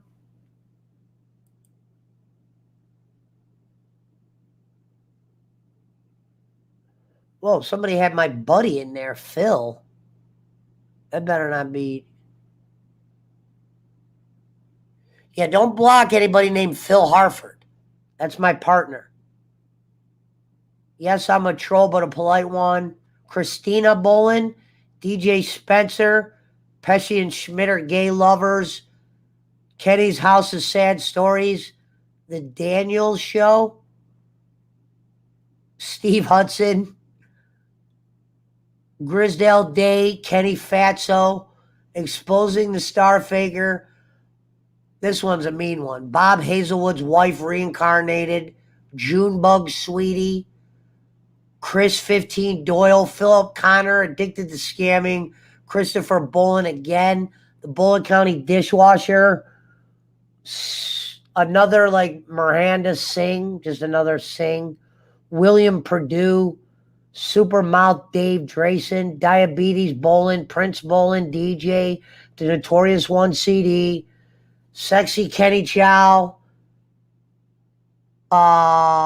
Physic Medium Servav Singh, Homo Bolin, F4 Ginger 3V, the another Servav Singh, Julio Caesar Genomes, the Perth Pesci, some Helen, Claire Norman, the real Servav Singh, another Servav. Where I couldn't find that picture. I was trying to get the picture.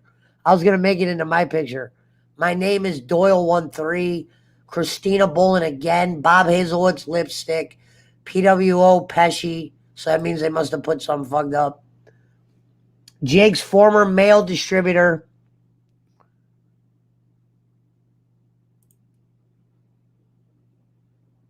Chris Shit, the dim-witted dishwasher, the Perth Poochie, Don Tony, person shaver, Rob Terry, Adderall addict, the big Bolsifity, Grim, handsome Harry Barnett, Dutch Mantels, mustache handler, Christopher the Prince Bolin, Ghost of Hazelwood's wife, Harry Virgin, Kenny the fucking cholesterol maker Bolin, Ariel the mermaid whore, Anonymous Mysteries. My name is Lappy because Kenny is my pappy.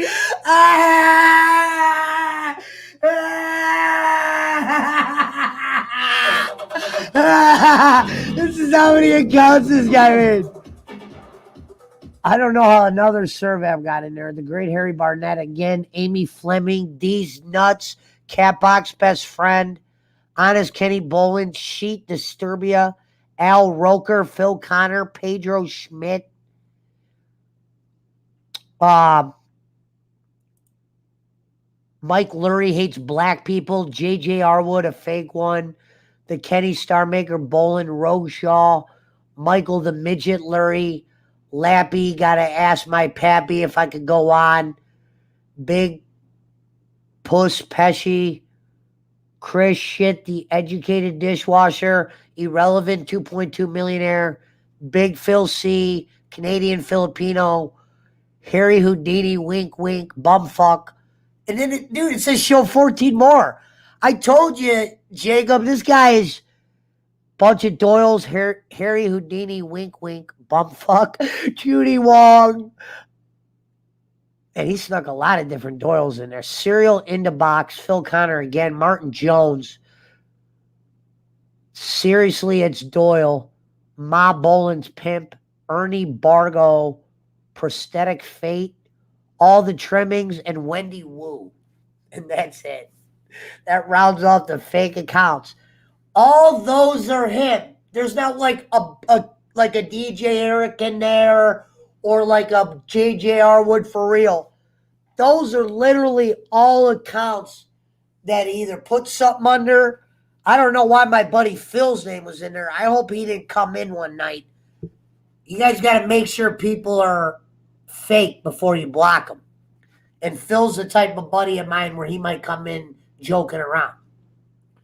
And I don't remember what's his name making a fake of Phil. He wouldn't know him like that. Michael the Midget Lurie. There was, I don't know if Sexy Kenny Chow got back in there. I took that one out. Remember when people thought it was Ariel? He has an obsession. Adderall addict. Dutch Mantel's mustache. Like, the stuff you can't do is the shit about people's wives. That was fucked up. That's why I'll never forgive that guy. That's why I always say he puts shit that I can never. Once I know it's him, you're out. Just because I know what you are. Wow, he had a fake Jake Hudson that looked just like Jake. That's a pretty good fake he had. But if you notice, most of them have Boland's name in it. Like, he's that obsessed. Diabetes Boland. Super Mouth Dave Drayson. Who's Dave Drayson? There's always a reason for the name. The name is never just... And usually the Phil Connors were probably just Doyle. Who knows how long Phil even stayed around?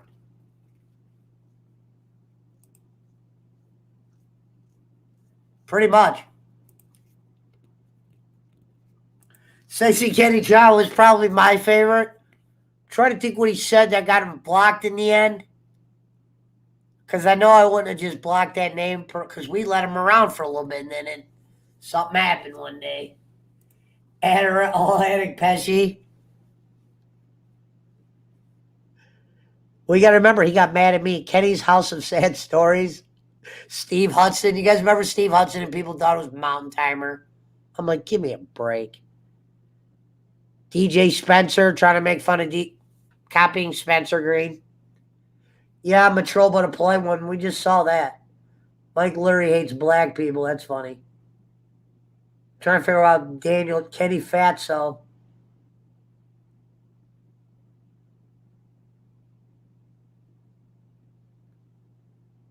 Homo Bolin. Like, that takes a lot of time. Like, he made 90 different serve apps where he was changing it from physic, medium serve app saying to I'm just seeing multiple serve apps. I'm like, holy fuck. The real serve app. That one got a chuckle. I like this one. I'm going to say if I was going to give a winner, the winner goes to this one right here. Oh, this one I must have, right here. My name is Lappy because Kenny is my pappy. He's got a Chris Schmidt addiction. It's a little bit deeper than mine. Most of the shots he's been taking. Addicted to Scamming was close, yeah. Addicted to Scamming was great. Ariel the Mermaid.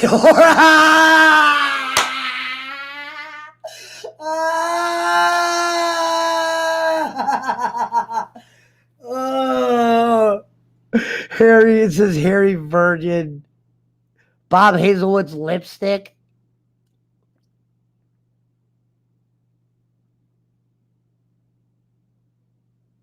There's not like one person like, yeah, I had to get rid of this guy who's an idiot. These are all him. That's fucking wild. Like, I know I wouldn't block no girl named Amy Fleming. That's when he comes under here under the girl names. You'll remember when you block a chick. You know what I'm saying? D's Nuts. I remember that one. That was in the beginning. Catbox Best Friend. Those were always the obvious. He'd always give you the clue in the name. There was always a clue. Even if he snuck a few in. Like this J.J. Arwood fake he made was pretty good. The Perth Pesci. I don't really know what Perth meant. Michael the Midget. Chris Shit, the educated dishwasher. Because we must have said Schmidt was smart one night. So he fucking focuses on the shows. He knows the words. Harry Houdini, wink, wink. Bumfuck.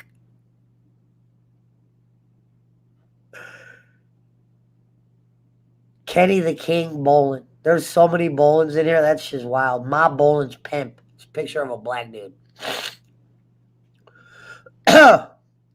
We all remember Wendy Wu. Canadian Filipino.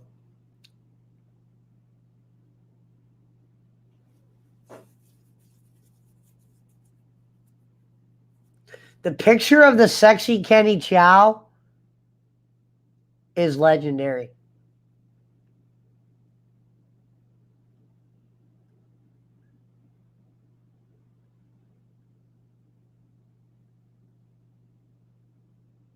But that's the shit that the guy used to say was all that sexy, all that. It's just the shit he said just got old. There was never anything like funny at all. He's just a piece of shit scumbag.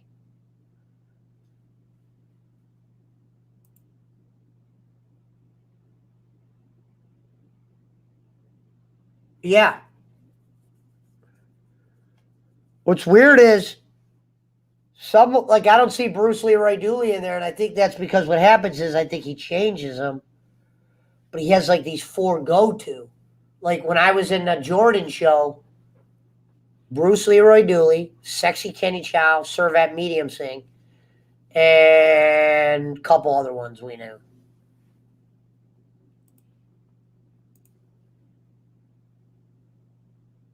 Yeah, we thought Mount Timer was salty bacon. Kenny was poisoning that in our head. You know who that is. Who else hogs the chat up like that? What happened was Bacon was like putting comments in that Brad would kind of put, but I don't think he knew that at the time.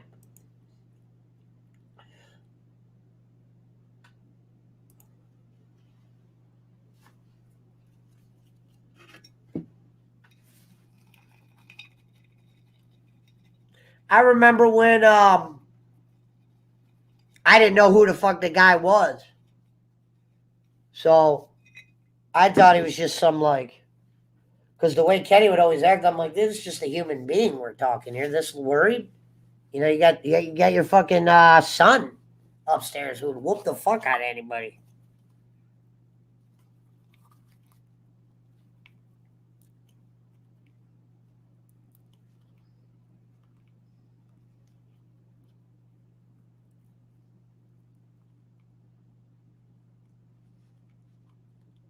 He reminds me of Poochie.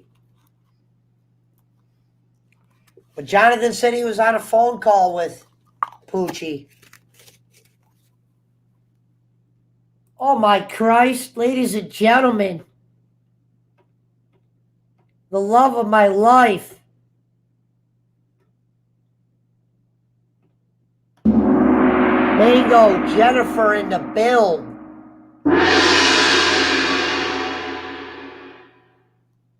How you doing, Miss Thang? How's the weather in Philly?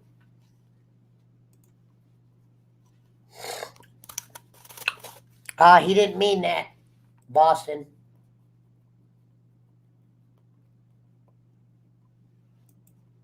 Yeah. It was classic. He tried to paint you out as the fucking Grim Reaper. I can't believe that motherfucker.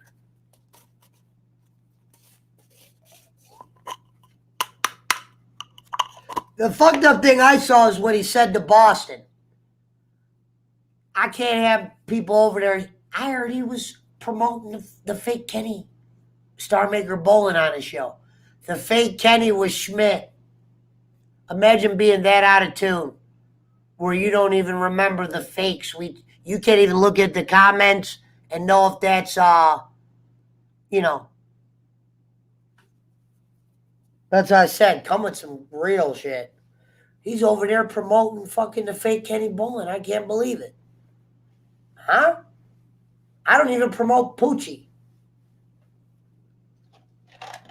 I was tired of him a long time ago when he was Eric's fucking lawnmower. But he got vouched for. Oh, he's okay. He's just doo-doo-doo.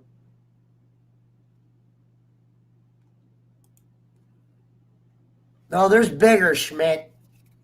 All right, let's determine this. We got 20-1. Final cone, final J. Mango, I love you. In Saudi still? We haven't set your fucking return home yet? Well, you make sure you stay warm. and know that I love you. And I'm out here in the United States thinking of you dancing on TikTok.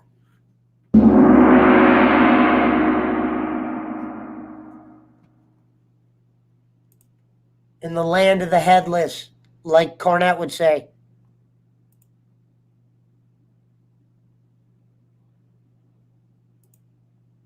Well, we could have been working. He could have.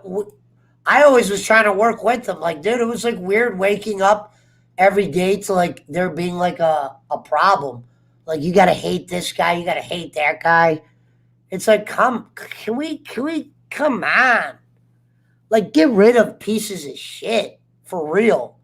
Let's be smart enough to know who the fuck is who, bro. Why do you think I keep one ear to the goddamn street? So I don't lose fucking control of my own goddamn circus. Especially when I'm kicking everybody out.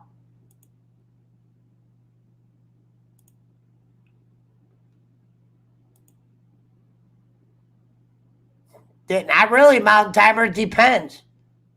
You get a girl, you might have to alter her life. What if I'm doing podcasts and all of a sudden she starts whining because I'm doing podcasts? What if she had a history of drug use? She's in my cupboards one day and she starts stealing. Thank you.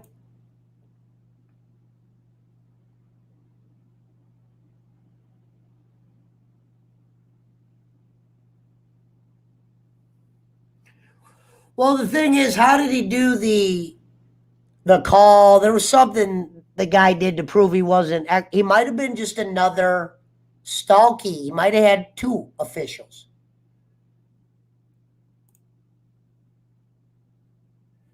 Well, there's usually it's really gone.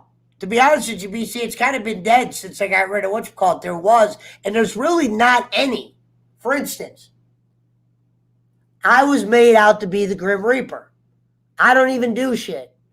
When I'm not by the computer, sometimes I'm not even thinking about this shit. Sometimes I'm not, because I'm either thinking about betting slips or shit like that. He thinks literally because he sleeps all day that when he wakes up, that there's like a focus group or a pinpoint, or he'll draw a conclusion because the trolls know how to like feed info in like a way where they're not, it's like a CNN story. They're giving you like the, yeah, this is what happened and it wasn't what happened. To where it's so confusing. Like, I'm like, damn, what the fuck? What made you mad about me? I'm confused. You still got me lost. Well, I was planning on it, but I didn't want it to be like mean. So I was going to do a here and there with, what's his name? So he couldn't paint me out to be the Jack the Ripper. But then one day I looked down at the chat and I looked at his chat and I'm like, well, all the strong talkers in the chat are on my chat now. Whether they're on my side, they're in my chat. And the ones that are left behind are like the, nothing wrong with them, but they're not the ones we would have wanted to come. That's why I said in the beginning when I first started doing the shows, the ones that are here from over there are the ones we wanted here. And they're going to be forced over anyway. And I can't just hate somebody at a drop of a dime. I thought originally he was going to ask me not to be cool with Eve. That's why when I used to say in the beginning, when he goes, Pesci said this months ago, it had nothing to do with Harry. I literally thought one day he was going to turn the show on, see me with Eve doing the 90s with Eve, and go, you either got to cut that or no. And that would have been the one circumstance I wouldn't have did the bros for hoes. I would have stood up for Eve in that circumstance, only because there was no reason to get rid of her. And as you can see, she's still around. Kind of is. They do a different angle.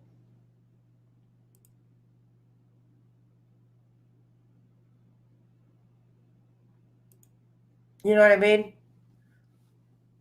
Like I said, when I came on that show that first time, and then the next week or whatever, they were doing badges. The badges were kind of my idea, but he did it the wrong way. He made that Stooge Memorial badge. Yeah, we know Vindicator bought it. But that was where he fucked up. He was supposed to just call that badge the Get on the Show badge. Because he called it, you could say whatever you want. You know, just like Brad said when I brought those clips. You do it on his channel, he'll eventually not play a clip or something or get mad. And I was almost utterly shocked by a TV clip that it really does ruffle him to where, see, if something like that got me upset, I would take it like, okay, this is content. He'd be like, don't show that again. You know what I mean? Like he had like these kids and he didn't want them to see like he thinks we're all like, we're like DJ Eric or JJ. We don't know what's going on just because we don't say. And I used to get a kick out of that because I'm usually around fucking guys that are, not nowadays, but when I was doing my thing, I was around guys that really were pieces of shit. I always say with Kenny, at least he didn't lie to anybody. It's all out in the fine print.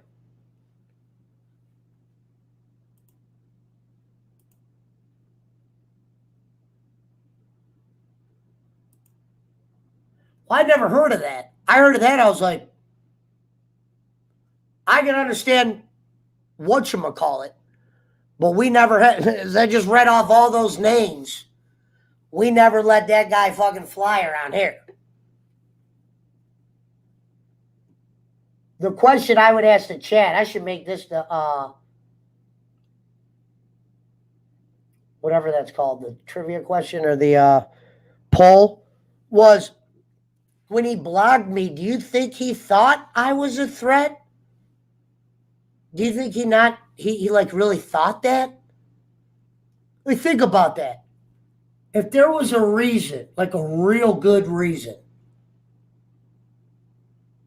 I'm trying to think maybe he was sitting in his room and he thinks these things like, Pesci's doing this, Pesci's doing that. You know what I mean? Because I would look at it like if you were about the money, I was still donating. So you proved you weren't all about the money. So if he ever says I'm not all about the money, he's telling the truth there. There's more truth there than not truth. You know what I mean?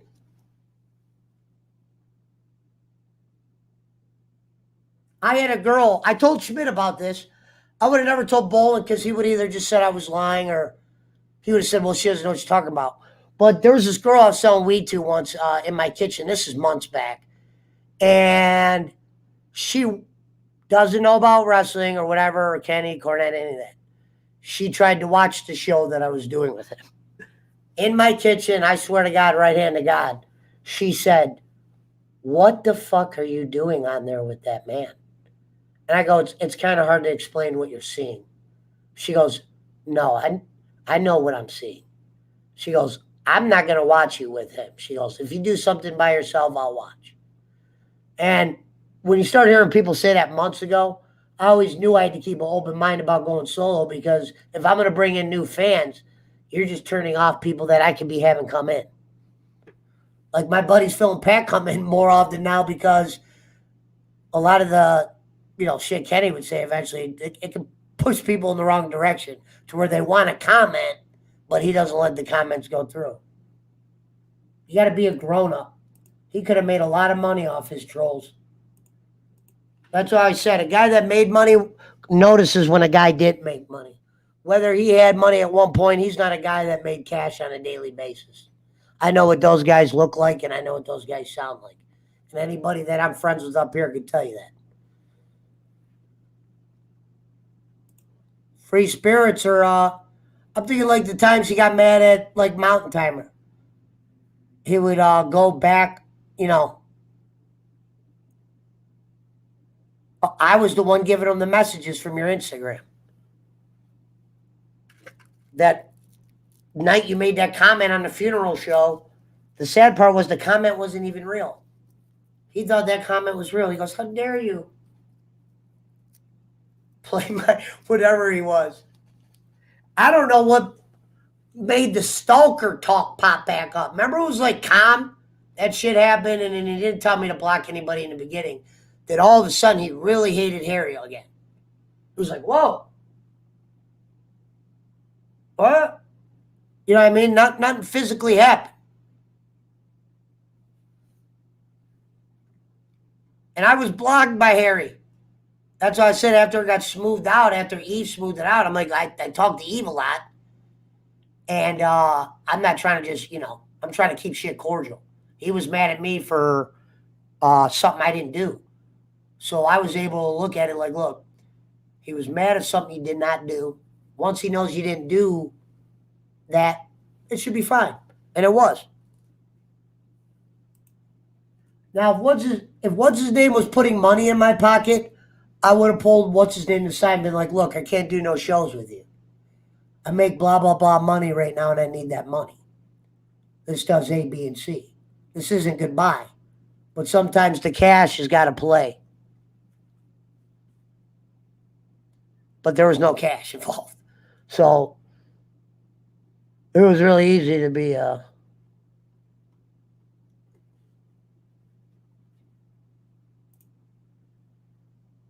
Yeah, I saw what you put.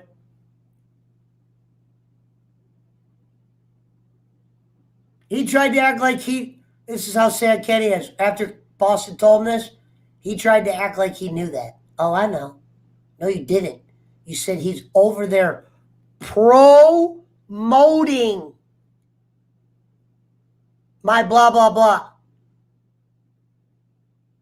Your people that you say come on and bash you, they made a video a couple months back saying anybody that makes comments about you, they will be kicked off the chat.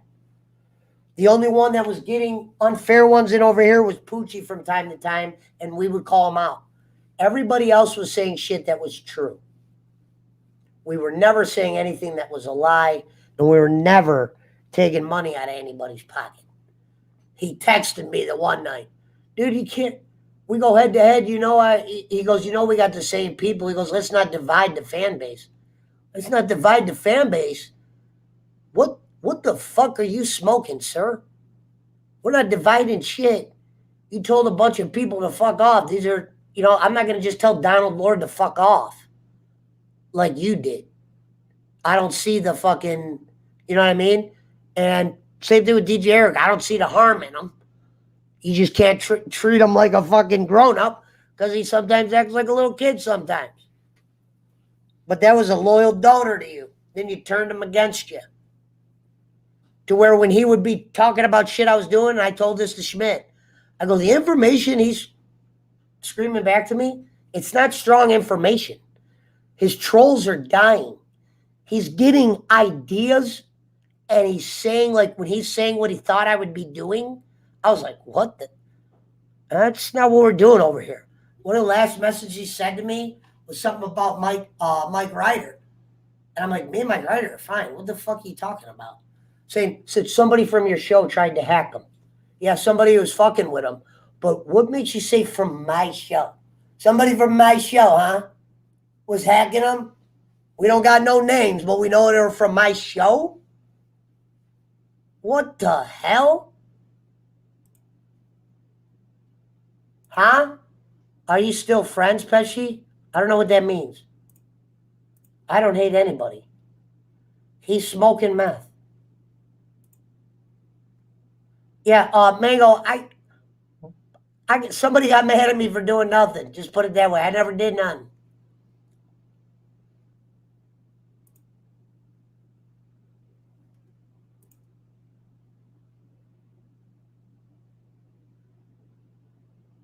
And I go, if I'm going live at the same time you are, you could work together with another streamer.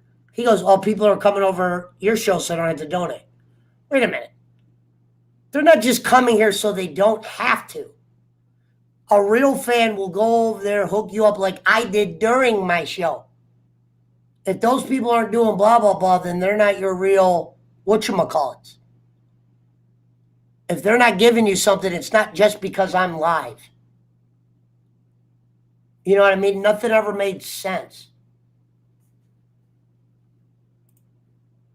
Like when I was in broadcasting school, one of my problems was I wasn't humble. And I said when I started doing it this time around, I would be. Meaning when I was at broadcasting school, I was never used to being good at something in school. I was always the worst in the class in high school. But broadcasting school, I thought I was not smarter, but just better at shit. And a lot of that shit ended up biting me in the ass when you act like you're better than somebody. Because some of those people that I was supposed to be nice to, these are the guys that get you into the small radio stations, the little small things that could lead to the guy who I was partners with, Mike Toomey. He's now a big timer on Rover's Morning Glory up here. He goes by Chocolate Charlie. But this is a guy who I was in class with. But he was a humble dude. He was willing to do the backyard work, the soundboard, the stuff that I thought I was better than, but I shouldn't have thought that way. So when I graduated broadcasting school, I was making so much, my ego was so big from selling drugs that the idea of going to work at a soundboard for minimum wage and just literally being taken out of the world for many hours, but that's what that job called for. And I should have just said, yep, I'm going to go no matter what, because it could have led to a radio job. You know, do the fucking dirty work first, but I was blind. Like I said, it was go to job placement or go to Kent, which I wasn't going to Kent to go to school. I was going there literally to play poker. And I remember I was 2 months into there, and I never even contacted the job placement.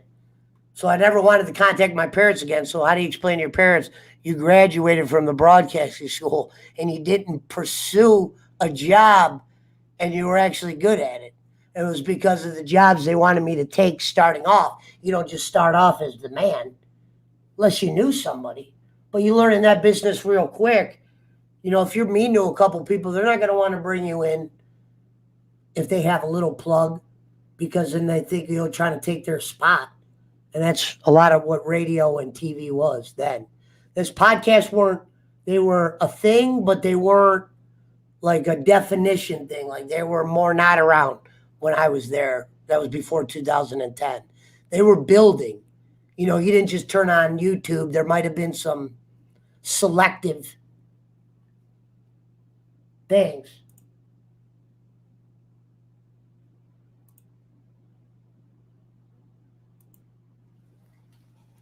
But yeah, that's what happened.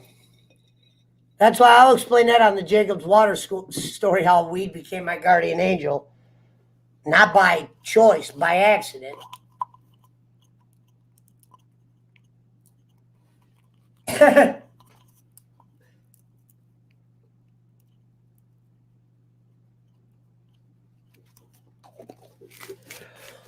Now, I will say this.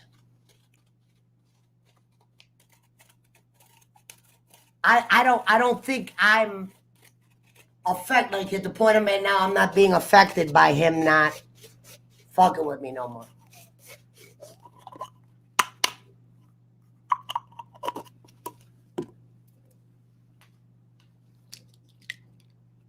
One less morale boost or unbooster or whatever that was.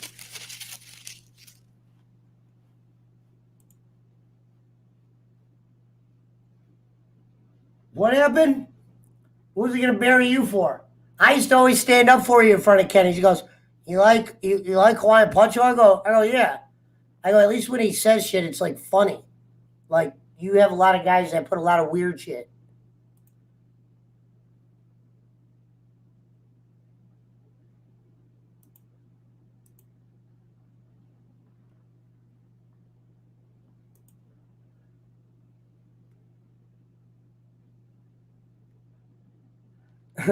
I wouldn't go that far, Mountain Timer.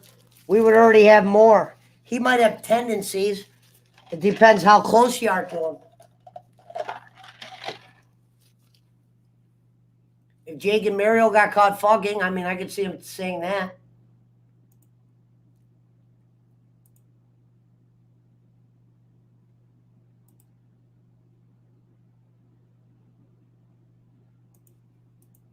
Yeah, the day he said punch it in. Now, that was funny. That was at least you could say about that show. Like, I went back and watched some of that. At least that shit's like kind of funny. Like people would be like, "Why do you do this?" It was actually funny to see him like when Judge Joe Brown said that shit. He didn't like get a tear, but he's like, I can't believe he would say such a goddamn thing.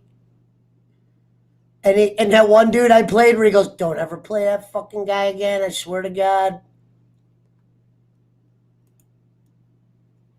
And then that's when I said, "Listen, I have to play those clips.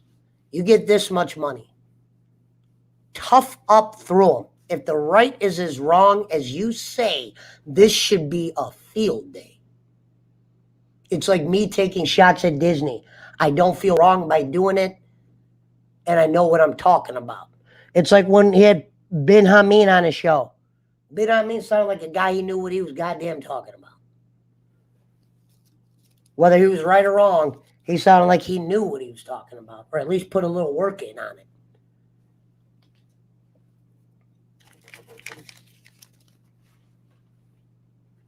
And I would have kept doing that show. I can't believe he would turn that down.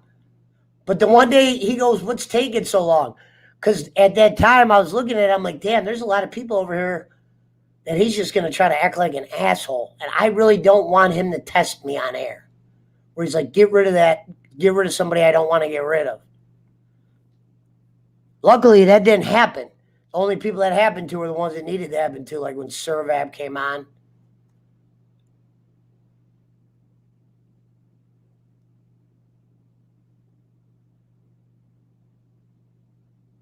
I never said he did it. I'm just saying, if he would have spilled some beans on me, Bolin don't hide no fairy tale snitches. He'll come running back and blah, blah, blah.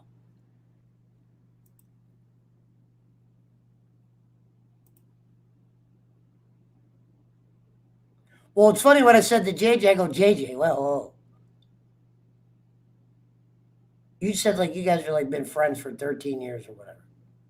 You look like this guy's got your back. He's telling you to hate all these people. He could easily just not talk to you in a month. Or this or that. He doesn't got your back.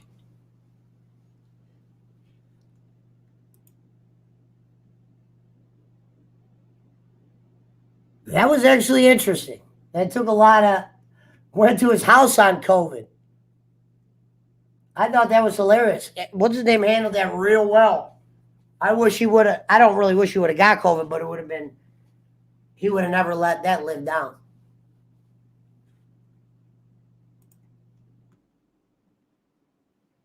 I just heard that fan turn off. I swear to God, I don't like it when it's that quiet. I got to turn on a little music. It is quiet as a motherfucker in here. Let me get my call so I can roll up this J. He said, you guys drink the same.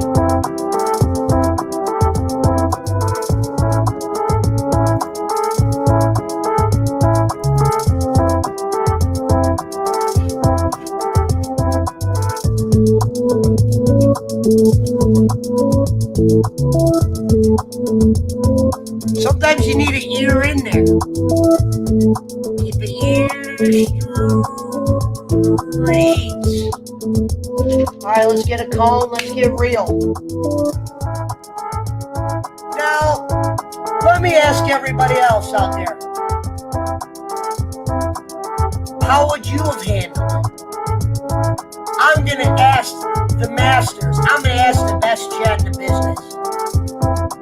If whatchamacallit would ask you, you got 86 pesh, how would you have answered it? At least he didn't ask Bob. That's why I said that guy came in under his own name.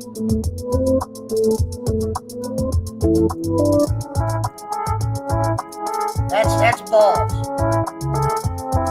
And he probably don't give a fuck. Shit, I'm the one with the gravy. Gravy? There's a difference between gravy and gravy. Bob was giving him the gravy. Bob, I love you. But at the same time, I know this shit just popped off. So you gotta let the dominoes kind of like sizzle a little bit. Maybe let it fall. But I like grown-ups. Ask the bastard. Only truth. That's sad. I said that. And that's why I said I wouldn't do that to you. Put somebody in that position that you've known for a lot of years to where at the blink you're like, nope, fuck him, he's gone. Yep, unfortunately Schmidt chose the path of Guns and Roses and yeah.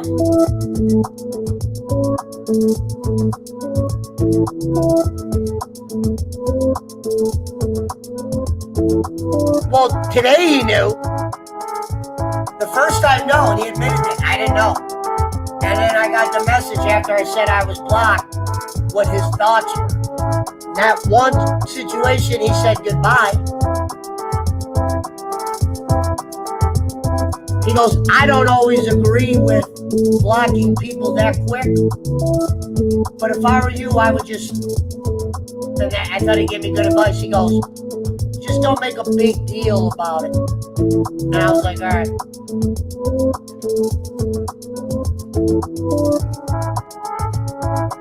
I will. Let me get some calms. Let's get high. Oh shit, you're right there. Bonus J, another one!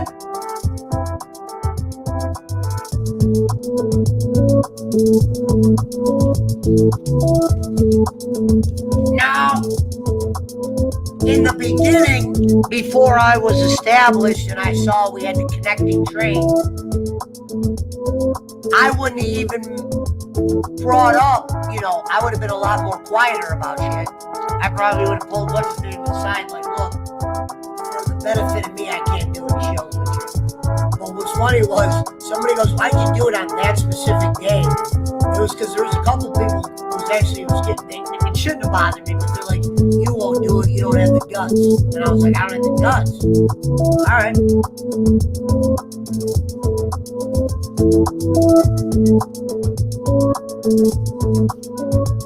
Yeah, the problem with this is, learn who you block. Give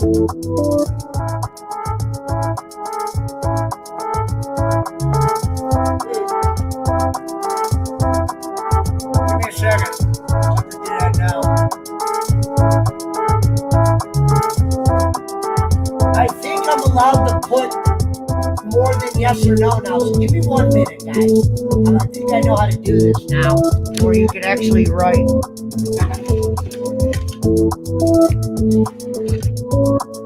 Okay.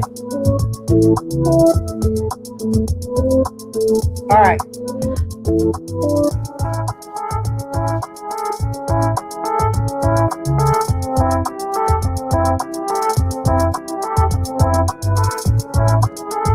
Okay, let me think the best way to write this.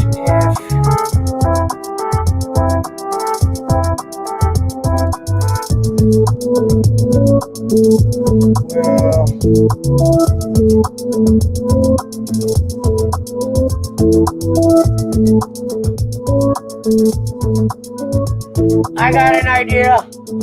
Right on.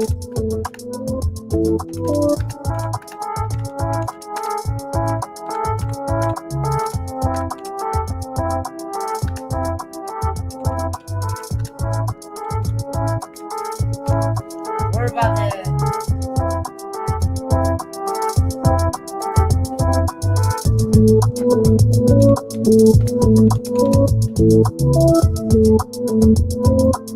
I think I figured it out.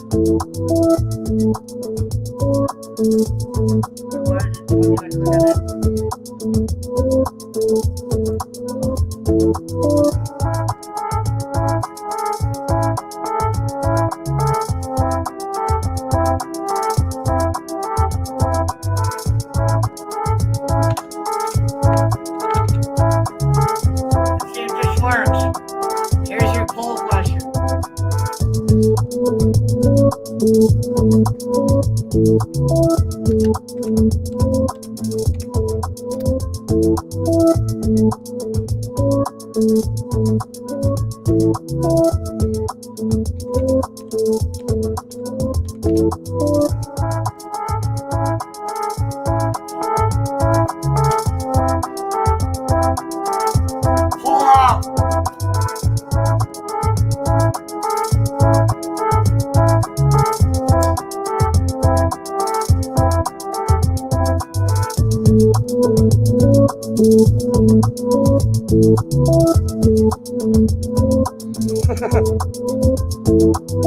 I always hate those one-sided polls, but Mount Timer says they don't lie usually.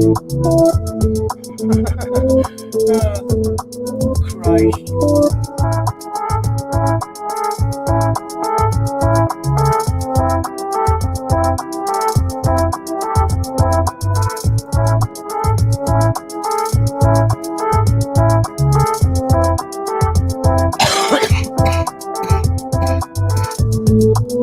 I would have to have the man converse. I didn't even have a chance.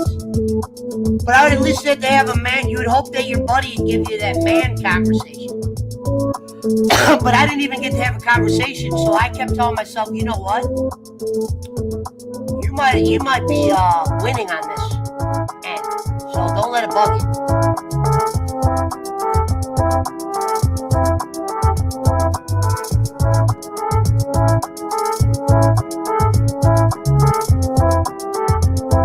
Well,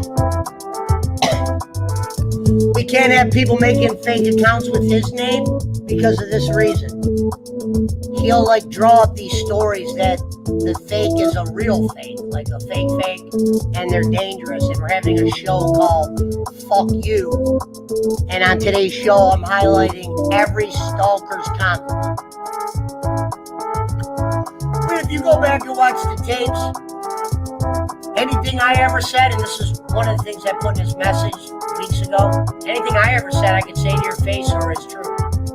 I've never put no bad papers on him. Usually my anger was aimed at something that was done to me. You know, whether I didn't get a clip read or I was fake suspended.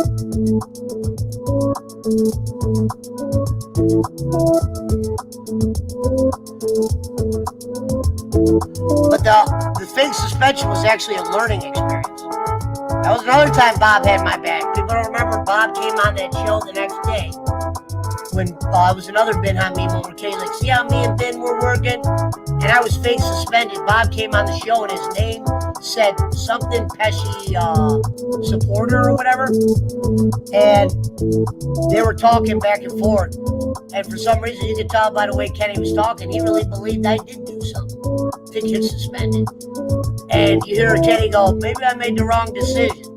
And that was when I got taken off the suspension next day. But it was Bob Hazelwood, not Chris Schmidt. Bob Hazelwood, who came in there the next day to defend my ass when I was getting fingered.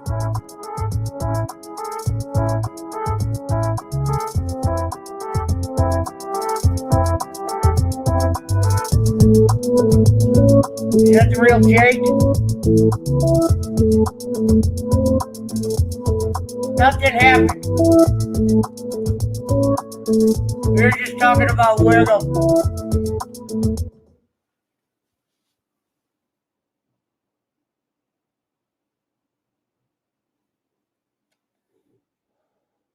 Yeah, hold on.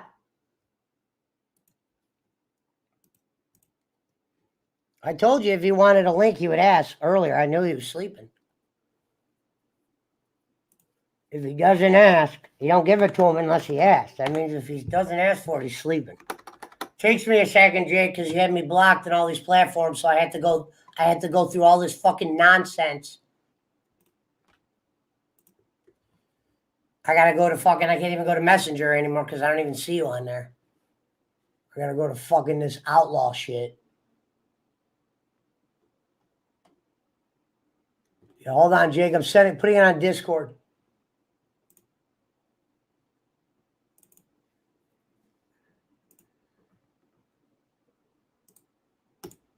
All right, link out. I hate how Discord there's not a fucking inner button. Jesus Christ, grow up a little bit.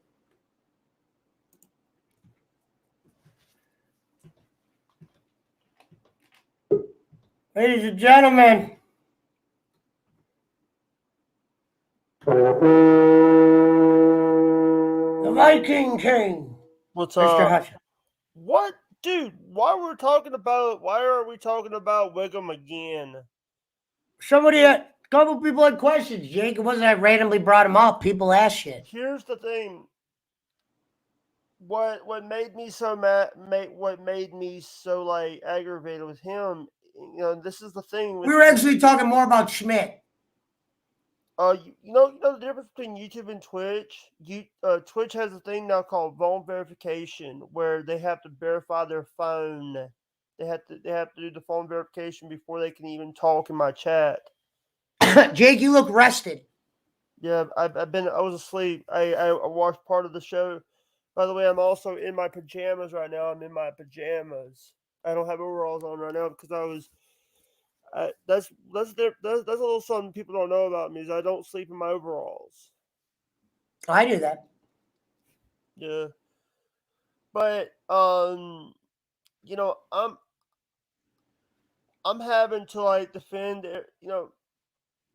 We were actually talking about how well the show's been going since Poochie's been gone, not crying. The show's actually been going smooth. Allison's gone. She's not. I mean, she's kind of gone. I still see her from time to time. I'm not gonna acknowledge her and Michael because Pena, not you.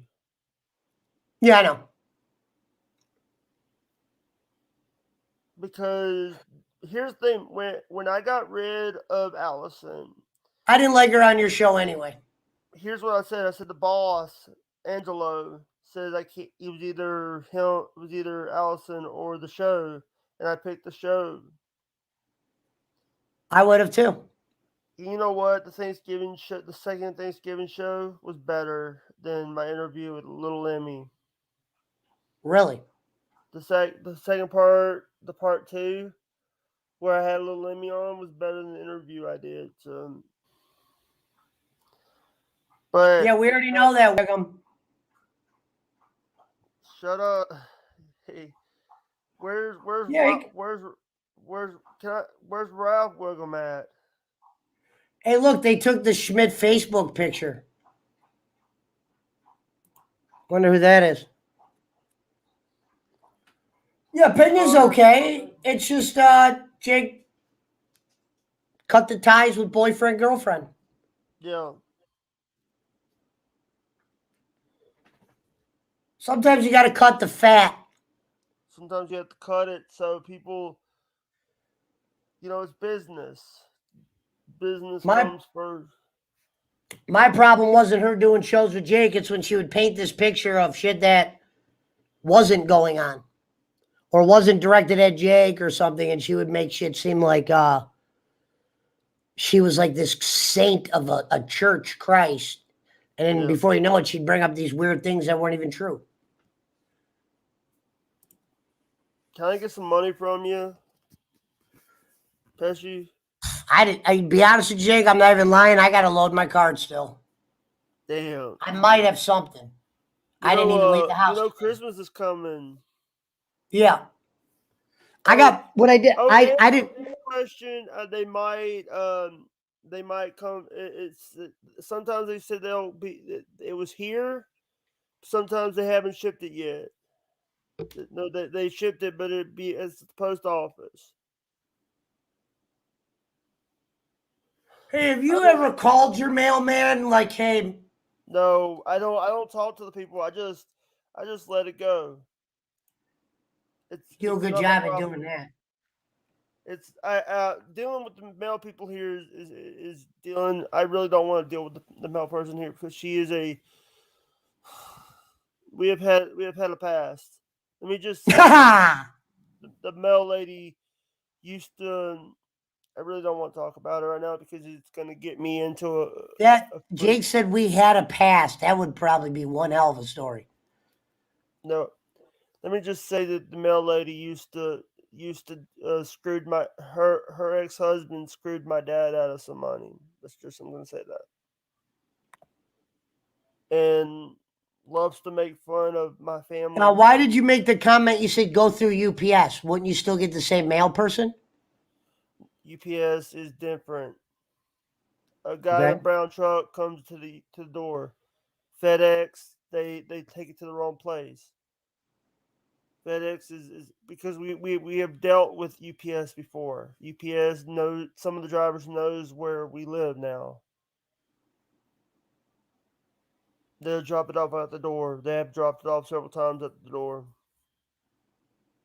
It's already 12:15. It's the middle of the month. Yeah, no, we brought that up, JP. That's why I said I would have made a phone call. It was my fault. I'll tell you what, it was my fault. And I did it twice like an idiot. I don't know how I do this. I go to the store. I take a picture of me there. I lose the receipt. Something happens where I start crumbling shit, and I literally lost the receipt both fucking times. I made videos of myself there. It wasn't like I lied. These were given gifts. These weren't money out of my pocket. It was an old microphone, old toys, a briefcase. Briefcase that it cost you $275. Amazon shit made it to Jake every time. We all know that. Angry Birds Cup, all the fucking, but I would rather have had him had that microphone. Yeah, look, I got Jake that. We just realized Jake can't really do hats. Because of the headphones. Yeah. No, we just got to try to keep it Amazon. Got to try to keep it Amazon, to be honest. Just, here's the thing. Just get, I'll fix that later. Oh, just Jake, I promise on our friendship, I'll find something to get you. We're going to get it on Amazon now. So there's no. You know what? Just get a $100 Amazon gift card. Whoa, that was crazy. Damn, Jake. I wish I could have $100 fucking gift card to Amazon. Sorry. We'll figure it out. We'll see how many turkeys I kill next week. Yeah. Guys, if you guys are not, I hate to do this. Frank told me something I could do, but it was such a goddamn hula hoop, and these places look at me like I'm a goddamn thief. What? We'll tell that later.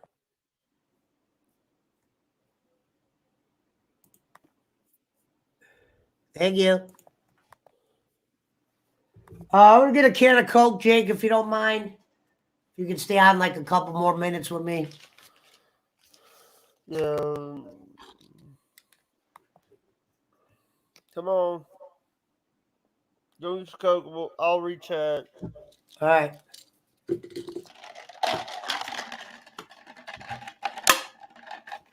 Pull your pants up, Pesci.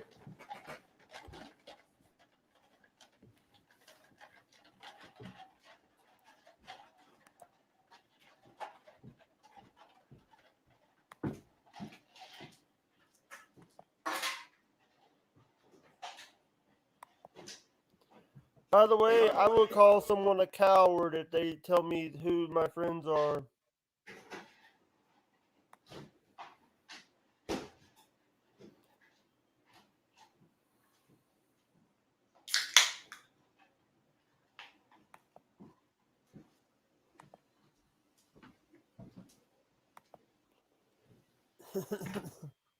How's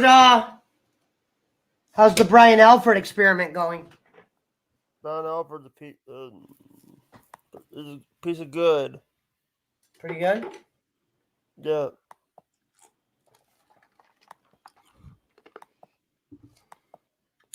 I saw some tweets he had on Twitter. I was like, holy shit. Yeah. I got so many people blocked. I'm having to all the fakes. I read off tonight. We did a segment where I read off every fake account I had to block ever. They were all what's his name?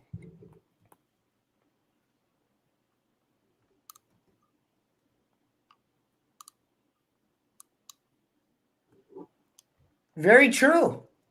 There's some truth here. Jake was the one that cut the original irrelevant old man promo. You know what? He is Kenny Bolin is an irrelevant old man. Go back and look at his videos. Let me tell you something. Love to argue with that, but I can't. Let me tell you something. Look at all the stuff here's the thing. Cornette is more relevant than the old man than she was. Well, you know how you know Cornette's more relevant? When Cornette said, "Yo, I don't want you guys around," Cornette did his own little line in saying, he goes, "Don't go around bowling to a couple guys," and they didn't. That just shows you who they valued more. Yeah. You're always gonna value the coin. Yeah.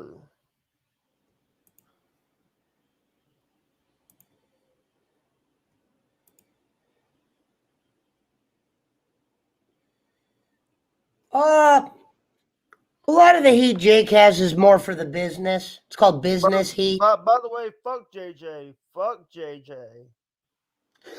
Yeah, he blocked me for no reason. He blocked His was a little. Now at least Schmidt didn't do that kind of shit. Like I said, that could have been way, way, way worse. Way worse. Way. Go and have another drink, Mountain Timer, you piece of shit.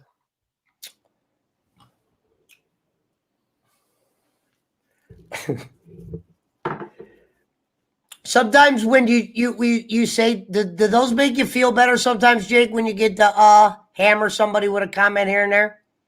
You know what? I don't care. You know, it's not about making me feel good. It's about getting the trollers out there. I mean, when I make comments like that, I say, what do you think about it? I think he's a Puncho, piece of didn't you shit. say Jake accidentally blocked you because he thought you were fake? This is a real account, Jake. Make sure he's not blocked. I'm not gonna check anymore. Not right now. Not tonight. If they're not blocked, come on another account, because I'm not doing any more checking, because You know your problem, Wiggum, is you always say that same question over and over. what? I got a video of you saying this. Let me pull that fucker up. You got to get rid of that comment.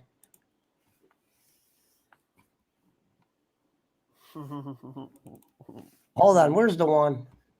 You know what? Here's the thing, Mountain Timer. You are the biggest piece of shit in the fucking business. You know what? Schmidt, What? So this is what Jake told me. He said he's going to send 10 pounds of those like sugar hearts to I Pesci. didn't say shit! Yeah, you did. Didn't say shit! Yeah, you did. Was that at work, Jake? The sugar heart. Didn't say anything. You put stuff in my fucking mouth! Like that. That is a fucking. He wasn't even saying anything. And those Yep. Rob, will you shut the fuck up? Now watch, Jake smiles at the those end. love letters. You got like 30 Fuck you! We haven't even got to football wrestling. Now, Jake, look, you're No, smiling. Done. He Shut said the it's fuck up! like you go to Walmart and buy those. Whoops. Sorry. You were smiling though, Jake. So that means you couldn't have been that mad. I don't want to, you know what? I don't want to, you know what? Sorry. Block Mountain Timer, please. I'm not blocking him, Jake. You know we don't block people around here for that. Leave, Mountain Timer. No one wants you here, Mountain Timer. Goodbye. Mount Timer, be nice to Jake. I'm not, He's in a mood. He's in his jammies. Fuck you. Fuck you. He said he's one of your biggest fans, bro. Pay me. I don't care about the fans. Pay me. Damn. Give me money. Give me money.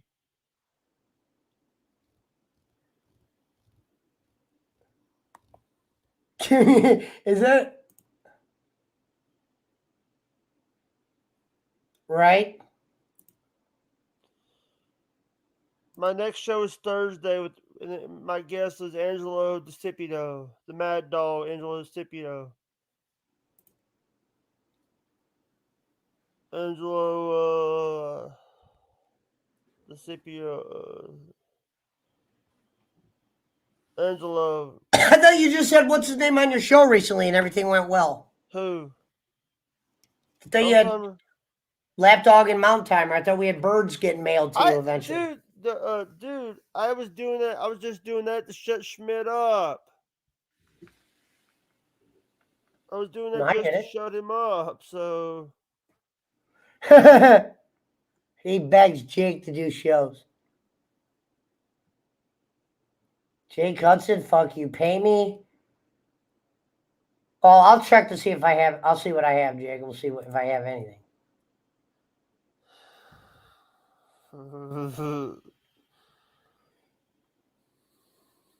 Oh, the Two Belt guy? He's still around. David Two Belts is in the PWO chat. He plays video games at night. He does he's a gamer. He does like the show, baseball, PlayStation games, PlayStation 5. He's always welcome on. Hudson calls him Stomach. yeah, David's stomach. And Jay goes, sorry for calling you Stomach. He was nice. Very nice guy. He likes Jake. Yeah. You know, the thing is, by the way, guess who was at Final Battle the other night? I don't know what Final Battle is. Cue us Ring in. of Honor Final Battle. Oh, Braun Strowman. Yeah. And FDR. I heard FTR went against the Briscoes. Why are the Yeah. Briscoes so good but never went to a big promotion? Because they're a little bit like they Ring of Honor guys. They worked with Kevin Owens. Oh, and I've heard that Kevin Owens and Sami Zayn's contract is ending in a few days. I'm not surprised. Did you watch? I watched a little bit of Raw yesterday, and it was Bobby Lashley beating the hell out of everybody. And they also, even had him. Johnny Gargano is now back in. Is on Twitch now. Well, you heard it, Brian Alford in that one clip. He goes, "It's an honor to have Jake cut a promo on me." You know what? Go fuck yourself on that Mountain Timer. You know what? Don't talk to me like. No, here's the thing. When we talked when we talked for the second time, I told him all the things that were happening. I told him about my dad and stuff. He already knows some of the story. I told him I was straight up with him about it. I think sometimes people put comments to see the Jake that blows up. Yeah. I think that's all that is. Everybody's always looking for a soundbite. I don't think the feelings are real. It's not like Wiggum's here.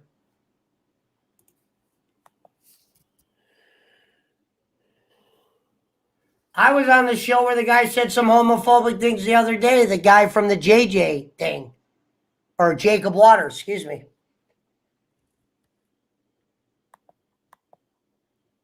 Yeah. Or he's the Prince of Chaos.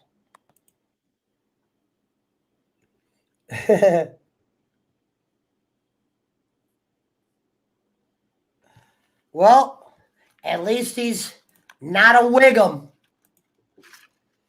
Okay, we're going to do the final J.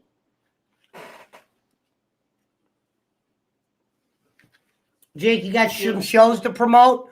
I'm doing the Feral card reading with Tiffany if you want to come get a card read. Tomorrow? I don't think it's tomorrow. You said you had a show on Thursday? I have 2 shows on Thursday. What time?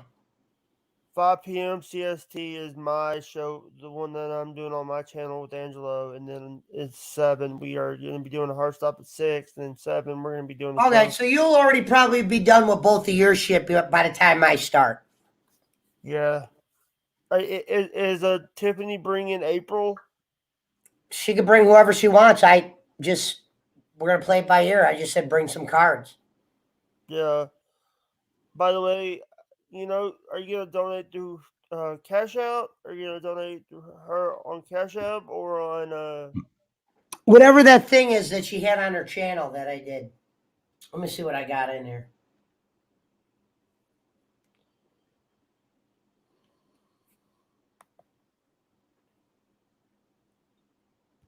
Let's see if it works, Jake. Yay.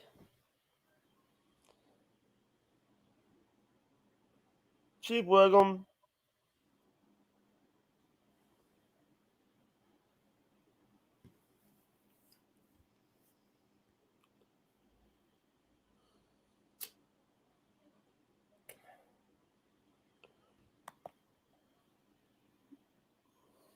About time to go and drink some more alcohol.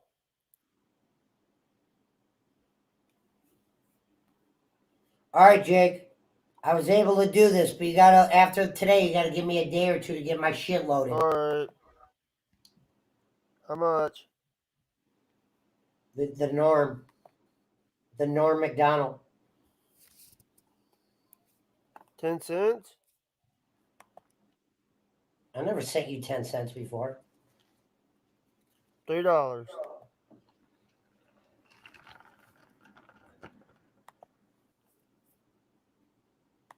You said the pizza doesn't deliver to you?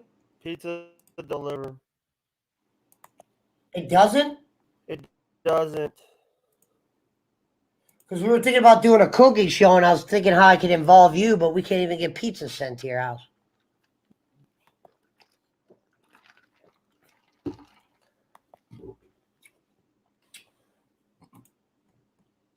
I watched a show by Company Man, Why Chuck E. Cheese is Falling Apart. And a part of it is their pizza. No. Hey, I'll talk to you later, bro. You're out? I'm out. All right. Later. Bye. I'll stay on until 2 a.m. You said she is a female. Well, I think this one's married, so she probably won't be showing cleavage.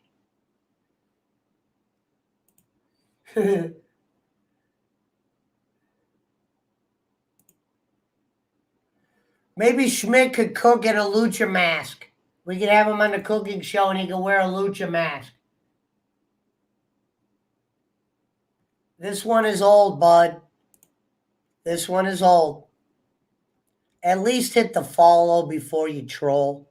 Schemy. Who's that person behind you? I fell for that one time.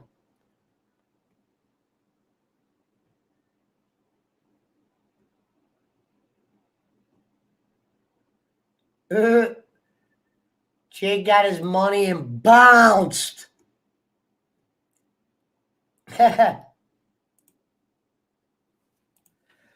What up, Juan Carew? Well, that's him. We need him for the future of the show.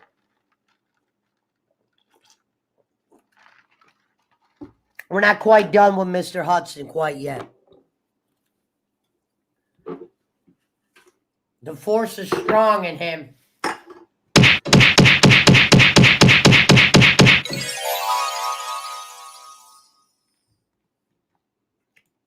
He can wear a lucha mask.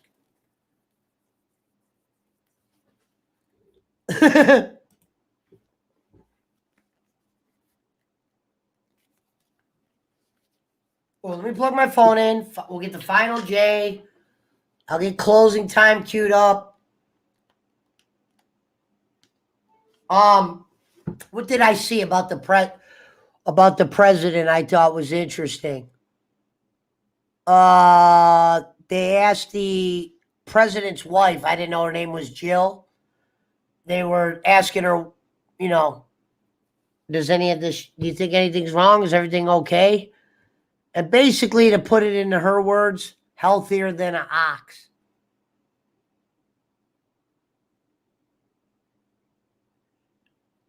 No, Mom Timer, you can't ban him. It's a friend of mine. He's not around like that all the time. He's got big business. He's with D'Angelo and them.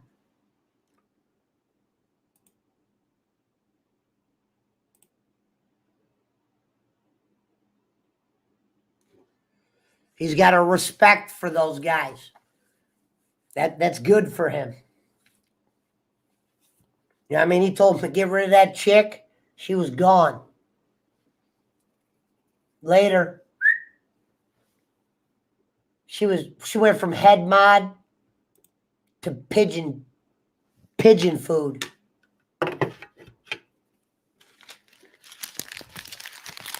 She's gonna get mad at me for saying that.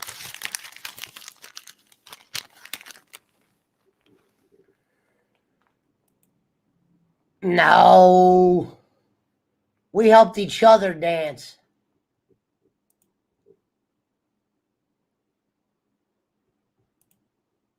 We gave them the floor to dance on.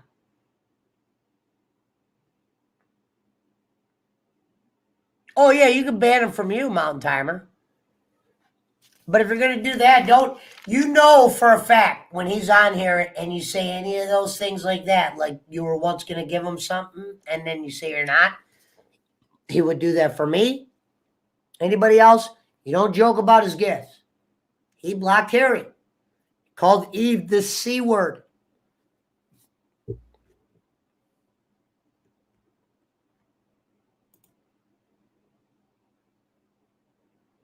Jake taught JP McCormick how to tango, and he blocked McCormick for no reason once. He blocked Juan Carew once for putting PWO. Only reason why the HWO, you know why I hate the HWO? Because JJ created that. Original meme for Jake, because Jake always just did the PWO shit. And then JJ had to make every WO meme the easiest meme you could make. That's why I have that clip of Jake saying, you're late, you make lazy memes.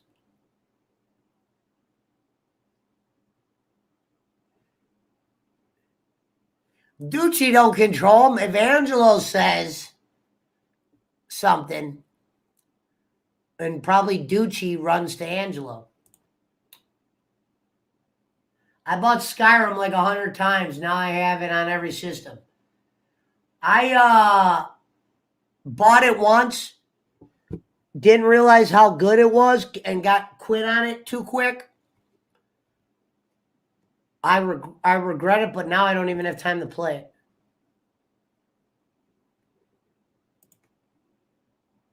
He doesn't know what an alcoholic is, so I wouldn't let it bother you. You think somebody's watching my show going, damn, Jake's calling that Mountain Timer an alcoholic. He must be onto something.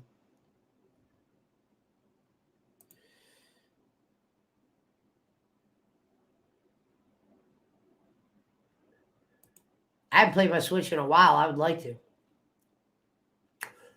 No, I know, but come on. I mean, how serious are you going to take Jake?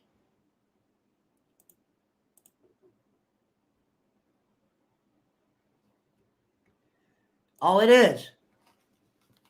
But that's what that, he's the Prince of Chaos.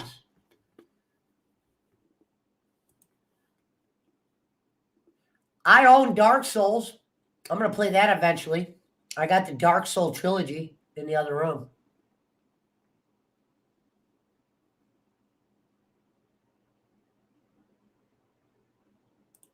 I think that's what it is.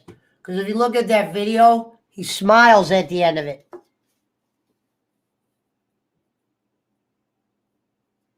Part of it's Schmidt's fault for always going, what do you think of Mountain Timer? Like he's giving him like a little pacifier. What do you think of Brad? Okay, Jake, calm down. What do you think of Brad? I need to go find that. I need to find like 20, 30 of those just so I can show you I'm not crazy. Let's see if I can find that one. Come on, Mike. You can find it. Mountain Timer Fries. Got a special guest. Uh-oh. Kenny Bolin in the house. Kane is here. That's not Kane. That's that stupid biatch. Stupid biatch. Fuck off, asshole. That's that stupid biatch. See, he was laughing.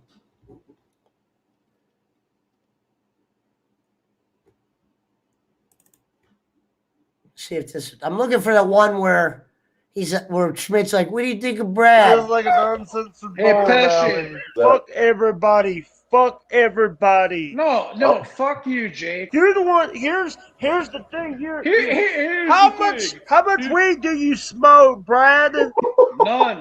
Zero. Look, he's smiling. Zero. Look. That's Pesci's thing. I drink alcohol, dumbass. So much chaos. Smiling. How much hate could you have for a person when you're smiling like that? looking for the one. Hold on. See, this is it. Jake, Those I are need good you clips, Jake. to. Where's the money? You didn't send the money. Whoa! What the fuck? Don't talk like that, dude. I don't play more than you. You might want to check your shit again. I did. It's not. It says 21 cents. Look at your thing again. There's no crying in baseball, and there's no crying on the Pesci Power Hour. Oh, $3. Hey, sorry, Nope. I didn't refresh. Asshole. He's always angry. He came on my show starting a bunch of wars and shit. Look at him laughing now. Where's See? the money, It's all Lebowski? work. Where's the The money, DG, shithead? everything was a work. Jake is a working man. He loves the king. He loves everybody. He loves Guns N' Roses. Wait. King does Bolin have a leak? Yes, but Jake, don't start. Don't start sending Kenny links. He'll think it's us. Eric Schmoman at. Send him Come one. on, Jake. Who booted Mountain Timer? Those clips. Jake, do me a favor. Hey, Jake. Jake. Fuck you! Fuck you! Hey, Mountain Jake. Timer, you piece of What the hell? It just froze. Look at Jake's face. Get a clip of that. Look at that face. That's a good picture. Go a set of nuts!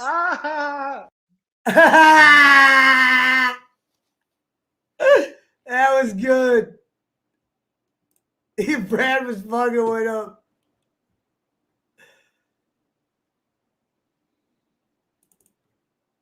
I'm done. When Brad, you know what? What happened, Jake? Brad- What happened? What's wrong? If I'm You not just gonna called hear me from you. a phone with him. You're a just moron. You're a moron.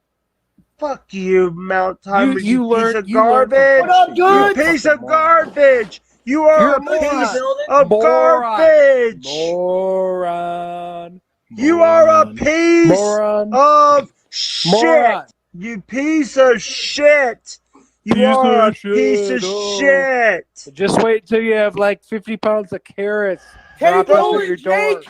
Moron. Go and hang out with Kenny Bowling. Go and Moron. hang out with Bowling. That irrelevant son of a bitch. Irrelevant. You Jake. know what? I don't align myself with Bolin. I'll talk to you guys What's up, later. man?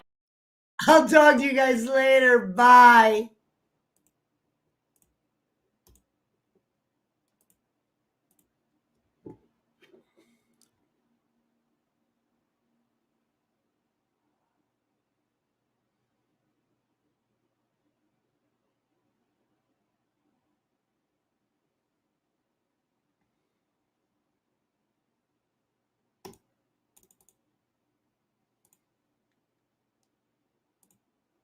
This is what Jake told me. He said he's going to send. No, that's not the one. That's the one where Jake flips out and loses it. Jake hates seeing that too. You're a druggie. Guess what? It's what month? What month is it right now? September. Okay. In February, you're gonna send some love letters to Pesci. Fuck He you. There. He loves Pesci. What up, everybody? He told me in Fuck Burnell, you. He told me Fuck you, Mountain Timer. Fuck you. He told me and Harry Burnett that he was gonna send Pesci Who's the love chick? letters. You know, He's you gonna know send those Pesci hearts- love letters? Yeah, you know those hearts that have like those little. You know phrases what? on it? Here. He Let me said- show he you said he was- something. he said it- Shut the fuck up. Shut the fuck up. Yeah. Jake, that was great radio. What's up, Guess Jonathan? what, Jake? What's up, Jonathan? What a scumbag. What's up, Jonathan? Jake just in a dead silence. Best Jake line of all time. Jonathan just got out of a hospital. There's a GoFundMe started for him. He came on Jake's show.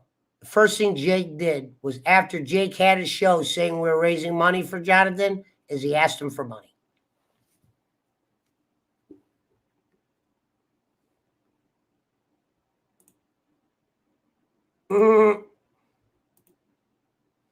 All right, let me get my fucking cone so I can end this show.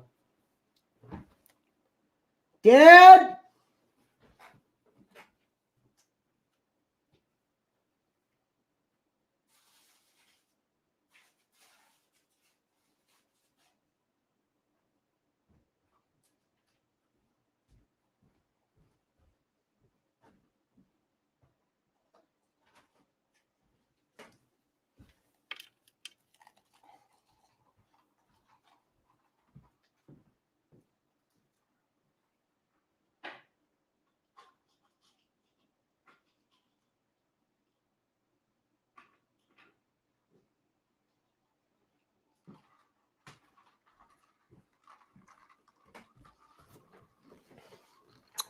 Miss having Frank around though.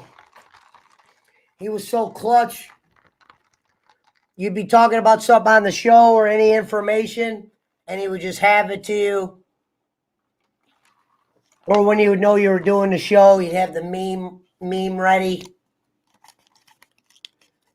He'll be back eventually. He's not set up yet. He did donate to the show the other day, so he's still heart beating. You know, Mount Timer, what you put, I came to the conclusion when I brought him back that, you know what, that's something that we can't teach.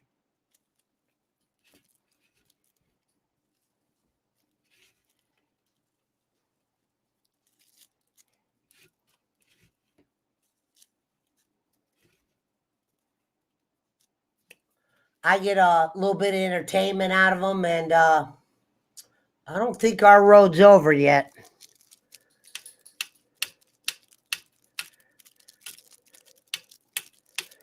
I think there's still a couple other things that are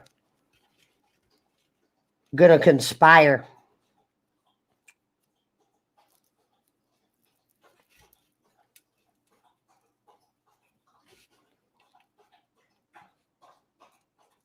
I can't believe that it's fucking end of December already.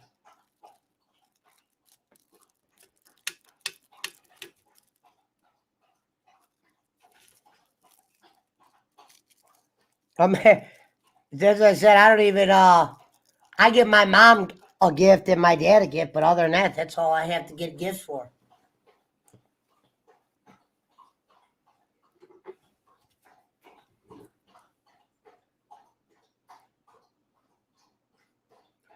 I usually get a Christmas present for myself.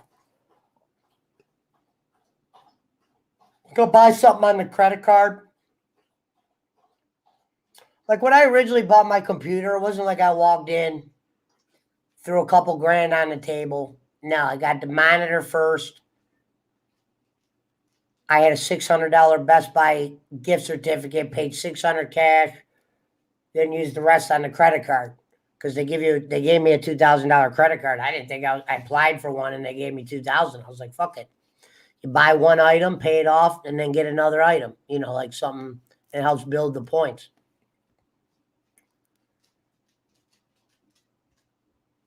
The one thing I'm trying to get cheaper, but I can't get a good deal on right now is rental cars.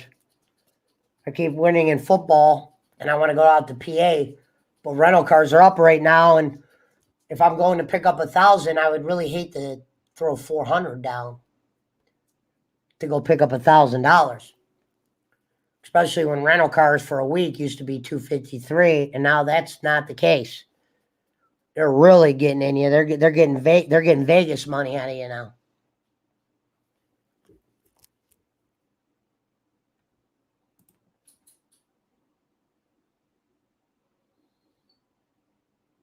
Well, what's funny about the COVID stuff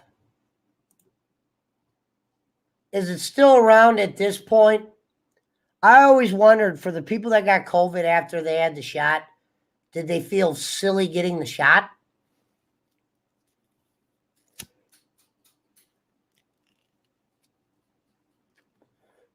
You know what I mean?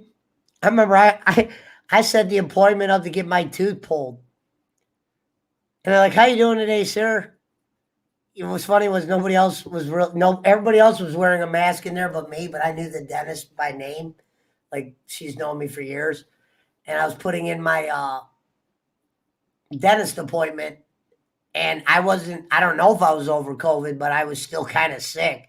And they asked me, how you doing today? And I wanted to go, well, I think I have COVID, but I just said, I'm all right.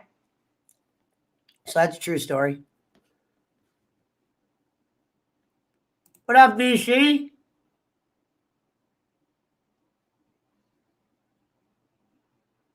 Right. Why? What I'm confused about is they think they want more jabs. What's wrong with the current jab? What has happened that they can't just go, okay. Remember Schmidt had COVID? We don't even know if what I had was COVID, but it kind of checks the boxes when I couldn't smoke weed. Ohio man, I wish he wasn't so anal about coming on camera, but he thinks he had it, but he's like me in a lot of ways.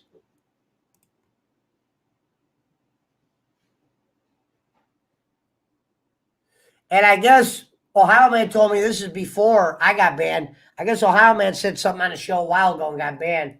And he just said, fuck, he was tired of the guy anyway. He said, I got a shot and Nemo, you got a shot and a booster? I can't believe you went through all that. What made you get all that? Your job? I'm not against that. I just never got it. You need a booster for each variant. This is why I don't watch the news. Okay, because like I said, I've had coke come downs that was worse than what I had that day when I was sick. Yeah, I didn't want to do shows and that sucked. But I've been way more sick than that. Knock on wood.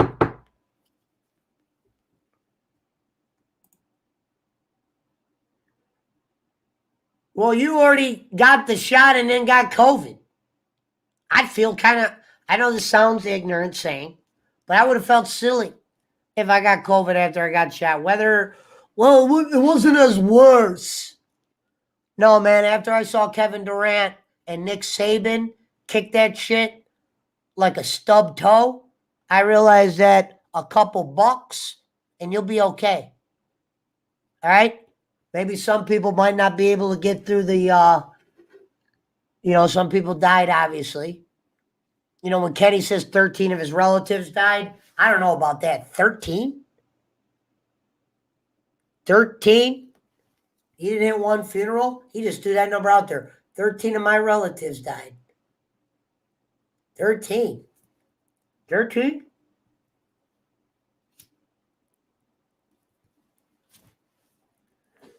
I just couldn't imagine a world where I talked to people like they had the brain of JJ.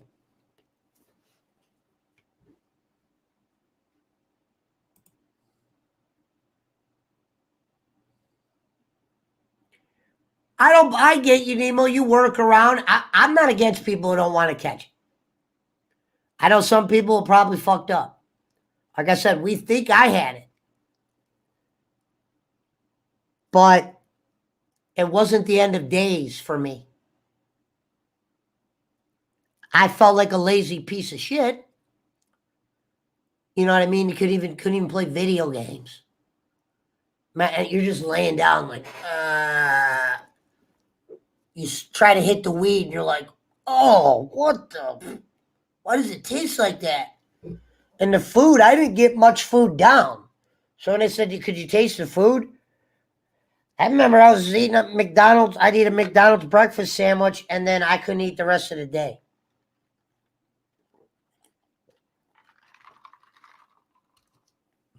And I was getting ready to get the tooth yanked.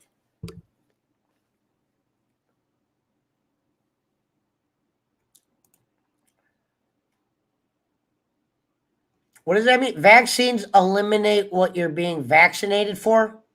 I'm not the smartest guy, so I don't know what that means.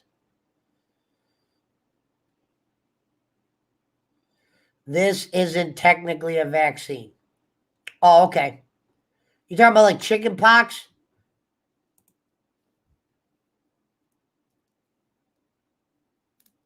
Now, when COVID, and I've told this story before, when COVID hit, I thought because of my interactions with people that I sell weed to and cars, even though the car sales were really down then because a lot of people were afraid to spend money. Like I said, there was models that were flying off the shelves. People are always like, dude, cars were moving fast. What do you mean you weren't moving them? Yeah, certain models I have aren't the hottest thing. You know what I mean? I might be selling to a group of people where their money's real thin. Some guys buy cars off me and give them as gifts because they're more of the used variety, higher miles. They're not bad cars. Like Kenny made it sound like I was selling people fucking broken shit. I've never had a car customer call me after I sold him a car and wanted my throat or anything, ever, in the 8 years. I've never bullshitted somebody on the cars.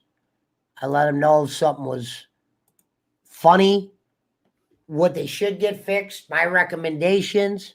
I would tell women sometimes, I would bring somebody, you should bring somebody with general knowledge, something to you that's not something, something to me that's not a big deal, might be a huge deal to you.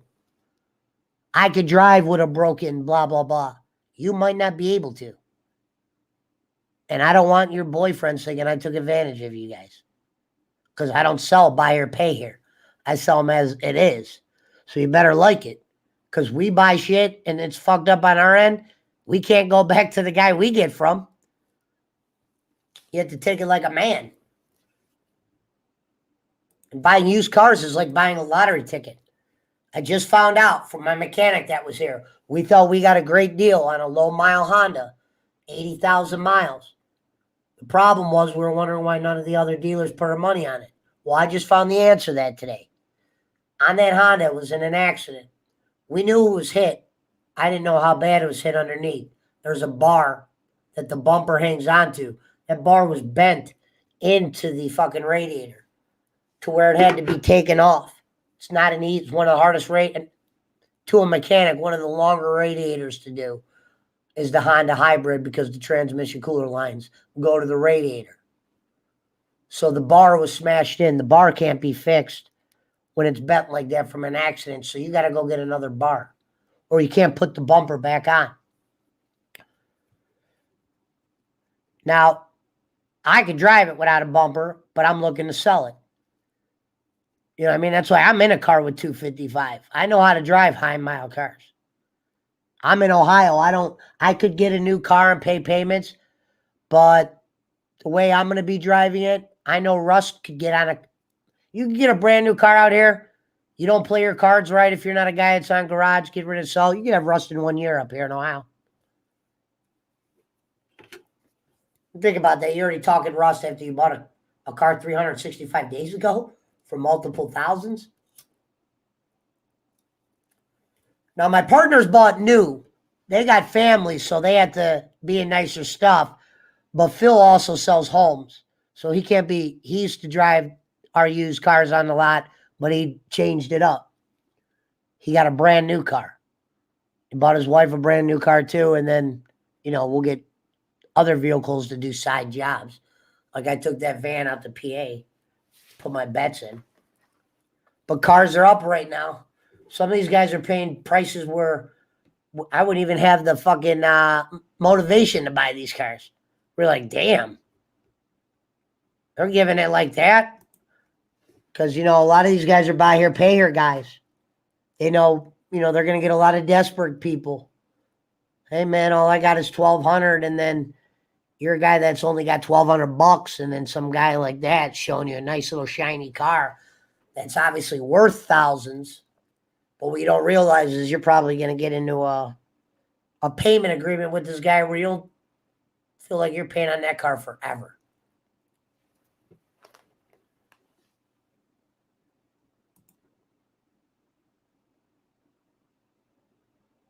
Cars on Bring a Trailer are bringing. Is that like the name of a thing? I was going to say, I thought you were talking about Bring a Trailer. We own a trailer. We never went to that auctioneer guy. The problem with those places is you don't get to drive the cars. And it's not like we were going after the real nice shit. So we were in like lower end shit. And when we first started, if we're driving a car back from PA, we could easily break. You don't know. We've seen cars look real good and not get over 35 miles an hour. Like you see the car pull up, they start the bidding. We just got lucky with the silent bid auctions. We found 2 of them, and we've gone to the same 2 auctions for the last 8 years. Yeah, you could look at other places, but these places are, you don't win all the time. And it's like you could go to 3 places, but if you win all the cars that you write down, if you don't pay that dealer, he does not like that. They do not like to say you won this car and then you say you don't got the money to get it or you can't get it. That's the one thing we never fucked up. So if we went to 3 places and he bids on 5 cars at each place, even though realistically you never get them all, you know what I mean? We always think, damn, what if we get them all? Never have. Usually never get the ones we really, really want. Sometimes get good ones, or there's always a catch. It was a lot different before Uber. But now, because of our great president of the United States, everything is a shitload of money. And some of the shit doesn't even need to be that expensive.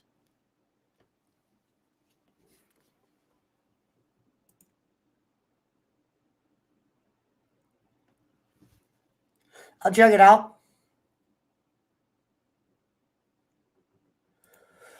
Oh, I'm going to take a picture of the... I got you.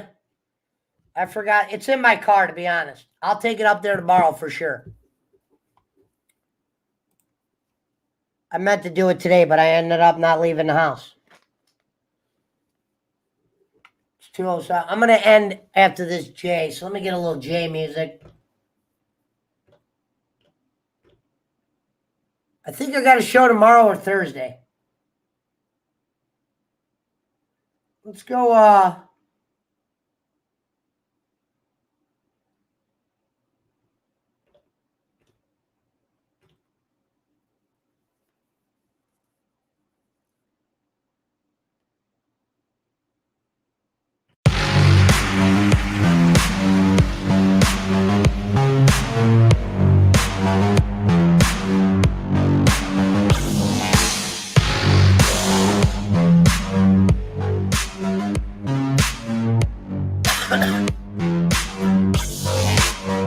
oh, you know what?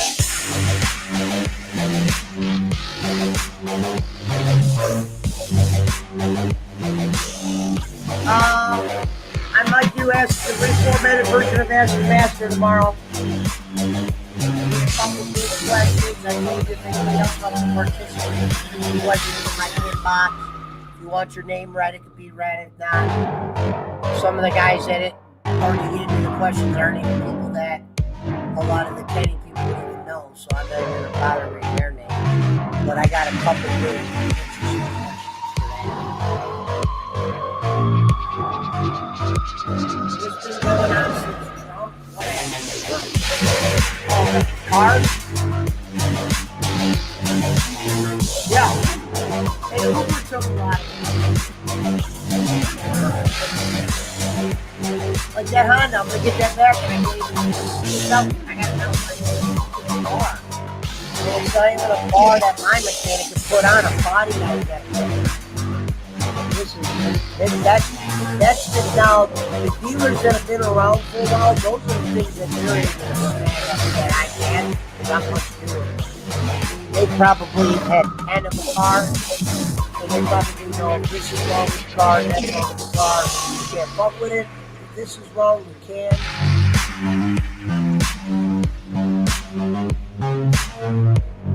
And we get a lot of high mile cars, not that they're bad, a lot of people think they're afraid of high miles.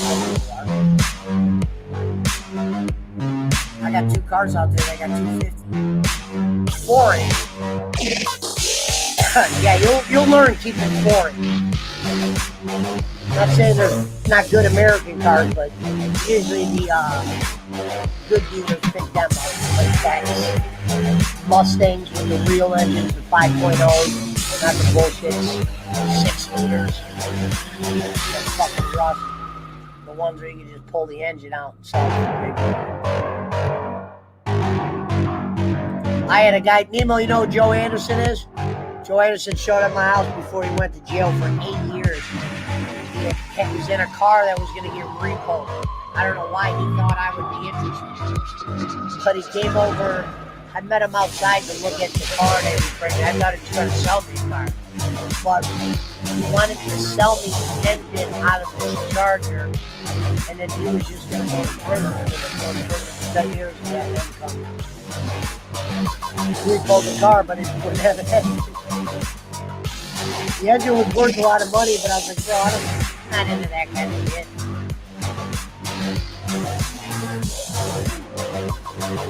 That's not even that much miles on it. The Camry's a great car. It's a great car. We were talking cars. It's not a car with all the extras.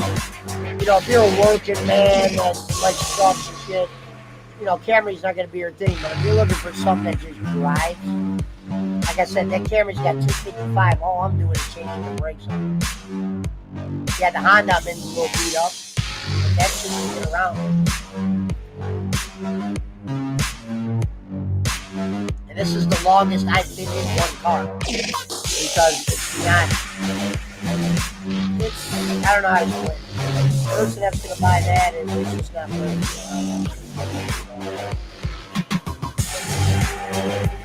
Whoever drives it's going to have to.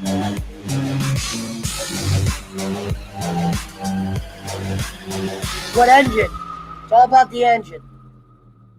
They got trucks that are.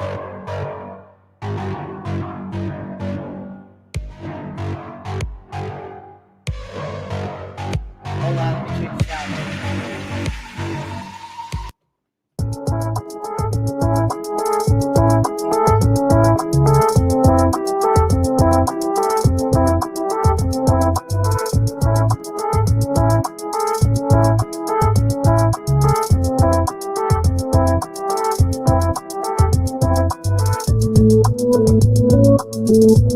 Well, if this message is real, what I'm seeing, I mean, you'd have to ask Jake if he physically heard that out of the guy's mouth. I think it's a fake message, because why would this guy hate me? He just hates people out of the blue.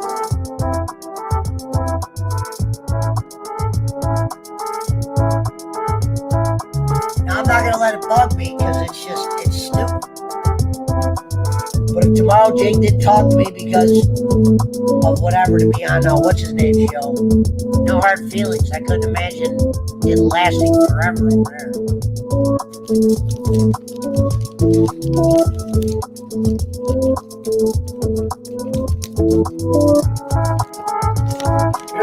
It does look like something Pookie would say. Somebody drew the line in the sand and told Jake, you can't be around those two guys either. Did anybody watch this show? I know he told me it was recorded and put on the channel. Did we confirm that this show took place? Has anybody seen the show?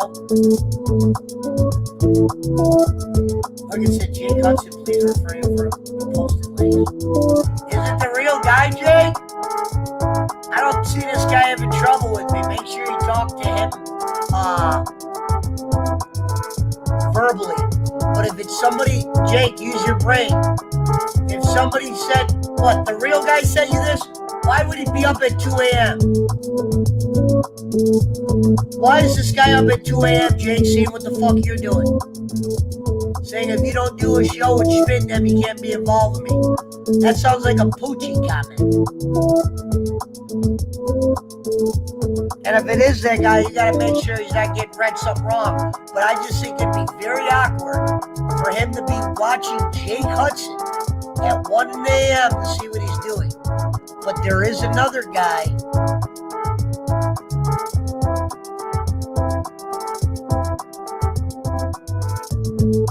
We all know who that is.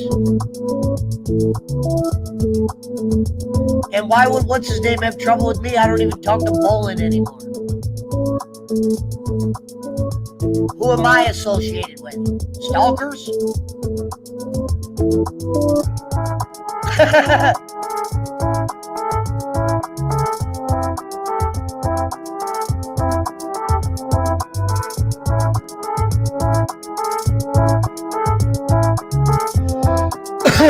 Who's acting like bowling? Jake, just do me a favor if you're listening. Use your brain.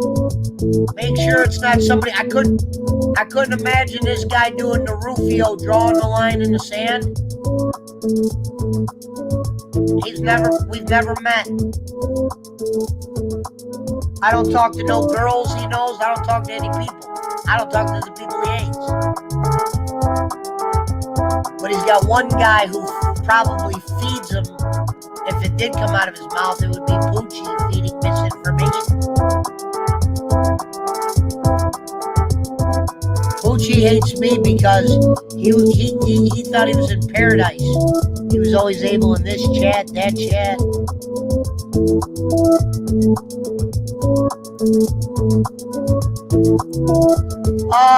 Somebody texted Jake and said, you got to get rid of Schmidt and Pesci, or we can't be affiliated. At 1 a.m. Let's look at this realistic. This guy's just up 2 a.m. I'm not saying it's not possible. Let me see what Jake's doing. How does he even know where my channel is? Only person who knows where my channel is Evil Uno. Shout out to Evil Uno.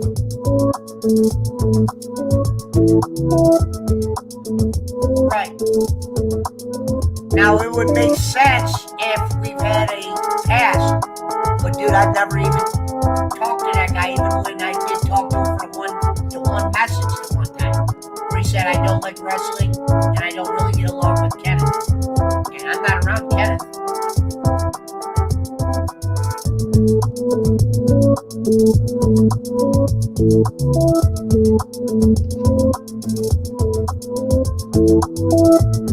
Hopefully Jake does the right thing here and does his homework. Make sure it's not like somebody just messaged him under I couldn't picture that dude that he does the shows with saying that kind of shit. Maybe over what's her name. That's a whole different kid and caboodle.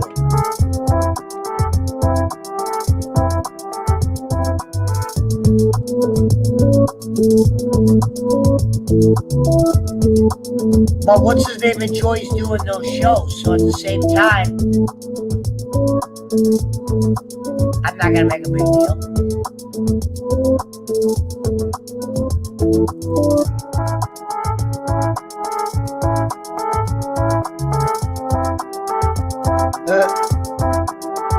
Did I get banned?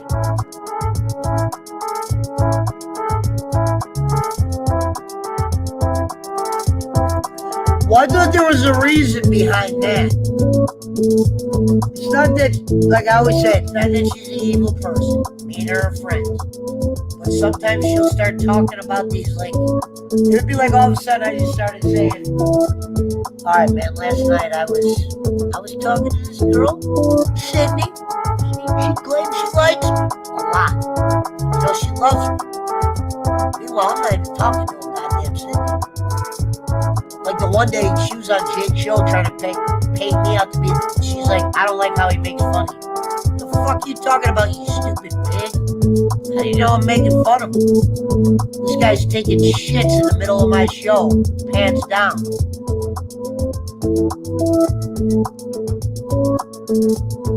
Thank you for the porn site, brother.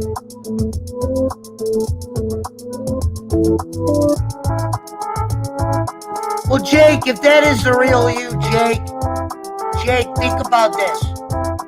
Physically make sure you do a Skype call and make sure it's him. When you do see it's him, at least go, can I ask why? Because these guys have never done anything to me or to you. I can't even pronounce the guy's name.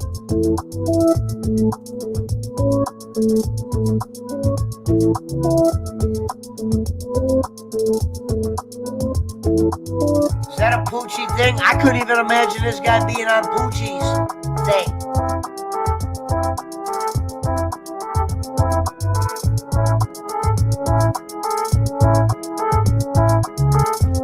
But if you had to stay away, if you had to go in hiding, Jake, you could go in hiding. You can talk to me on the bat phone. I'm not gonna sit up here and call you a piece of shit like you would do me. You just promise me one thing, you're not gonna tell people to do as you would do.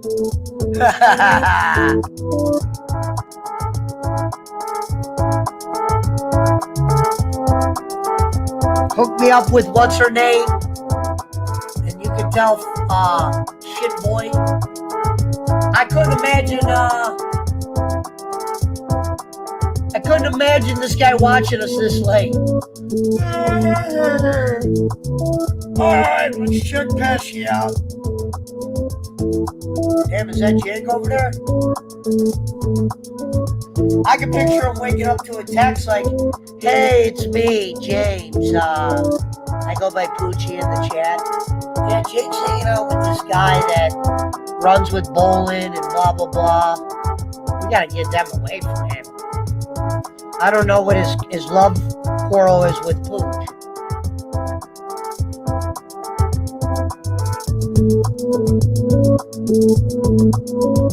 But the Angelo guy, I couldn't imagine him just going, get rid of Pesci. We've never had a crossword.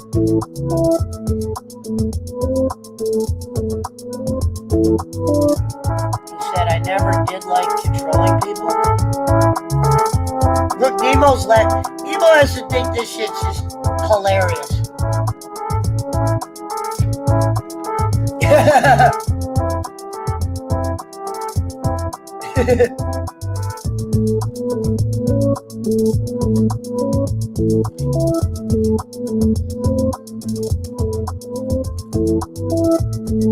I remember when Nemo would let the beer boxes stack up so high at the Motel 6. Whether he was paranoid to take the boxes out, he would stack them up till they got to a certain point. Then usually when the sun comes down, he would take them to the garbage. That was a great hotel. I was a Red Roof guy. I don't know why you love that side. That side was fun.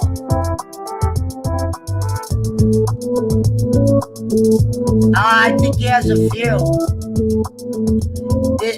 Can somebody answer this damn question? Did anybody watch the show from the other day that he was on?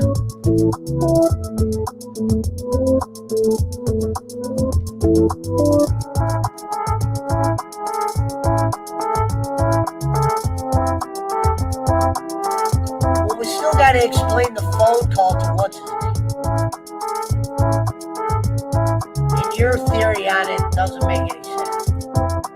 Because he did take a picture to me once upon a time and put the shit right up there like that to his head. And you have the picture. He unsent it.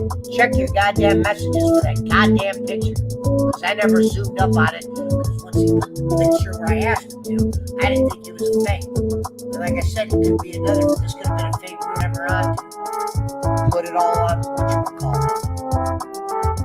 Like the one name says the real Phil Collins. Well, you know that's the fake Phil Collins.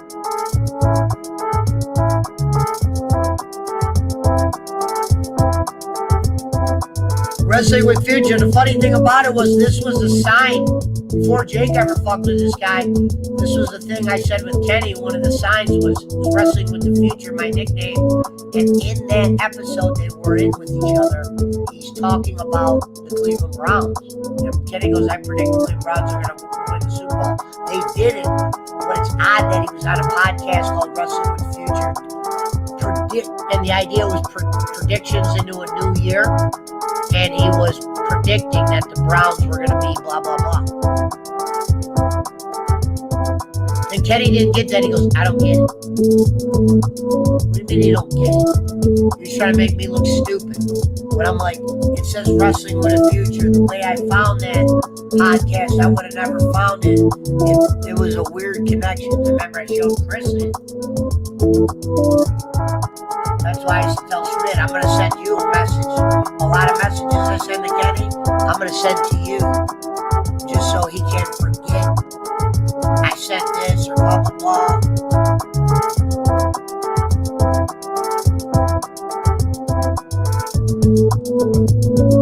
Like one day he goes, I got him.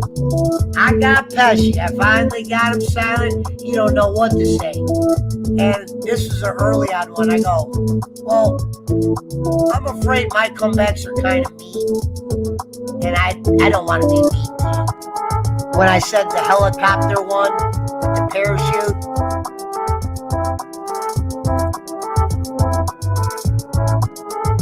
and then I felt bad where I apologized after. I had a comeback that was so good that it looked like it bothered him where I actually apologized, and I hated to apologize because he was supposed to be able to shake that.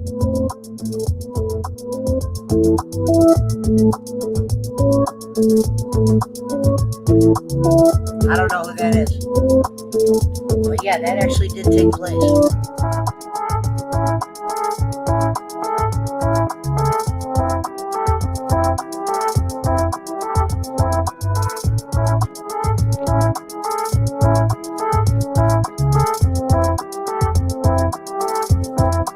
All right, final J. Let's get real. Shout out to the 11 in the bill.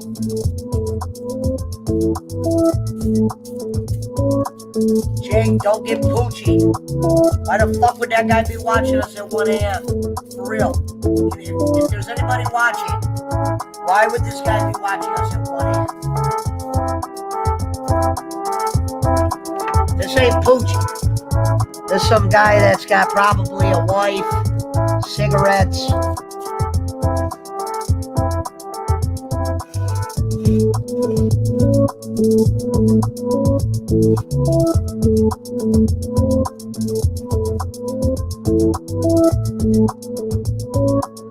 Calls him the Cornet lookalike. I don't see that.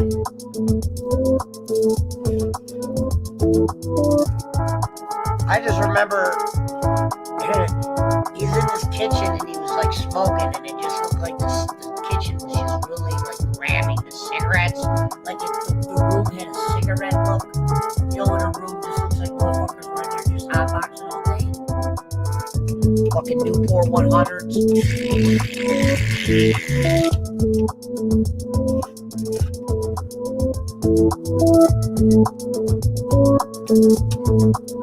Putting half Newports out, 100s out, and lighting a Foley. I went down to that corner store. They got cigarettes for sale for $10. I can't believe how expensive cigarettes are. Like I said, my grandparents had gas stations. I used to be into that. Cigarettes was an early toy. I remember getting cigarettes before we inhaled. You know, I'd always have the cigarettes, lottery tickets. My grandparents' gas station had High Times. That was a magazine you couldn't get everywhere. Or definitely your parents would let you get it.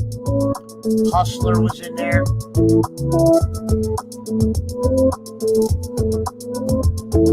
I used to love that. Free gas.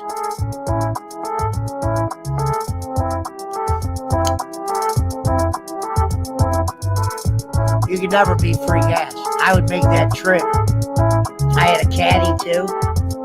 Yeah, put a little miles on your car going out to there, but it was awesome.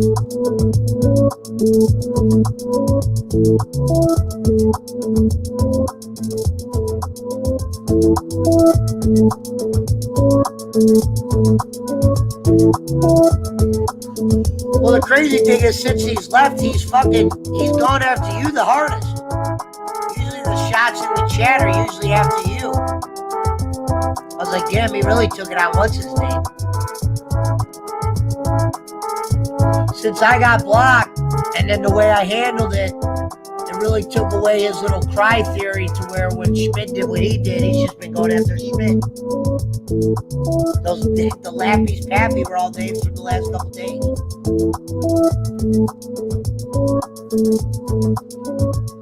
Of course.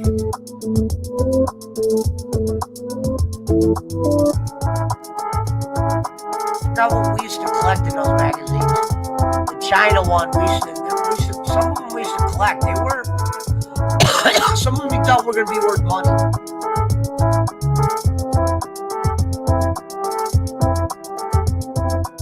You know what I mean?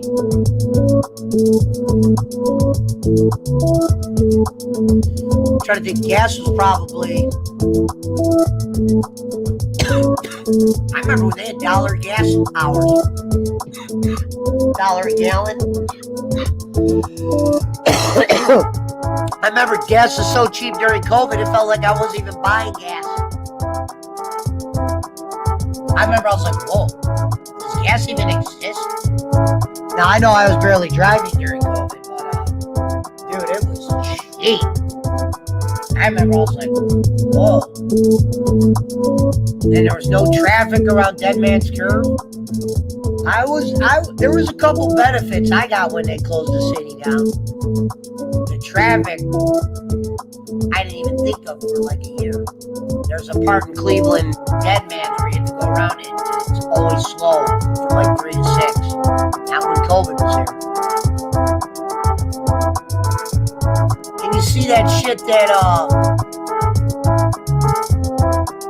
you go down there now, and I look at all the restaurants that were actually there before. That shit killed tons of restaurants. Murder. He said, I missed the COVID lockdown. I don't think I missed it because there was a lot of people just getting too thirsty.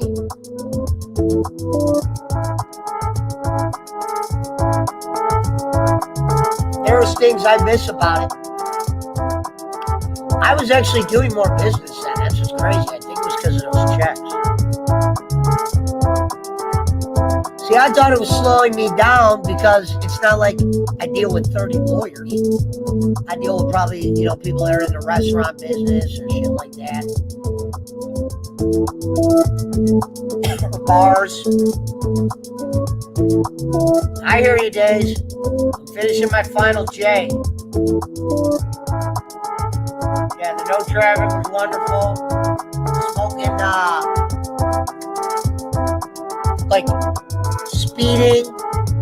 There was, like, times where you just knew you weren't getting pulled over. Like, maybe if, they saw you doing 100. But there was so much kind of shit going on with the sickness, and they were taking it that serious. You knew doing some 75 and a 60. You were pretty good. Like, I remember the thought of me getting pulled over. I didn't have that thought during COVID. No. Daisy's not hooked on the weed. Daisy, here's my girl. You tell him what you want, girl. Show him how you talk. Booty? See, I gotta get her medicine. No cops. Yeah, I didn't even see them. That's even out in my mom's town. I was like, wow. We did not see him at all. I remember, didn't I make a little trip?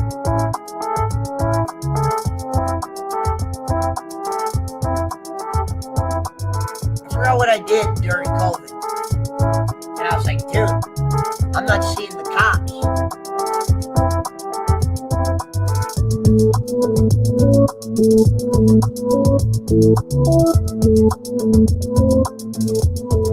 Daisy,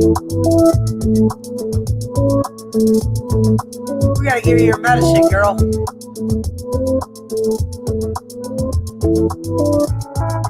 Yeah, she's itching herself right now.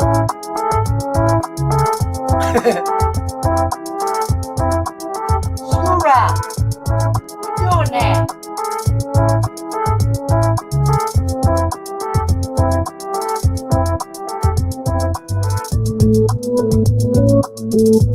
All right, let's cue up closing time.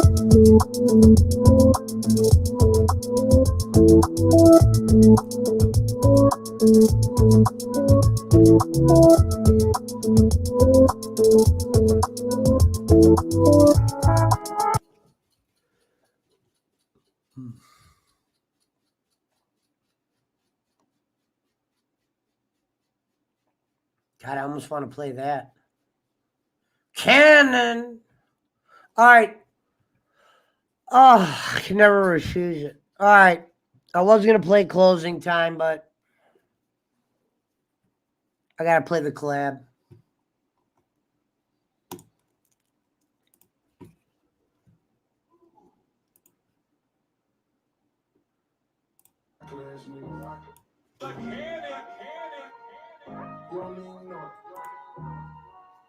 Copyright 6 hours and 35 minutes in, bro. You damn skrill. Cannon. Look at Daisy. Whoops. Damn, we're... The cannon. Skura.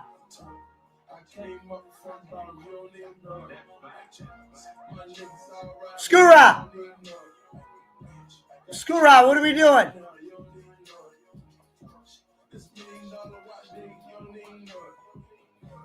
I don't even got a rap, and you don't even know. Because you ate those damn ribs. You gotta go again? You gotta go again, Bugs? That means you're eating those Chinese ribs.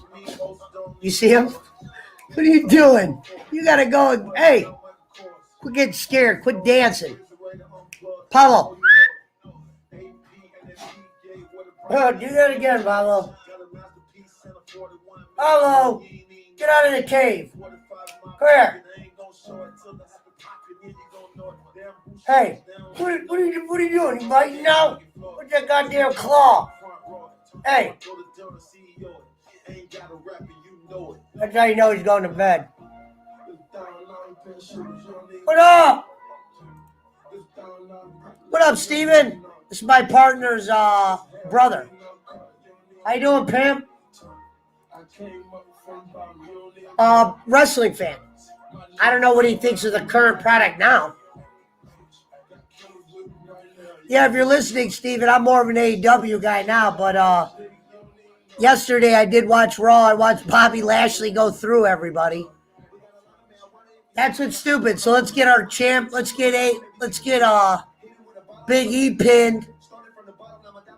Just make Lashley look like that to where you can't even see a scenario where Big E would beat Lashley when they presented him like that. We all know Lashley's always been protected.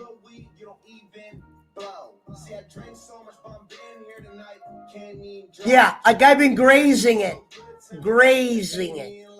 But I have been fucking with AEW.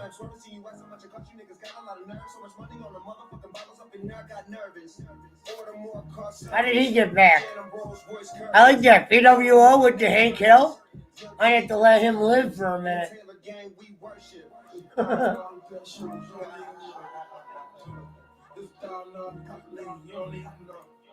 I will. Steven, I haven't even had shirts in a while. But I've been talking to Chubbs, your brother, and them know him. I'm going to probably fuck with him.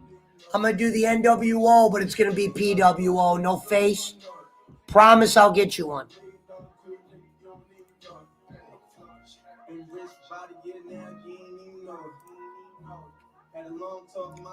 Look, Nemo's here.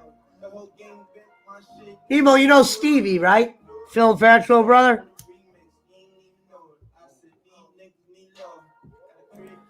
Glad to see you in. Hey, I don't know if you fuck with YouTube, Stevie, but if you can, give me a follow at Sir Joseph Pesci on YouTube. You'll recognize me and shit. Facebook, it's weird. You don't get. It's like Facebook gives you no credit for nothing. They just erase your shit.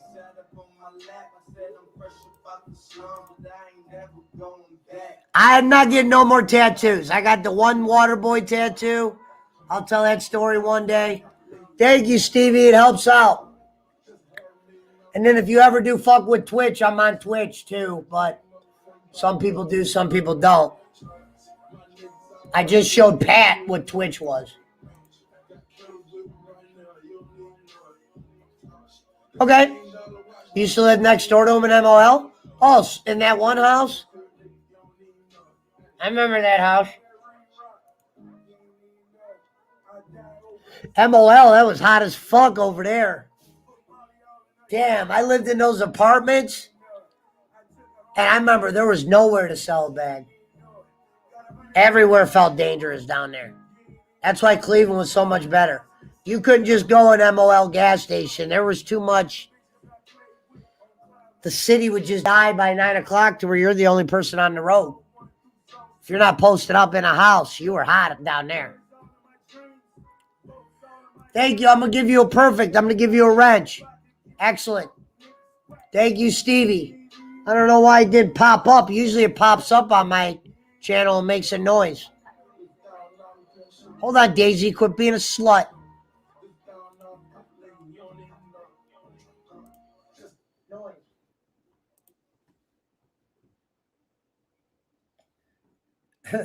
Who are the 23% that put gangster? All right, cool. You're wrenched up, Stevie. Oh, there it is. Now the noise came through. Nice. Yeah, see, look, Steven Man has subscribed. Thank you. That time it made the noise. We'll play it again just so people can hear it. Little noise. Sometimes it pops up on the screen, but not on this site. Later, bro, have fun. He's probably doing a hood at this late. Cleans hoods. We're not talking ghettos. Stevie in the build, says Nemo boss. All right, Daisy, I'm coming. You were just out. These are why I don't give you ribs late. All right, let me get the ribs and then we'll end with closing time. Hello? You better stop your damn dancing right now. Hey, stop that damn dancing. I didn't tell you to eat that, did you? You ate that. You better put that damn teeth away.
Let's go.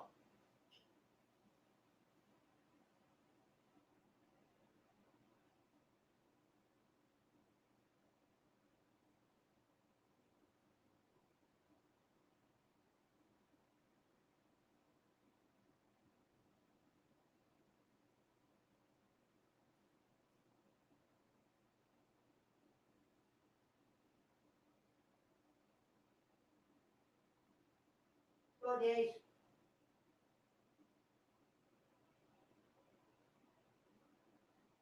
Go. Elbow. Come on. Let's go.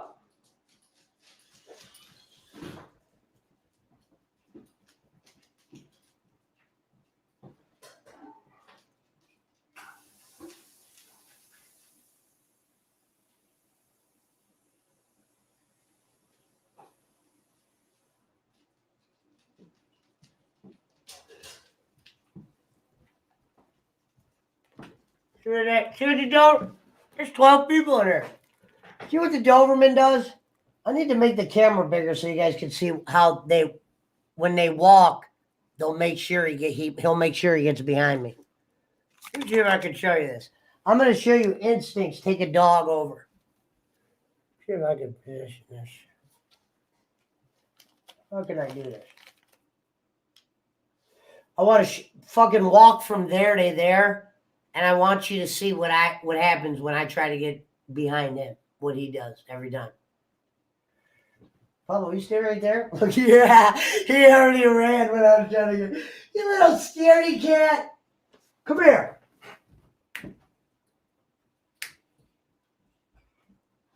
Down.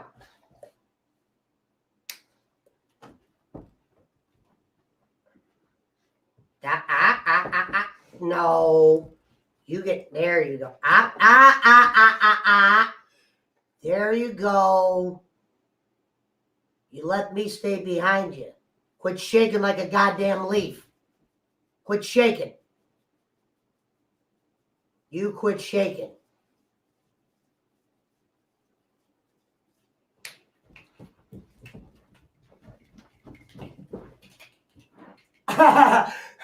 See how he went down? Don't get scared, Bugs. Hey. That was a good doggy. I wasn't trying to scare you. Okay? Quit getting scared around here. I can feel you fucking shaking. Down. Down. Thank you. Get her. All right, let's get this final J going. This one's for Angelo. I was told to get rid of Pesci and fucking what he says goes. I'm about the money now. I'm about the business. Yeah, but if he enjoys it like that, he should stay. He should at least stay over there. I can at least play along. I mean, I do hate kids. Pesci's when somebody asked him, they go, why'd you say it was hates kids? And he goes, I might have just been talking.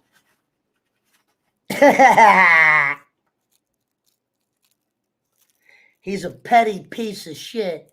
And when he was talking about petty, he said petty because I didn't want to donate to the kids. And I said, you should raise money for yourself. And then when I gave him the $1 for the charity, he goes, he gave me a fucking $1. Thanks for nothing.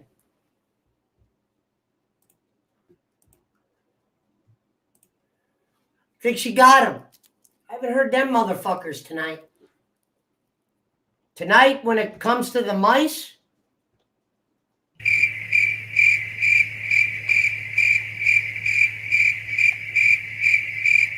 Mr. Mouse, it's Poochie.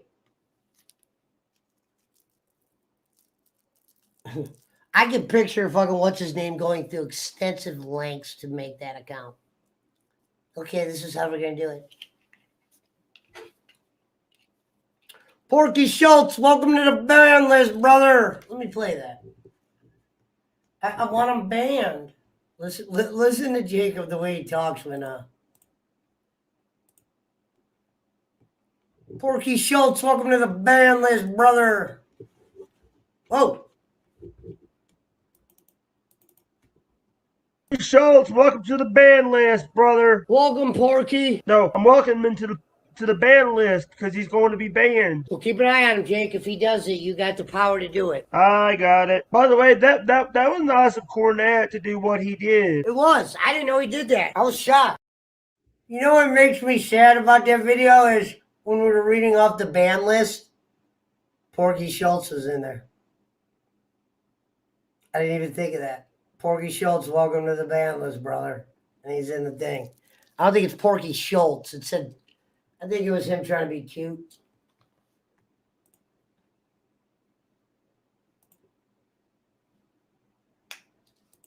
I don't know what Cornette did.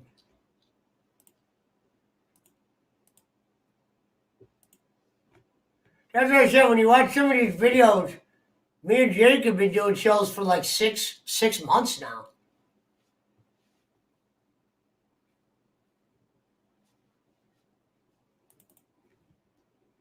Fuck Kevin Kelly. Dude was like watching fucking paint dry times 2. I played that video for this reason.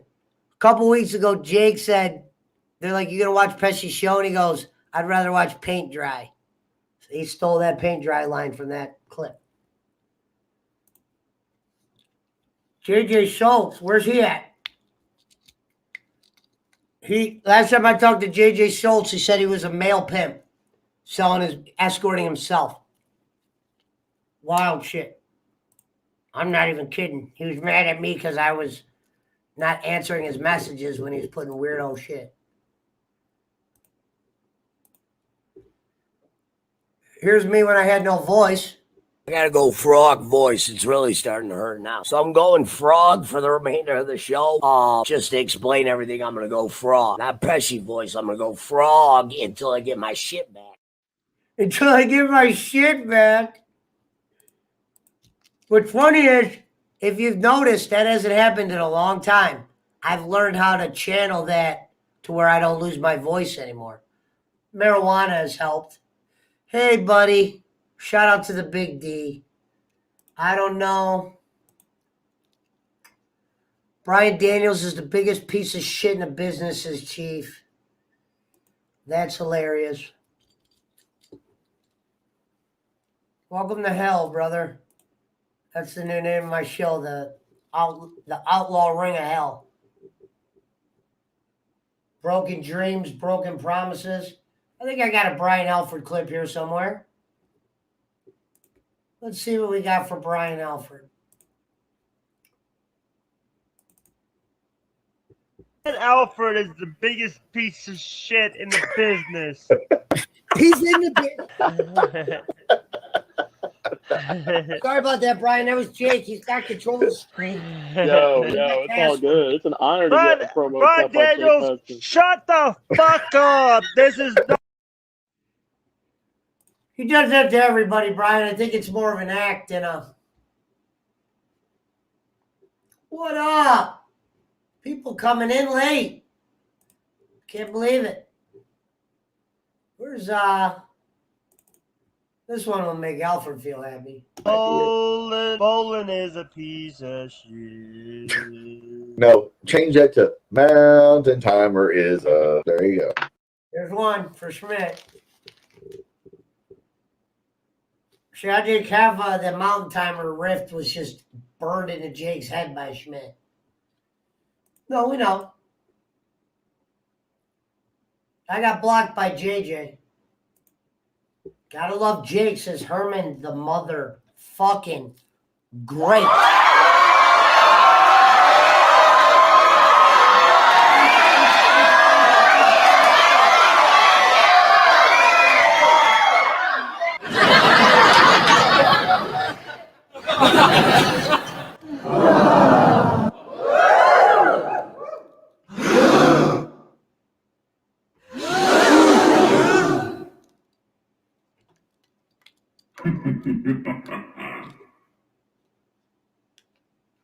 Yeah.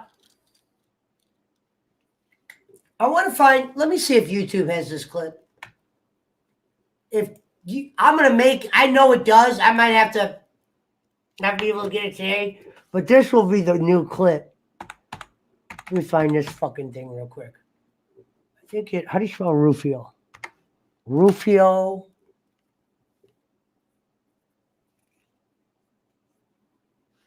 Draws line in sand.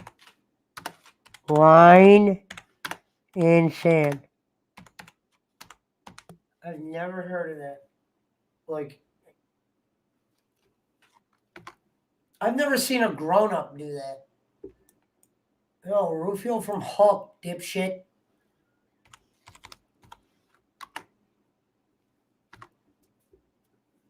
Here we go. Okay, so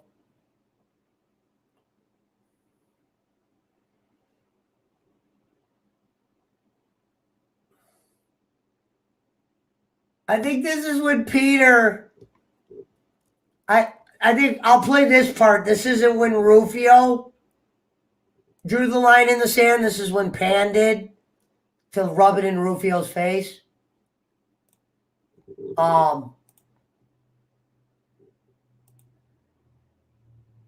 Share screen. Hold on.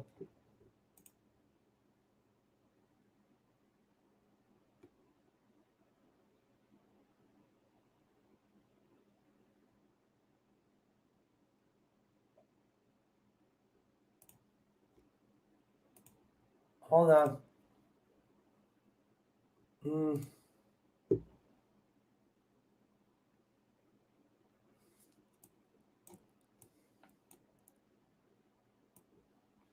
Let me put it right there. Oh, no, that's that. Okay, hold on. Give me 1 second. Goddamn 7 monitors. Goddamn Porky Schultz. Welcome to the band list, brother.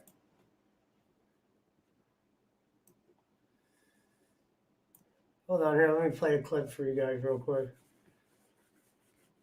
Stupid son of a bitch whore, fucking whore, slut, bitch, fucker. Let's play this for you.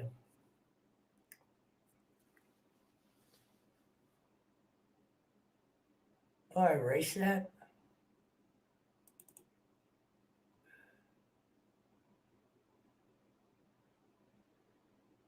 Maybe not.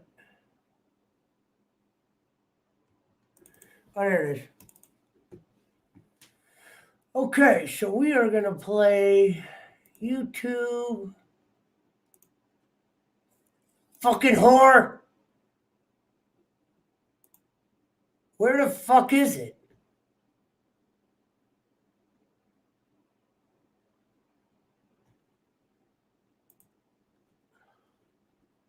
Hold on, let me refresh this real quick, gentlemen.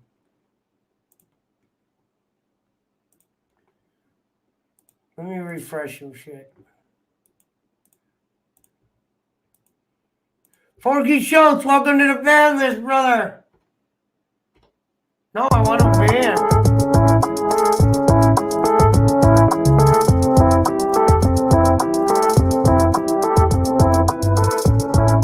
Got it.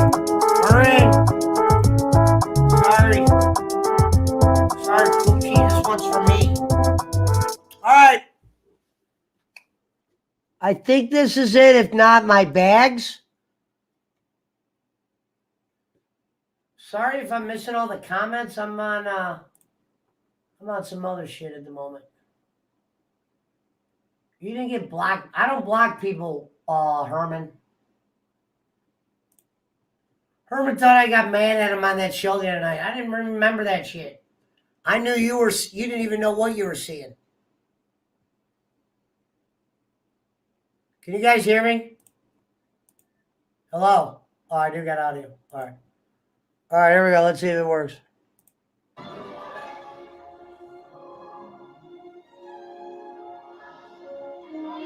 If this is the scene, I think it is. This is basically what happened to Chris Schmidt.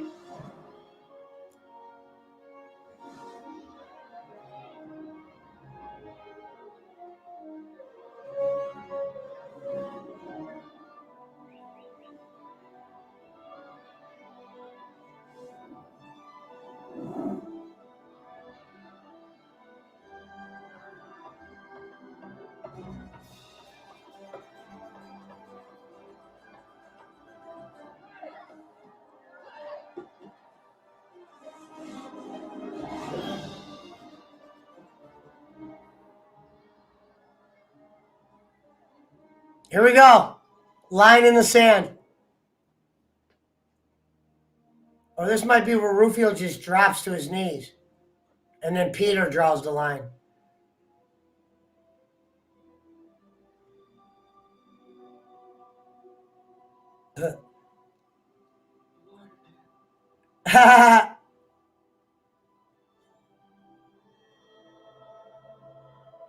Here we go.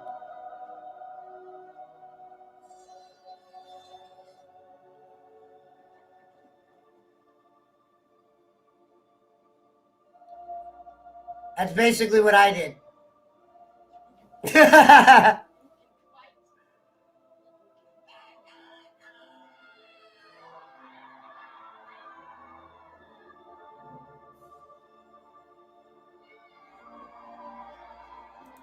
You don't see movies like that no more.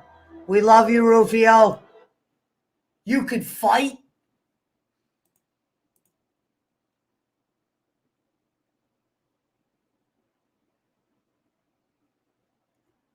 Herman, stop saying that dumbass shit. Like I knew you were available. You could have came on.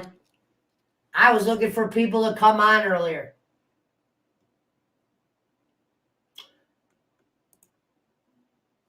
I might see what theaters are playing Spider-Man. I don't really want to go to a theater only because I want to be able to smoke weed at the end of the day, even if it was because of the shootings, which have a big deal,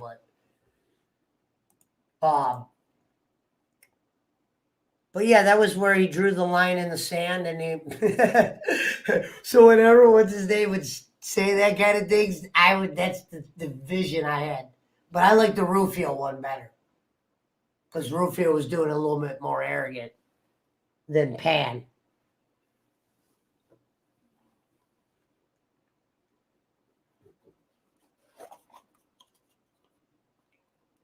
You could fight. You could crow. Let's cue up closing time. You could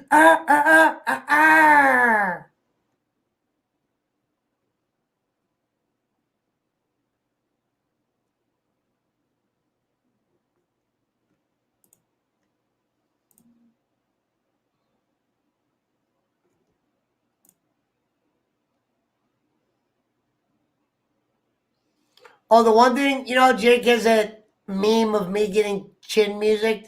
I didn't know how many hours those take to make. Like Frank made that for him. It took hours to make. I thought they were something you could make quick. So I was going to have Frank I was going to put Jake's head on Mae Young, and I was going to be the Dudley boy and do the fucking power bomb through the table, and then the face just looks all stunned. But when he said it took 4 hours, I was like, I don't want you spending 4 hours on that. I guess that shit takes hours to do, especially getting it right.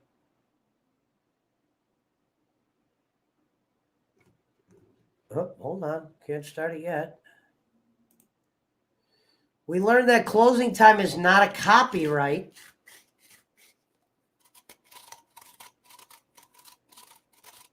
I learned a lot about what songs do what now on here. And that was always my idea. Like, people get over worried about it. Like, what's his name got a suspension because he was talking about COVID. I was like, damn, I ain't never been suspended.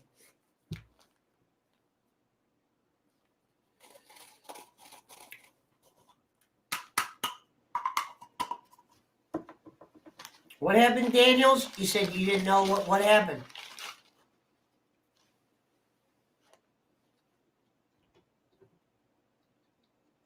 We actually, the PWO actually won.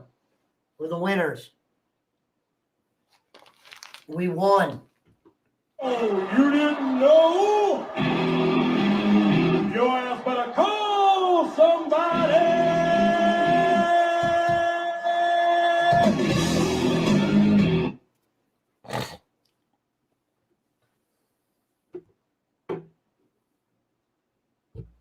You got to put the value on the relationships. You can't put the value on the numbers. Especially when you're not getting money for it. You have to learn the hard shit, which is the computer side.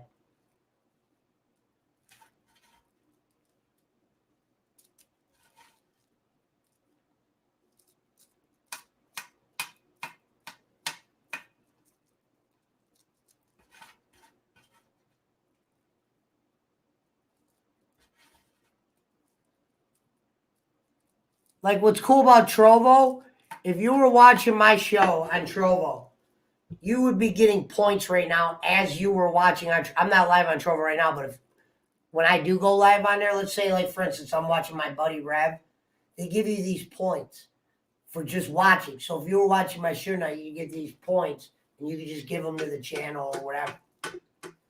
And you get shit for that. YouTube don't have nothing.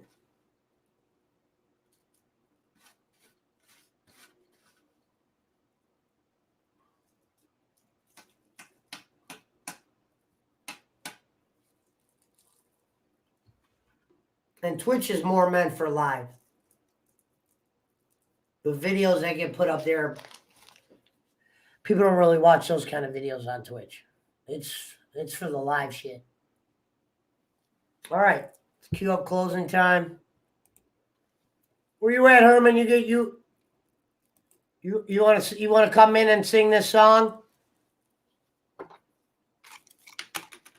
Smoke a little weed. Smoke that. Nah. I always told you, if you mention Satan's name, he's not too far behind.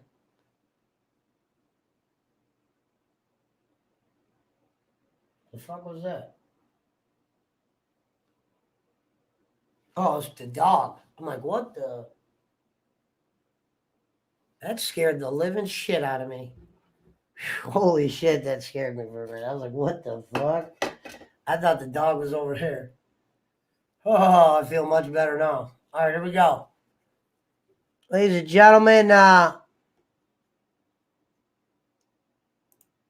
this goes out to all the people that had to mop the floor tonight. We did 7 hours on our teeth. I think we had one piss break. Shitty Chinese, we survived. The fact that I'm not on the toilet right now, still the shock. So I must say I've been blessed for what the business has given me, especially not making me have to take a dump.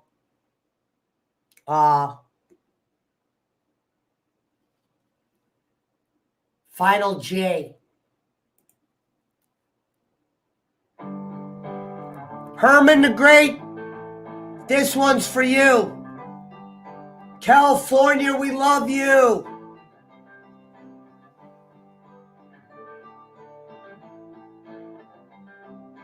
Closing time. Open all the doors and let you out into the world. Closing time. Turn all of the lights on over every boy and every girl. Closing time. One last call for alcohol, so finish your whiskey or beer. Shout out to the people that watch tonight. Shout out to the people that stand on their own too.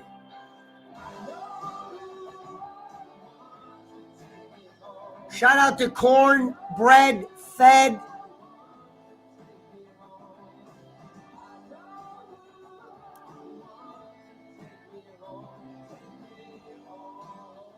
Shout out to my father, Harry Barnett.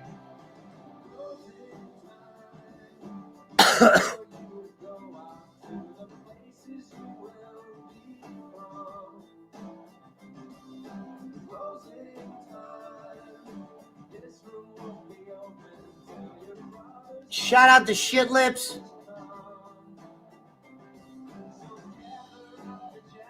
Shout out to Nemo. Shout out to the Gloves. Shout out to the Hayfords. Shout out to Gary Pesta.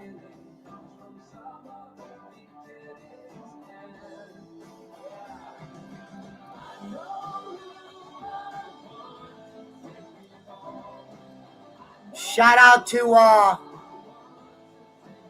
do I always forget his name?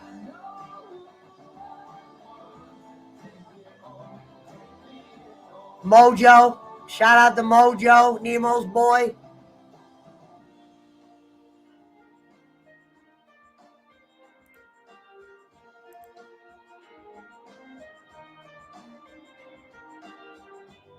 Oh, he really went through with it?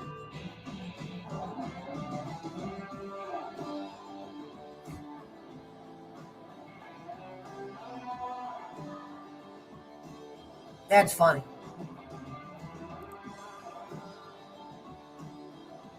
I had to block Pesci's. I mean, he always was a petty piece of shit. Pepper Tree. Shout out to Pepper Tree.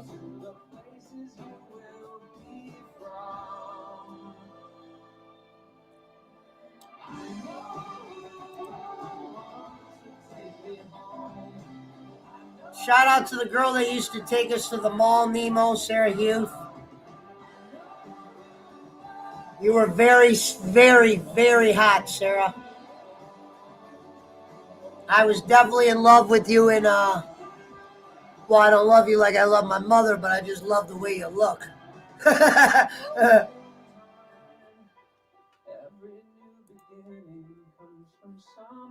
As Jay's so big, we might have to end on Eclipse, which is the Doc song that I got permission to play, but I found out it's not copyrighted anyway, but it was awesome that he answered that. If you guys see S-Man, that is my partner's brother. It's not a fake. I just wrenched him up, but he's me and Nemo's boy. Nemo didn't used to do hoods with Stevie?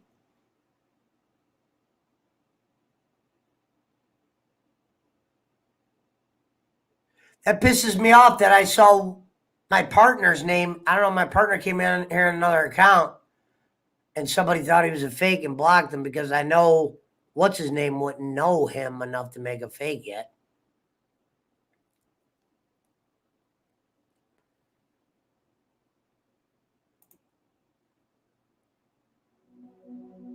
Shout out to the Doc.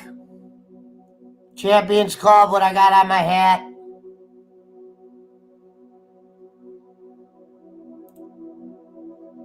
Yeah, Phil and Pat, these are the guys who I work with. Oh, geez.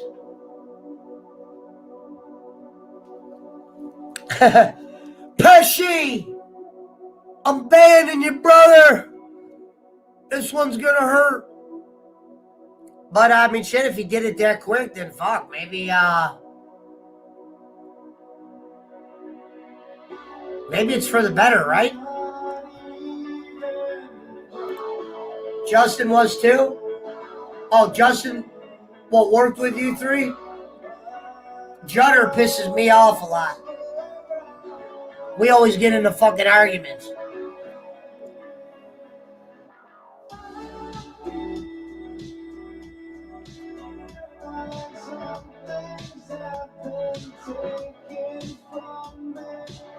Strongest chat in the business.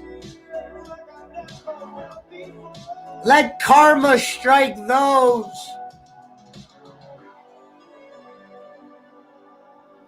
Pesci, welcome to the band list, brother.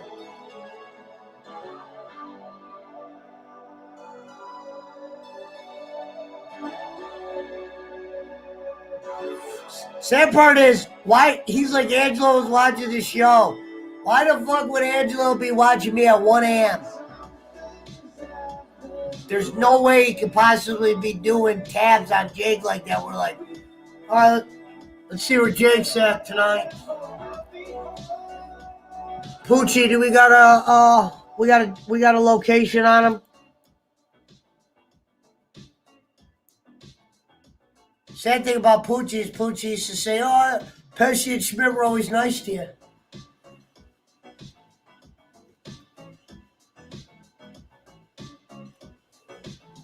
Problem is, we want people on this train that are grown up. Schmidt is the closest thing to a child that will let linger around for the good he did. But we don't want the little...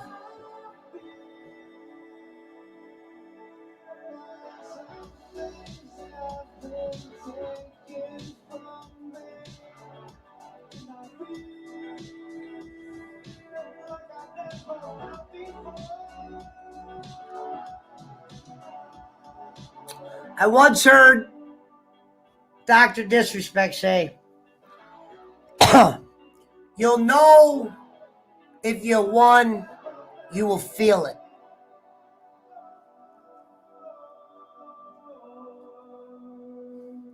Yeah, we might have time for one more. That was quick. Should we do Donna Summers and Love in Memory of Frank?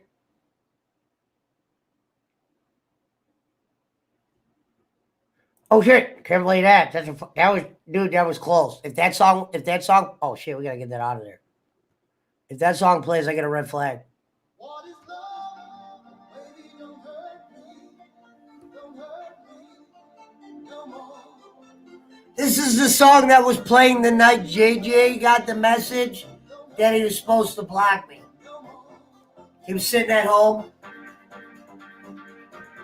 He got a message from what's his name.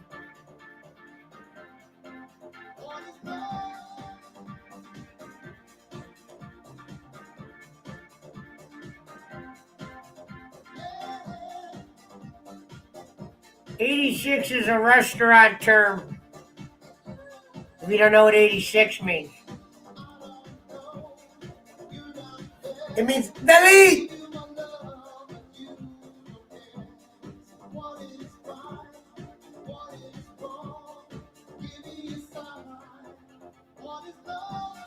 Pesci, don't hurt me.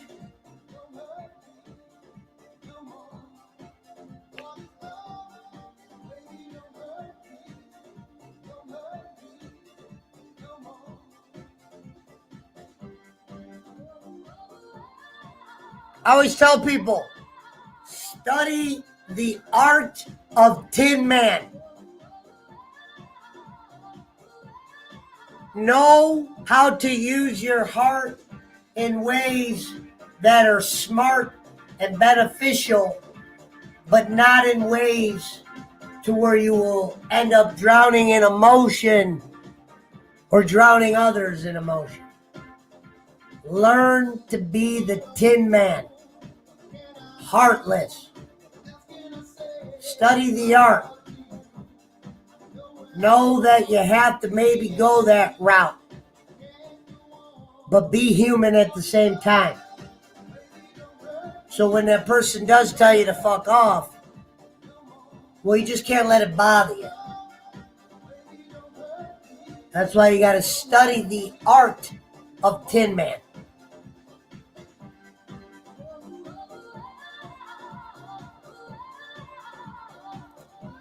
Once you study the art of Tin Man, you'll be just fine.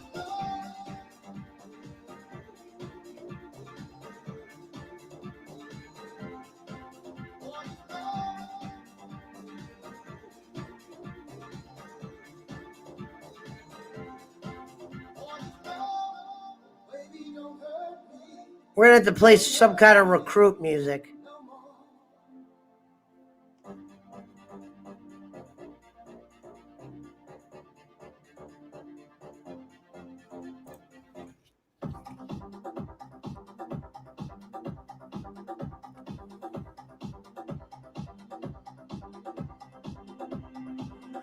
Shout out to the 7 hours and 18 minutes.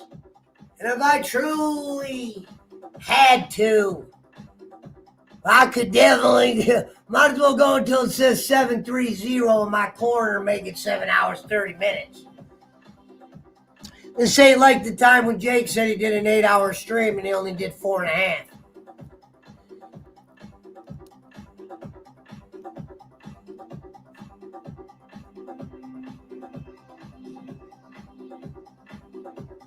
Shout out to Evil Uno.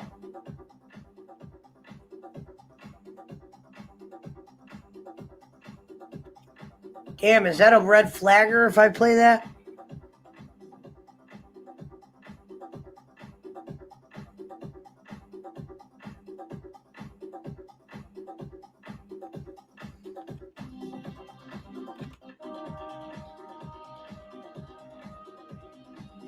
Evil Uno.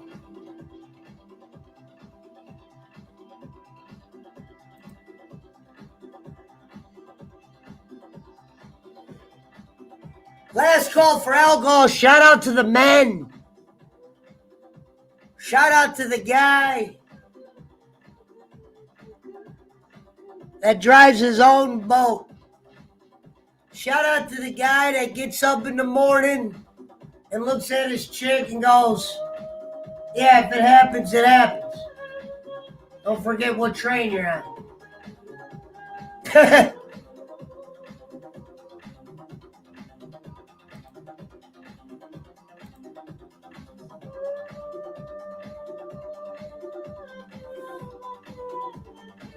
And in the words of Simonata Casalolaka Chukalaka,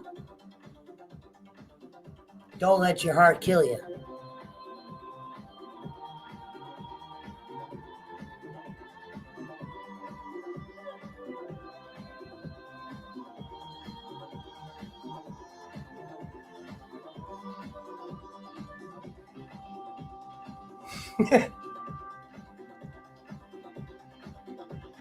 Shout out to Zero Vedette. Ouija board.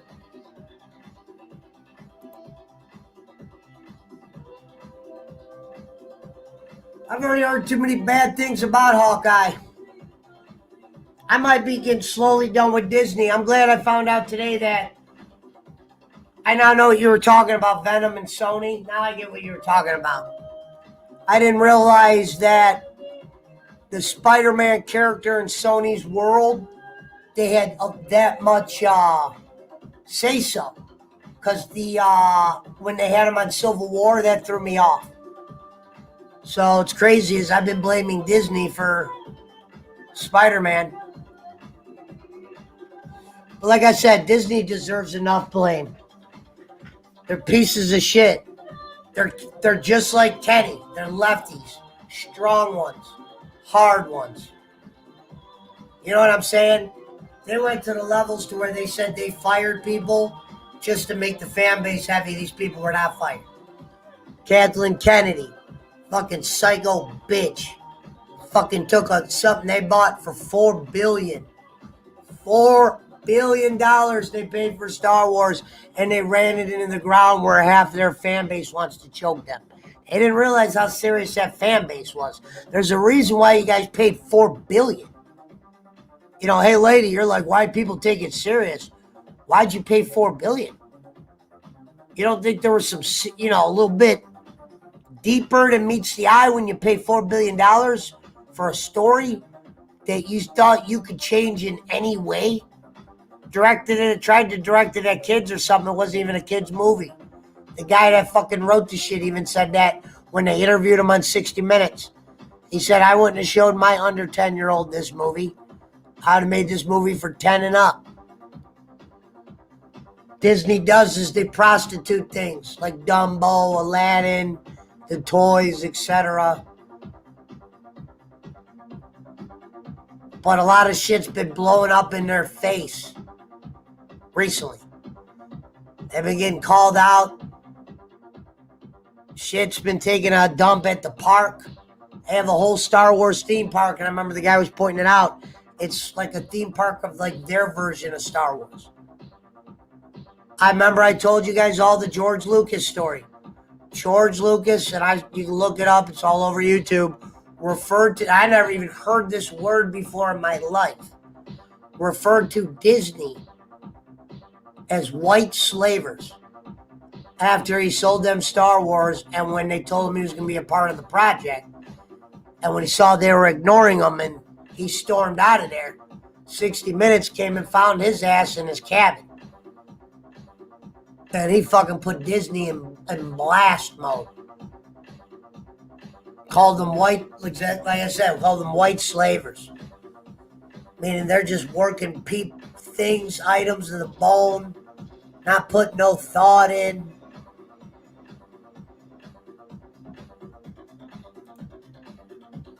I already know Benham's not great. I'm not going to say it's suitable. Hold on, let me stop. Let me stop the music. Hold on. I'm going to still watch Venom. It comes out, I think, tomorrow on Blu-ray. Somebody brought up, I'm a guy that'll watch reviews with spoilers before a movie comes out.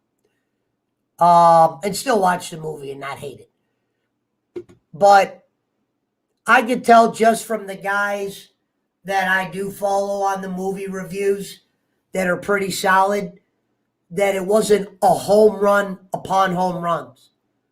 A lot of it was talking about, first thing I picked up on is how they said it felt like the Carnage fight was 5 minutes. Okay, so they did lead up to it.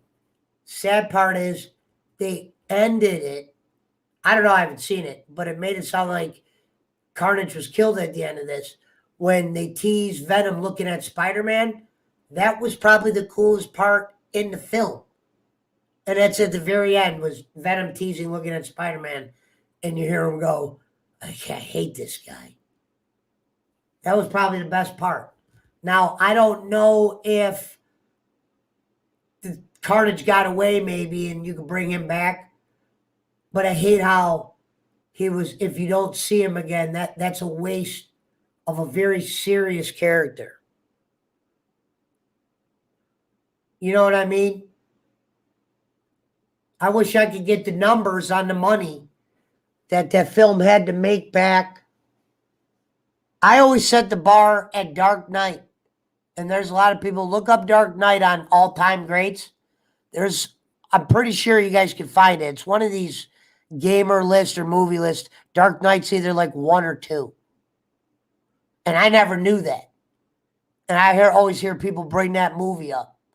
Like I always said, Dark Knight was a success because it was a Batman movie where the Joker was highlighted and stole the show.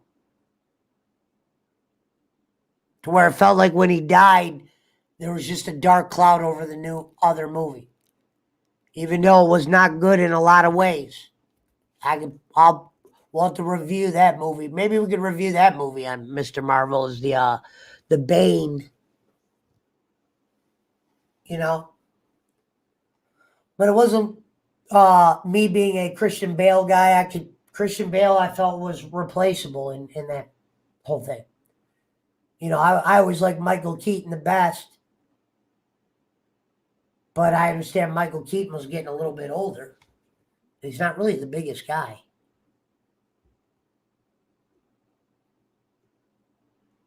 What equipment do I need to steam, Pesci? What do you mean? You talking about Steam, the video game thing? What equipment do I need to Steam? I don't know what equipment you need. I just have a computer that was able to download Steam. Once you download Steam, I was like, damn, how would I ever not have Steam? That's all I said. Did you see it yet? Yeah, the Spider-Man bite was the post-credit. What are you talking about? Oh, what equipment do you need to stream? Oh, well, if you were just a guest, all you need is a phone. But the important thing is having Wi-Fi. If you're trying to stream like me, like a lot of the shit I have, I didn't need. I just have a problem with, like, I bought a monitor that's not really streamed on my Curve because not everybody can afford that one. I bought it when it first came out. Thing even went up. The other couple monitors, when I saw other people's setups with the 3 monitors and the bonuses by having a monitor here, here, and there, I was like, shit, I need that. You know what I mean? Even though I'm a little bit ahead, I just started getting all this stuff. Only thing that set me back is this cord on this damn microphone, which makes no sense. Brand new, the cord's a thick one. It shorts out. But you don't need much. That camera that I'm on right now, it's a $60, $70 camera. I was thinking about getting a GoPro.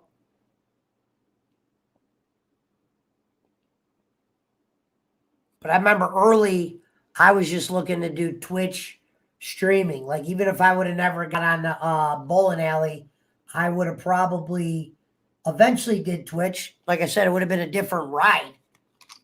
I don't think it would have never not happened. Because I was always talking to people on the Game Chasers Network. Hey, you did see it?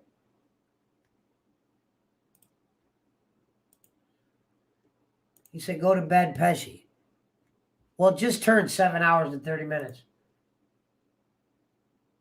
Yeah, you could use your phone. You just got to have the Wi-Fi. What you do is, the site I follow you on, I would send it to send the link to Instagram or whatever. You would click on it. It'll say copy link. You copy that link and then you just paste it in your browser. I learned that when I went to SmackDown. I just said if your Wi-Fi is not strong and you're cutting out, it's hard to keep people on when it's cutting out because it sounds shitty. But yeah. Well, let me roll the bedtime Jay up. Let's see if we can find Forky Schultz. I can't believe Jake blocked me because some guy goes, listen, if you're fucking with, how does he know who the fuck Schmidt is? He doesn't know me either. He doesn't know me. Somebody might have brought me up.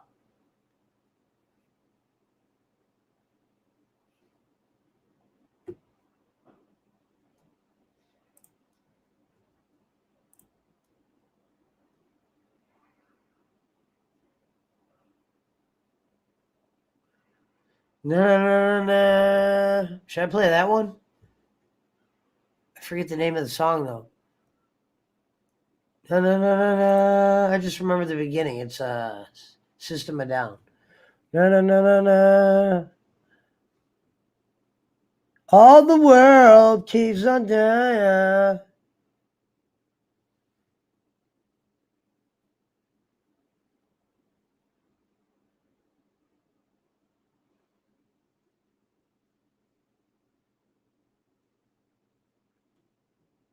Joe Pesci, welcome to the band list, brother. All right, no, we're gonna keep the rhythm going. Damn, what is that song's name? It goes na. Here's all the world keeps on dying. Let me see if I can find it. This will probably give me a fucking red strike. Na. All the world keeps on dying. And he goes, I don't want you anymore. I don't want you anymore. I don't want you anymore. It'll be perfect for the Jake tonight.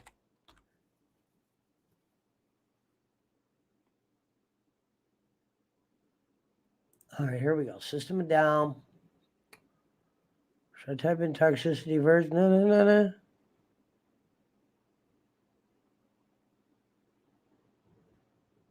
Is it Hypnotize?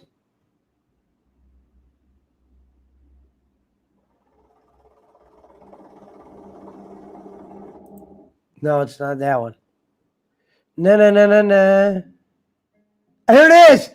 Oh, hey, that's a motherfucking sign right there. Because I did not remember the name of this fucking song. And it's the one I clicked on. And it's ATWA. I would have never knew that. That's a fucking sign. I don't know of what. Tell me that ain't some crazy ass shit. No. This song kicks ass right here.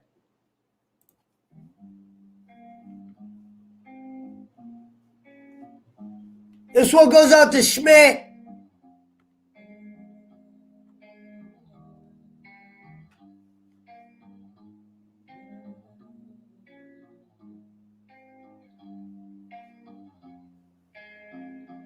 You see me, pictures crazy. All the world I've seen before me passing by. I've got nothing to gain, to lose. All the world I've seen before me passing by.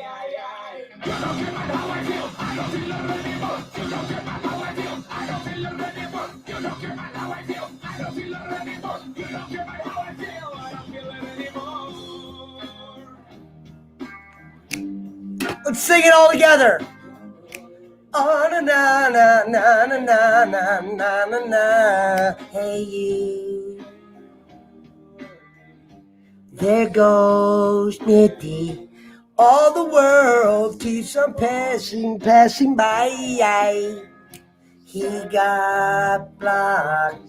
Jingle bell rock. All the world I've seen before me passing by. We don't have any coach.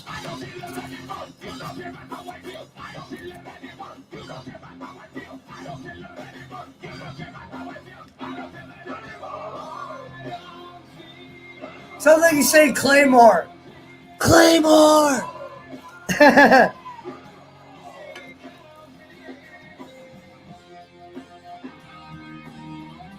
Sing it with me, Jake.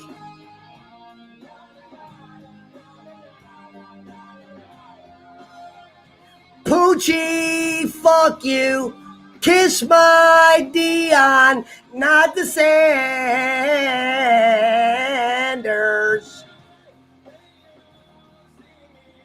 Kiss thy Dion, not the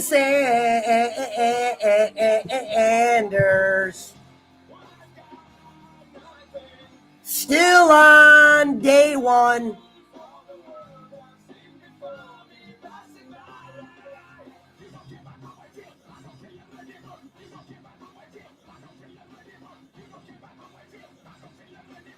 This one goes out to Jesus. Claymore! Claymore!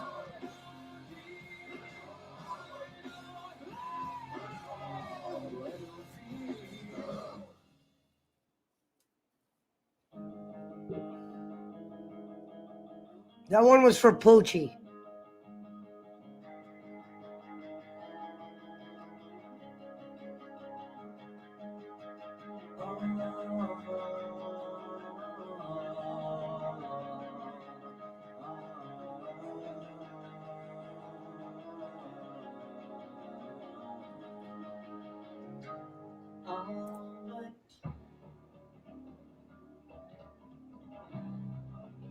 Okay, here we go. Michael.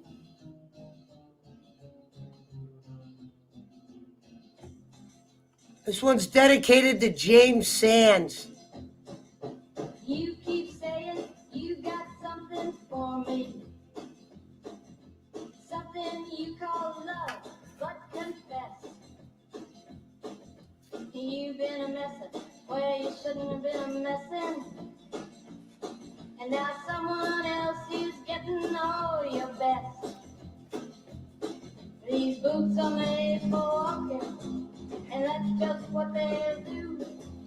One of these days, these boots are gonna walk all over you.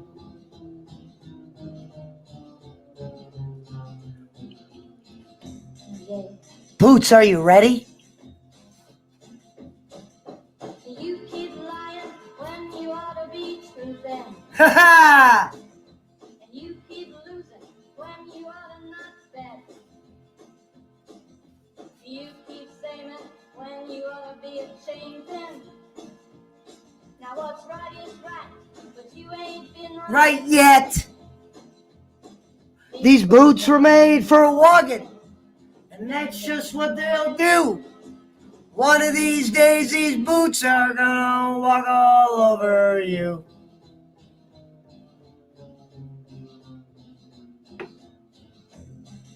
Are you ready, Boots? You keep playing where you shouldn't be playing.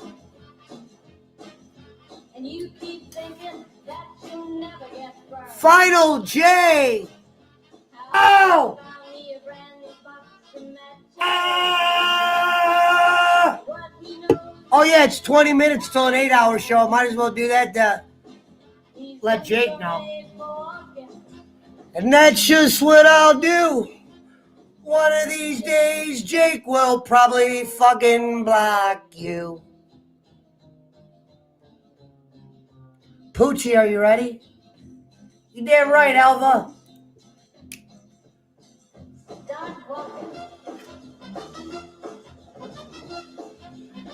What happened was, it's a simple. He thinks it'll get to me. Because I just smoothed the bridges with, what's his name? I was 5 and he was 6. We rode on horses made of sticks. I got a much better idea this time. He wore black and I wore white. He would always win the fight. Bang, bang. He shot me down. Bang, bang. I hit the ground. Bang, bang. That awful sound. Bang, bang. My baby shot me down.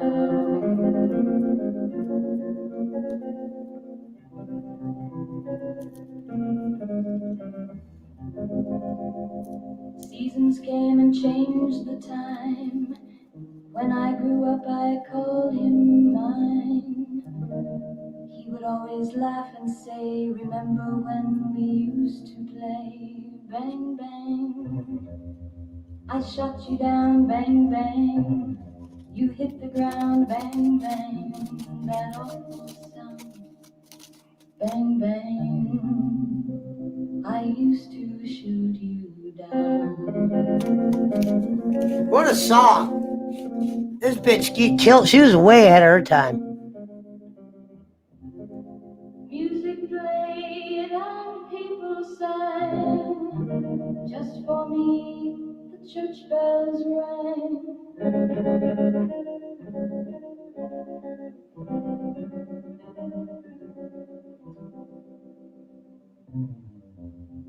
Now he's gone, I don't know why.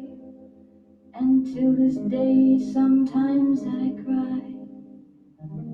He didn't even say goodbye, he didn't take the time to lie. Bang, bang. I heard somebody say today, if you call yourself future, you gotta stop concentrating on the past. That awful sound, bang, bang. My baby shot me down.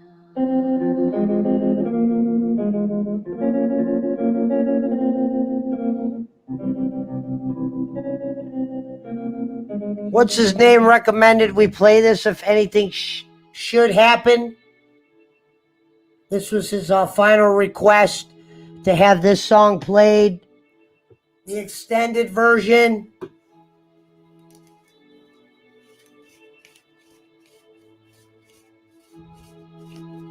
This one goes out to Porgy Schultz. This one goes out to 30 Cokes. Shout out to the Gaming Alpha. Shout out to Kevin Costner from Tin Cup. We're in the final 17 minutes. Jake, this one's for you.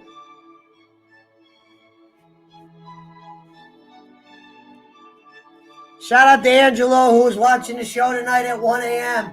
You gotta love the dedication. You gotta love the dedication. Couldn't even get a follow.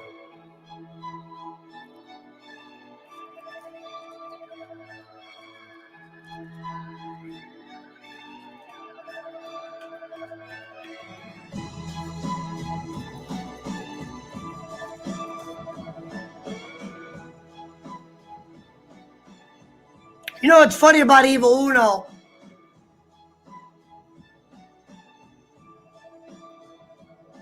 I think it would be funny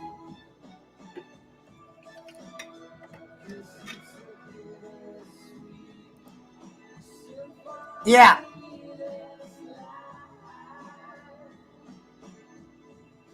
I think it'd be funny to see the look.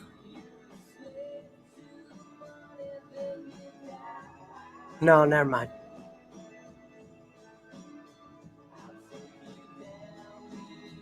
I was like, I think it'd be funny to compete in this one.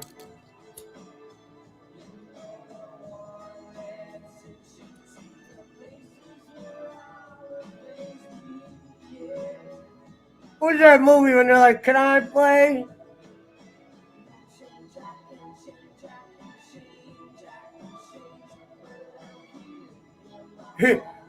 Picture this song playing. Jake's looking down at his phone.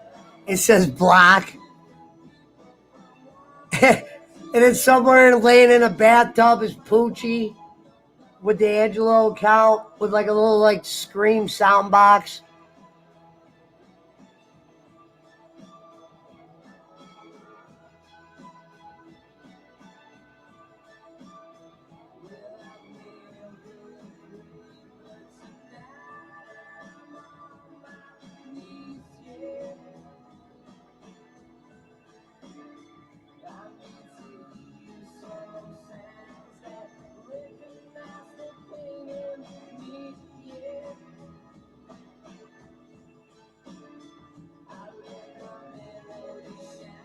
Shout out to the grown-ups. Shout out to the 14 minutes, 8-hour stream on my back. Here. Anything else? That's what you call monster in it.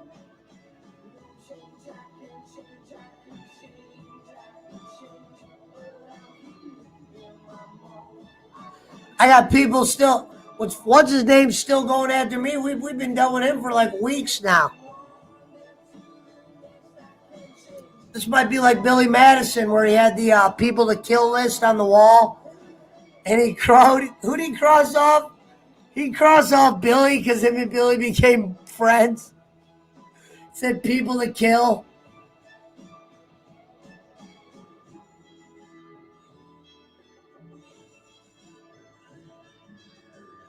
Meanwhile, a guy like this guy wouldn't be ready for the gloves, Nemo. He'd be a runner.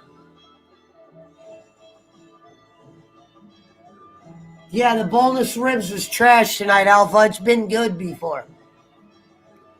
Usually that bitch has a little bit of polish. I just don't like how she had to have seen it's me. And I'm thinking about, because they always have those caller IDs at those kind of places, so they can call you back.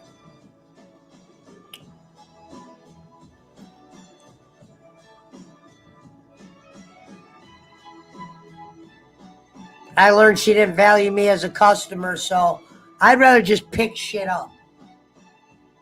There's always something that happens in delivery. Billy gave him a call. Sometimes that's all it takes. Who did Billy call? You talking about Game Changer Billy? Billy gave who a call, Gaming Alpha?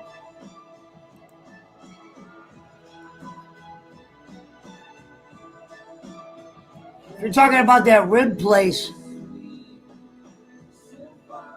the bitch wouldn't remember me if...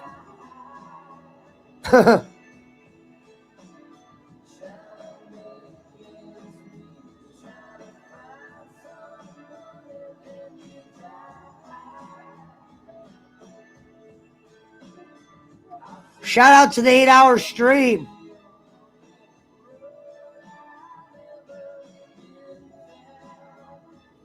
Shout out to Wrestling with the Future. Isn't that crazy how the wagon turned? Wrestling with the Future podcast ended up being the reason Jake blocked me. Wrestling with the Future. Shout out to Jim Cornette.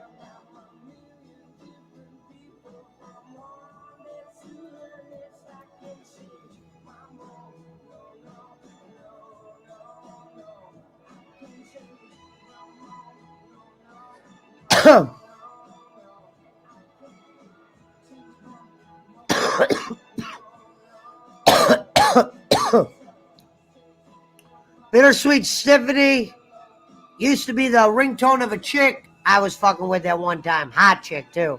Her name was Lynette. I fucked that one up.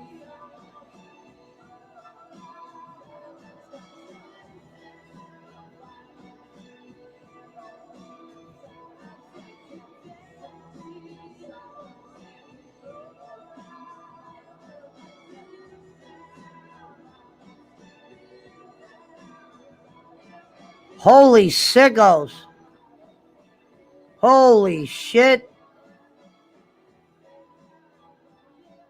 You gotta be fucking kidding me.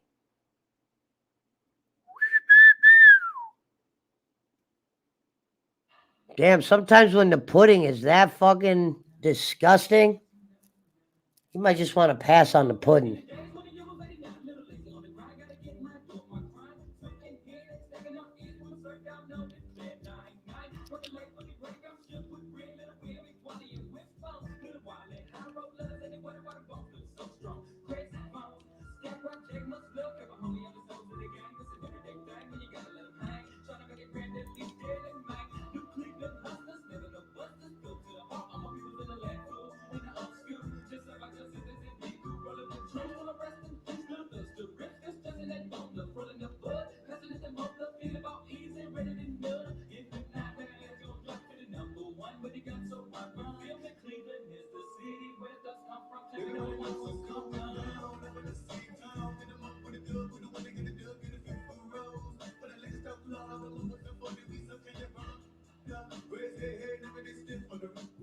Oh, it's cut, it's edited?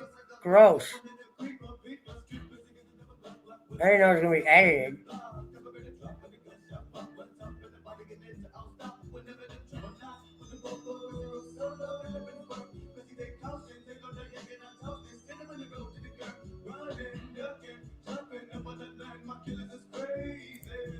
The world is mine, nigga, get back. Don't fuck with my stack. The gauge is whack. About to drop the bomb, I'm the motherfucking dime. Big fish in a small pond. Not a fish trying to throw they book at the crook, but I shook. They worm and they hook. Guppies hold their breath. They wanna miss me when I'm tipsy. Running everything west of the Mississippi. It's the Who's MF Doom? Phone fucker up! Running up on y'all.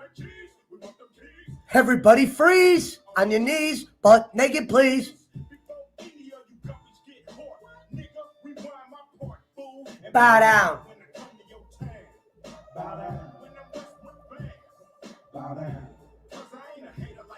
Bow down.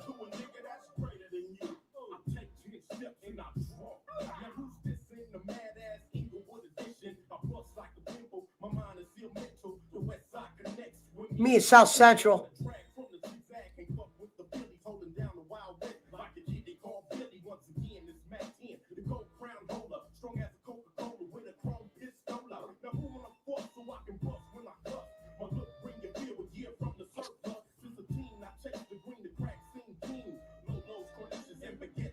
Hey, bit Eric's on.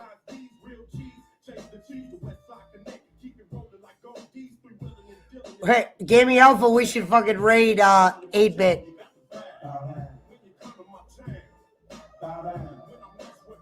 I wouldn't mind playing Fortnite with him. I think that would be good networking. Chuck Warren.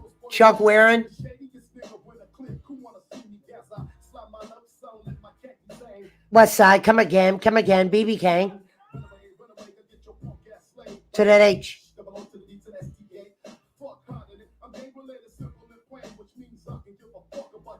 In the rap game.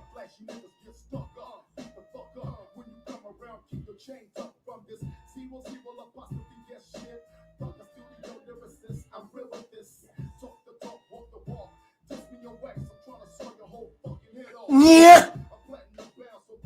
Love that part.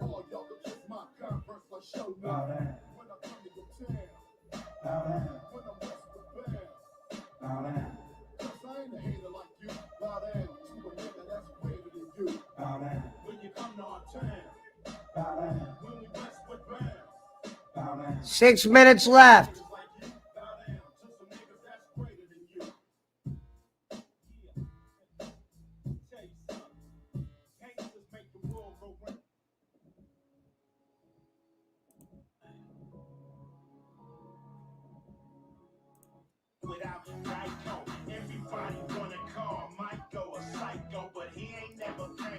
Oh, some Ice Cube shit was not good.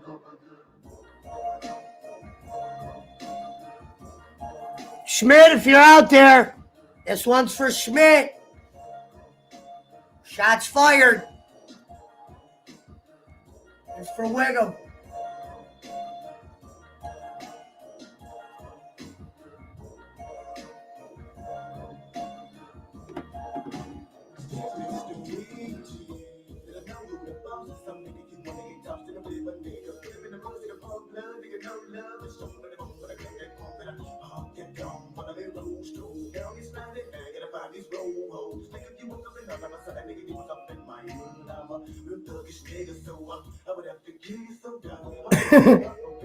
This would be one hell of a song to say, this song's for you. Main the Saint of Dane is bloody murder, kill them all.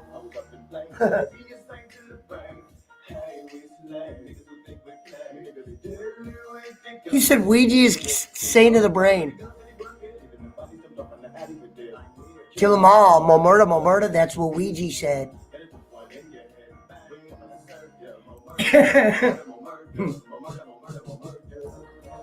Sometimes they love the... I don't even know.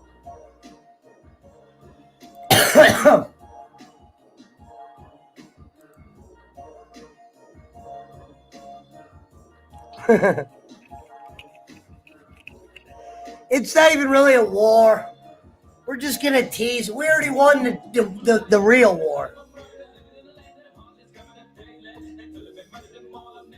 All the people that are worth value are over here now. So the PWO is stronger than ever.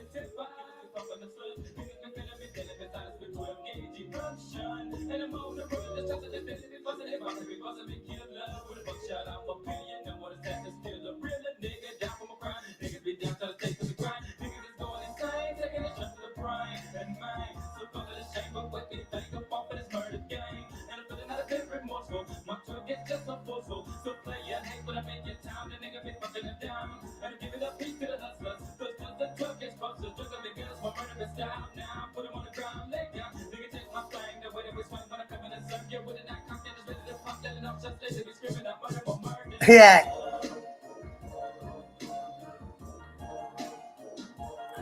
Is this what I think it is? Got it!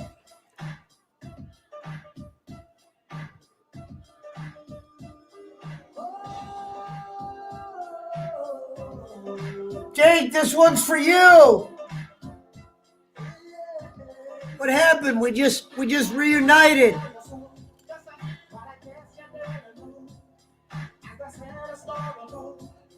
Angelo Lucky-Do. Poochie said to lock the door.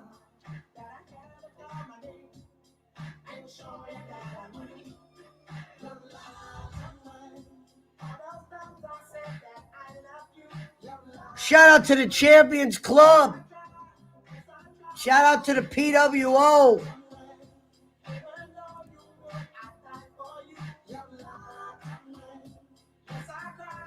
The guy who started the PWO, his name was JJ. He had to block me because somebody told him to. And we had no problems, but he was the one that started PWO. JJ Arwood. We appreciate, and started the Pesci Power Hour.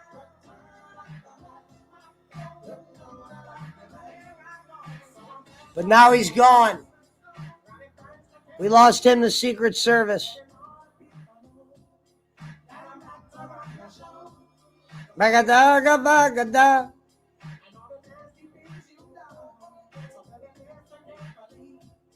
Zagava, gava, gava.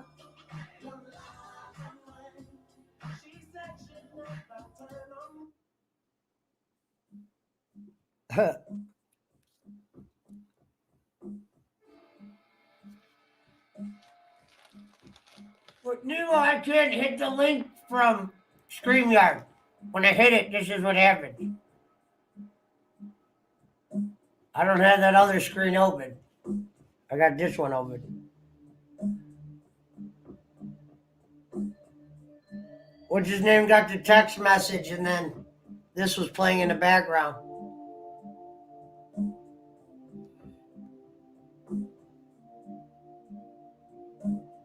No, we can't end on that one.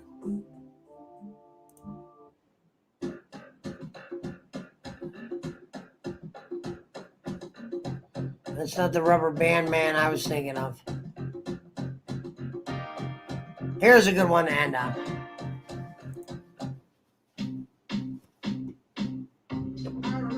Shout out to the Red Flags.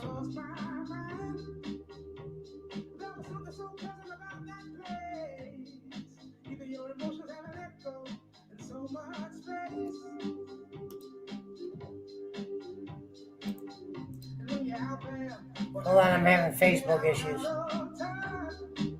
Yes, remove. Get the fuck out of here, you slut. Alright, I'll look it up. Champions.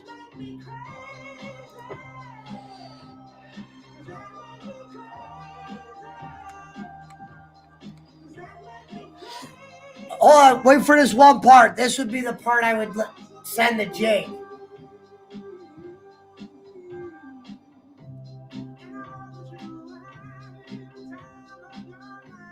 This next part he says, listen to what he says.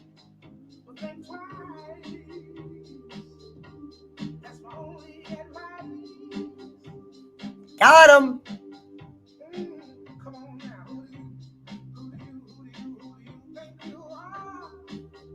Haha. Champions? It's just called Champions? This one? Kanye West?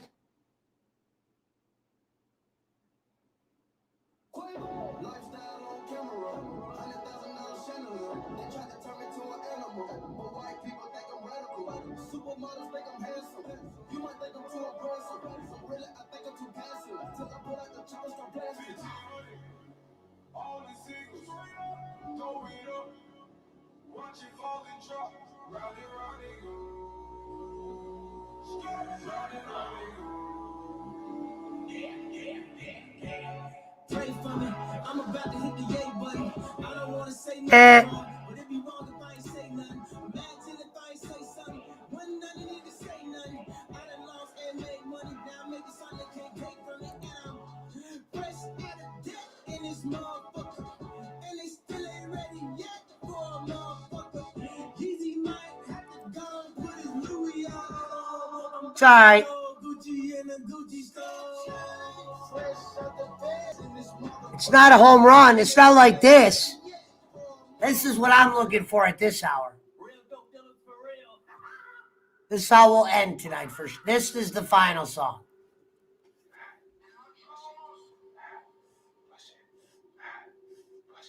Ready? This is the shit we need.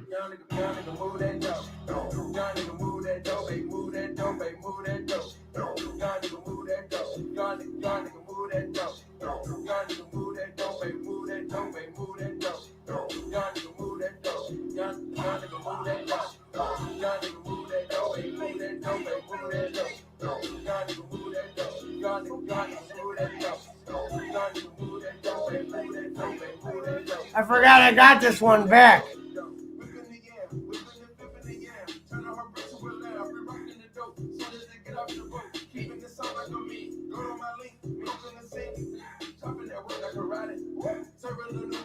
Right here. Hey.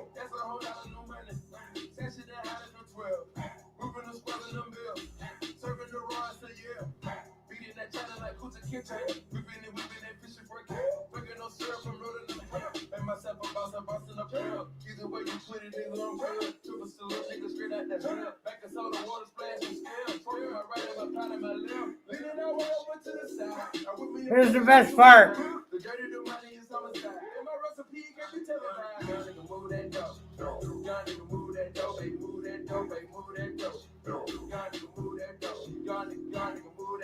That's the shit right there.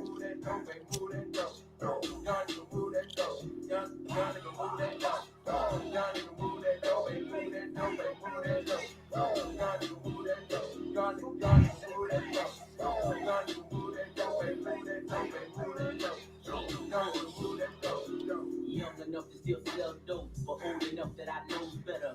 When they saying it's 42 for that white powder, I know better. Hey! Nigga, I know better. Put a smile on the devil's face. Who don't want to sell dope forever and flood the roll into the vessel break? This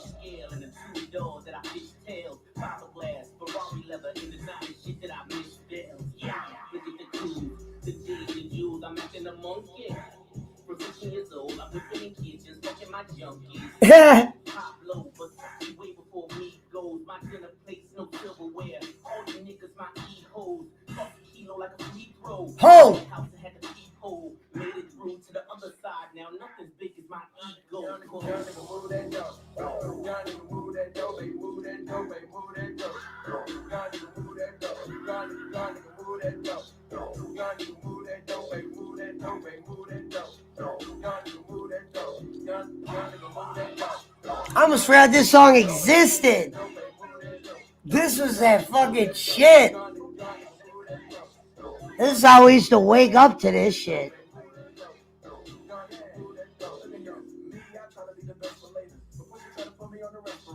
The old skateboard Pete, that's your favorite. Me and 20 girls doing yoga naked. Frequency high, like the spaceship. She say that she like it, that she been exposed. The Gandalf hat and the wear clothes. Gandalf hat. Sorry. These niggas is not of a vehicle. These niggas ain't waiting with the sea niggas. These niggas ain't trying to hear please niggas. These niggas like chopping down trees niggas. These niggas want to drink in this weed niggas. These niggas is the weed and the lead niggas. Hey! If you got two hoes, you need to let one go. Two have hoes, you need to let one go. All these drones while y'all smoke joke. Never Einstein. I'm trying to let y'all know. Ain't no standards, I'ma set one though. Do me a favor. Somebody send this to Poochie right here. Send this to Pooch.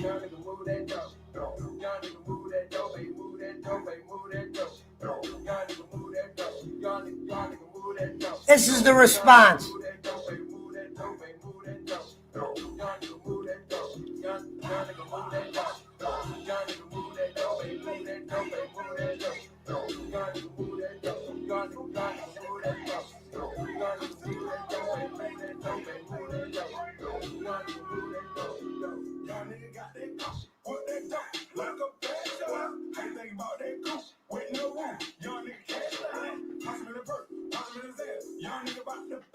Get ya!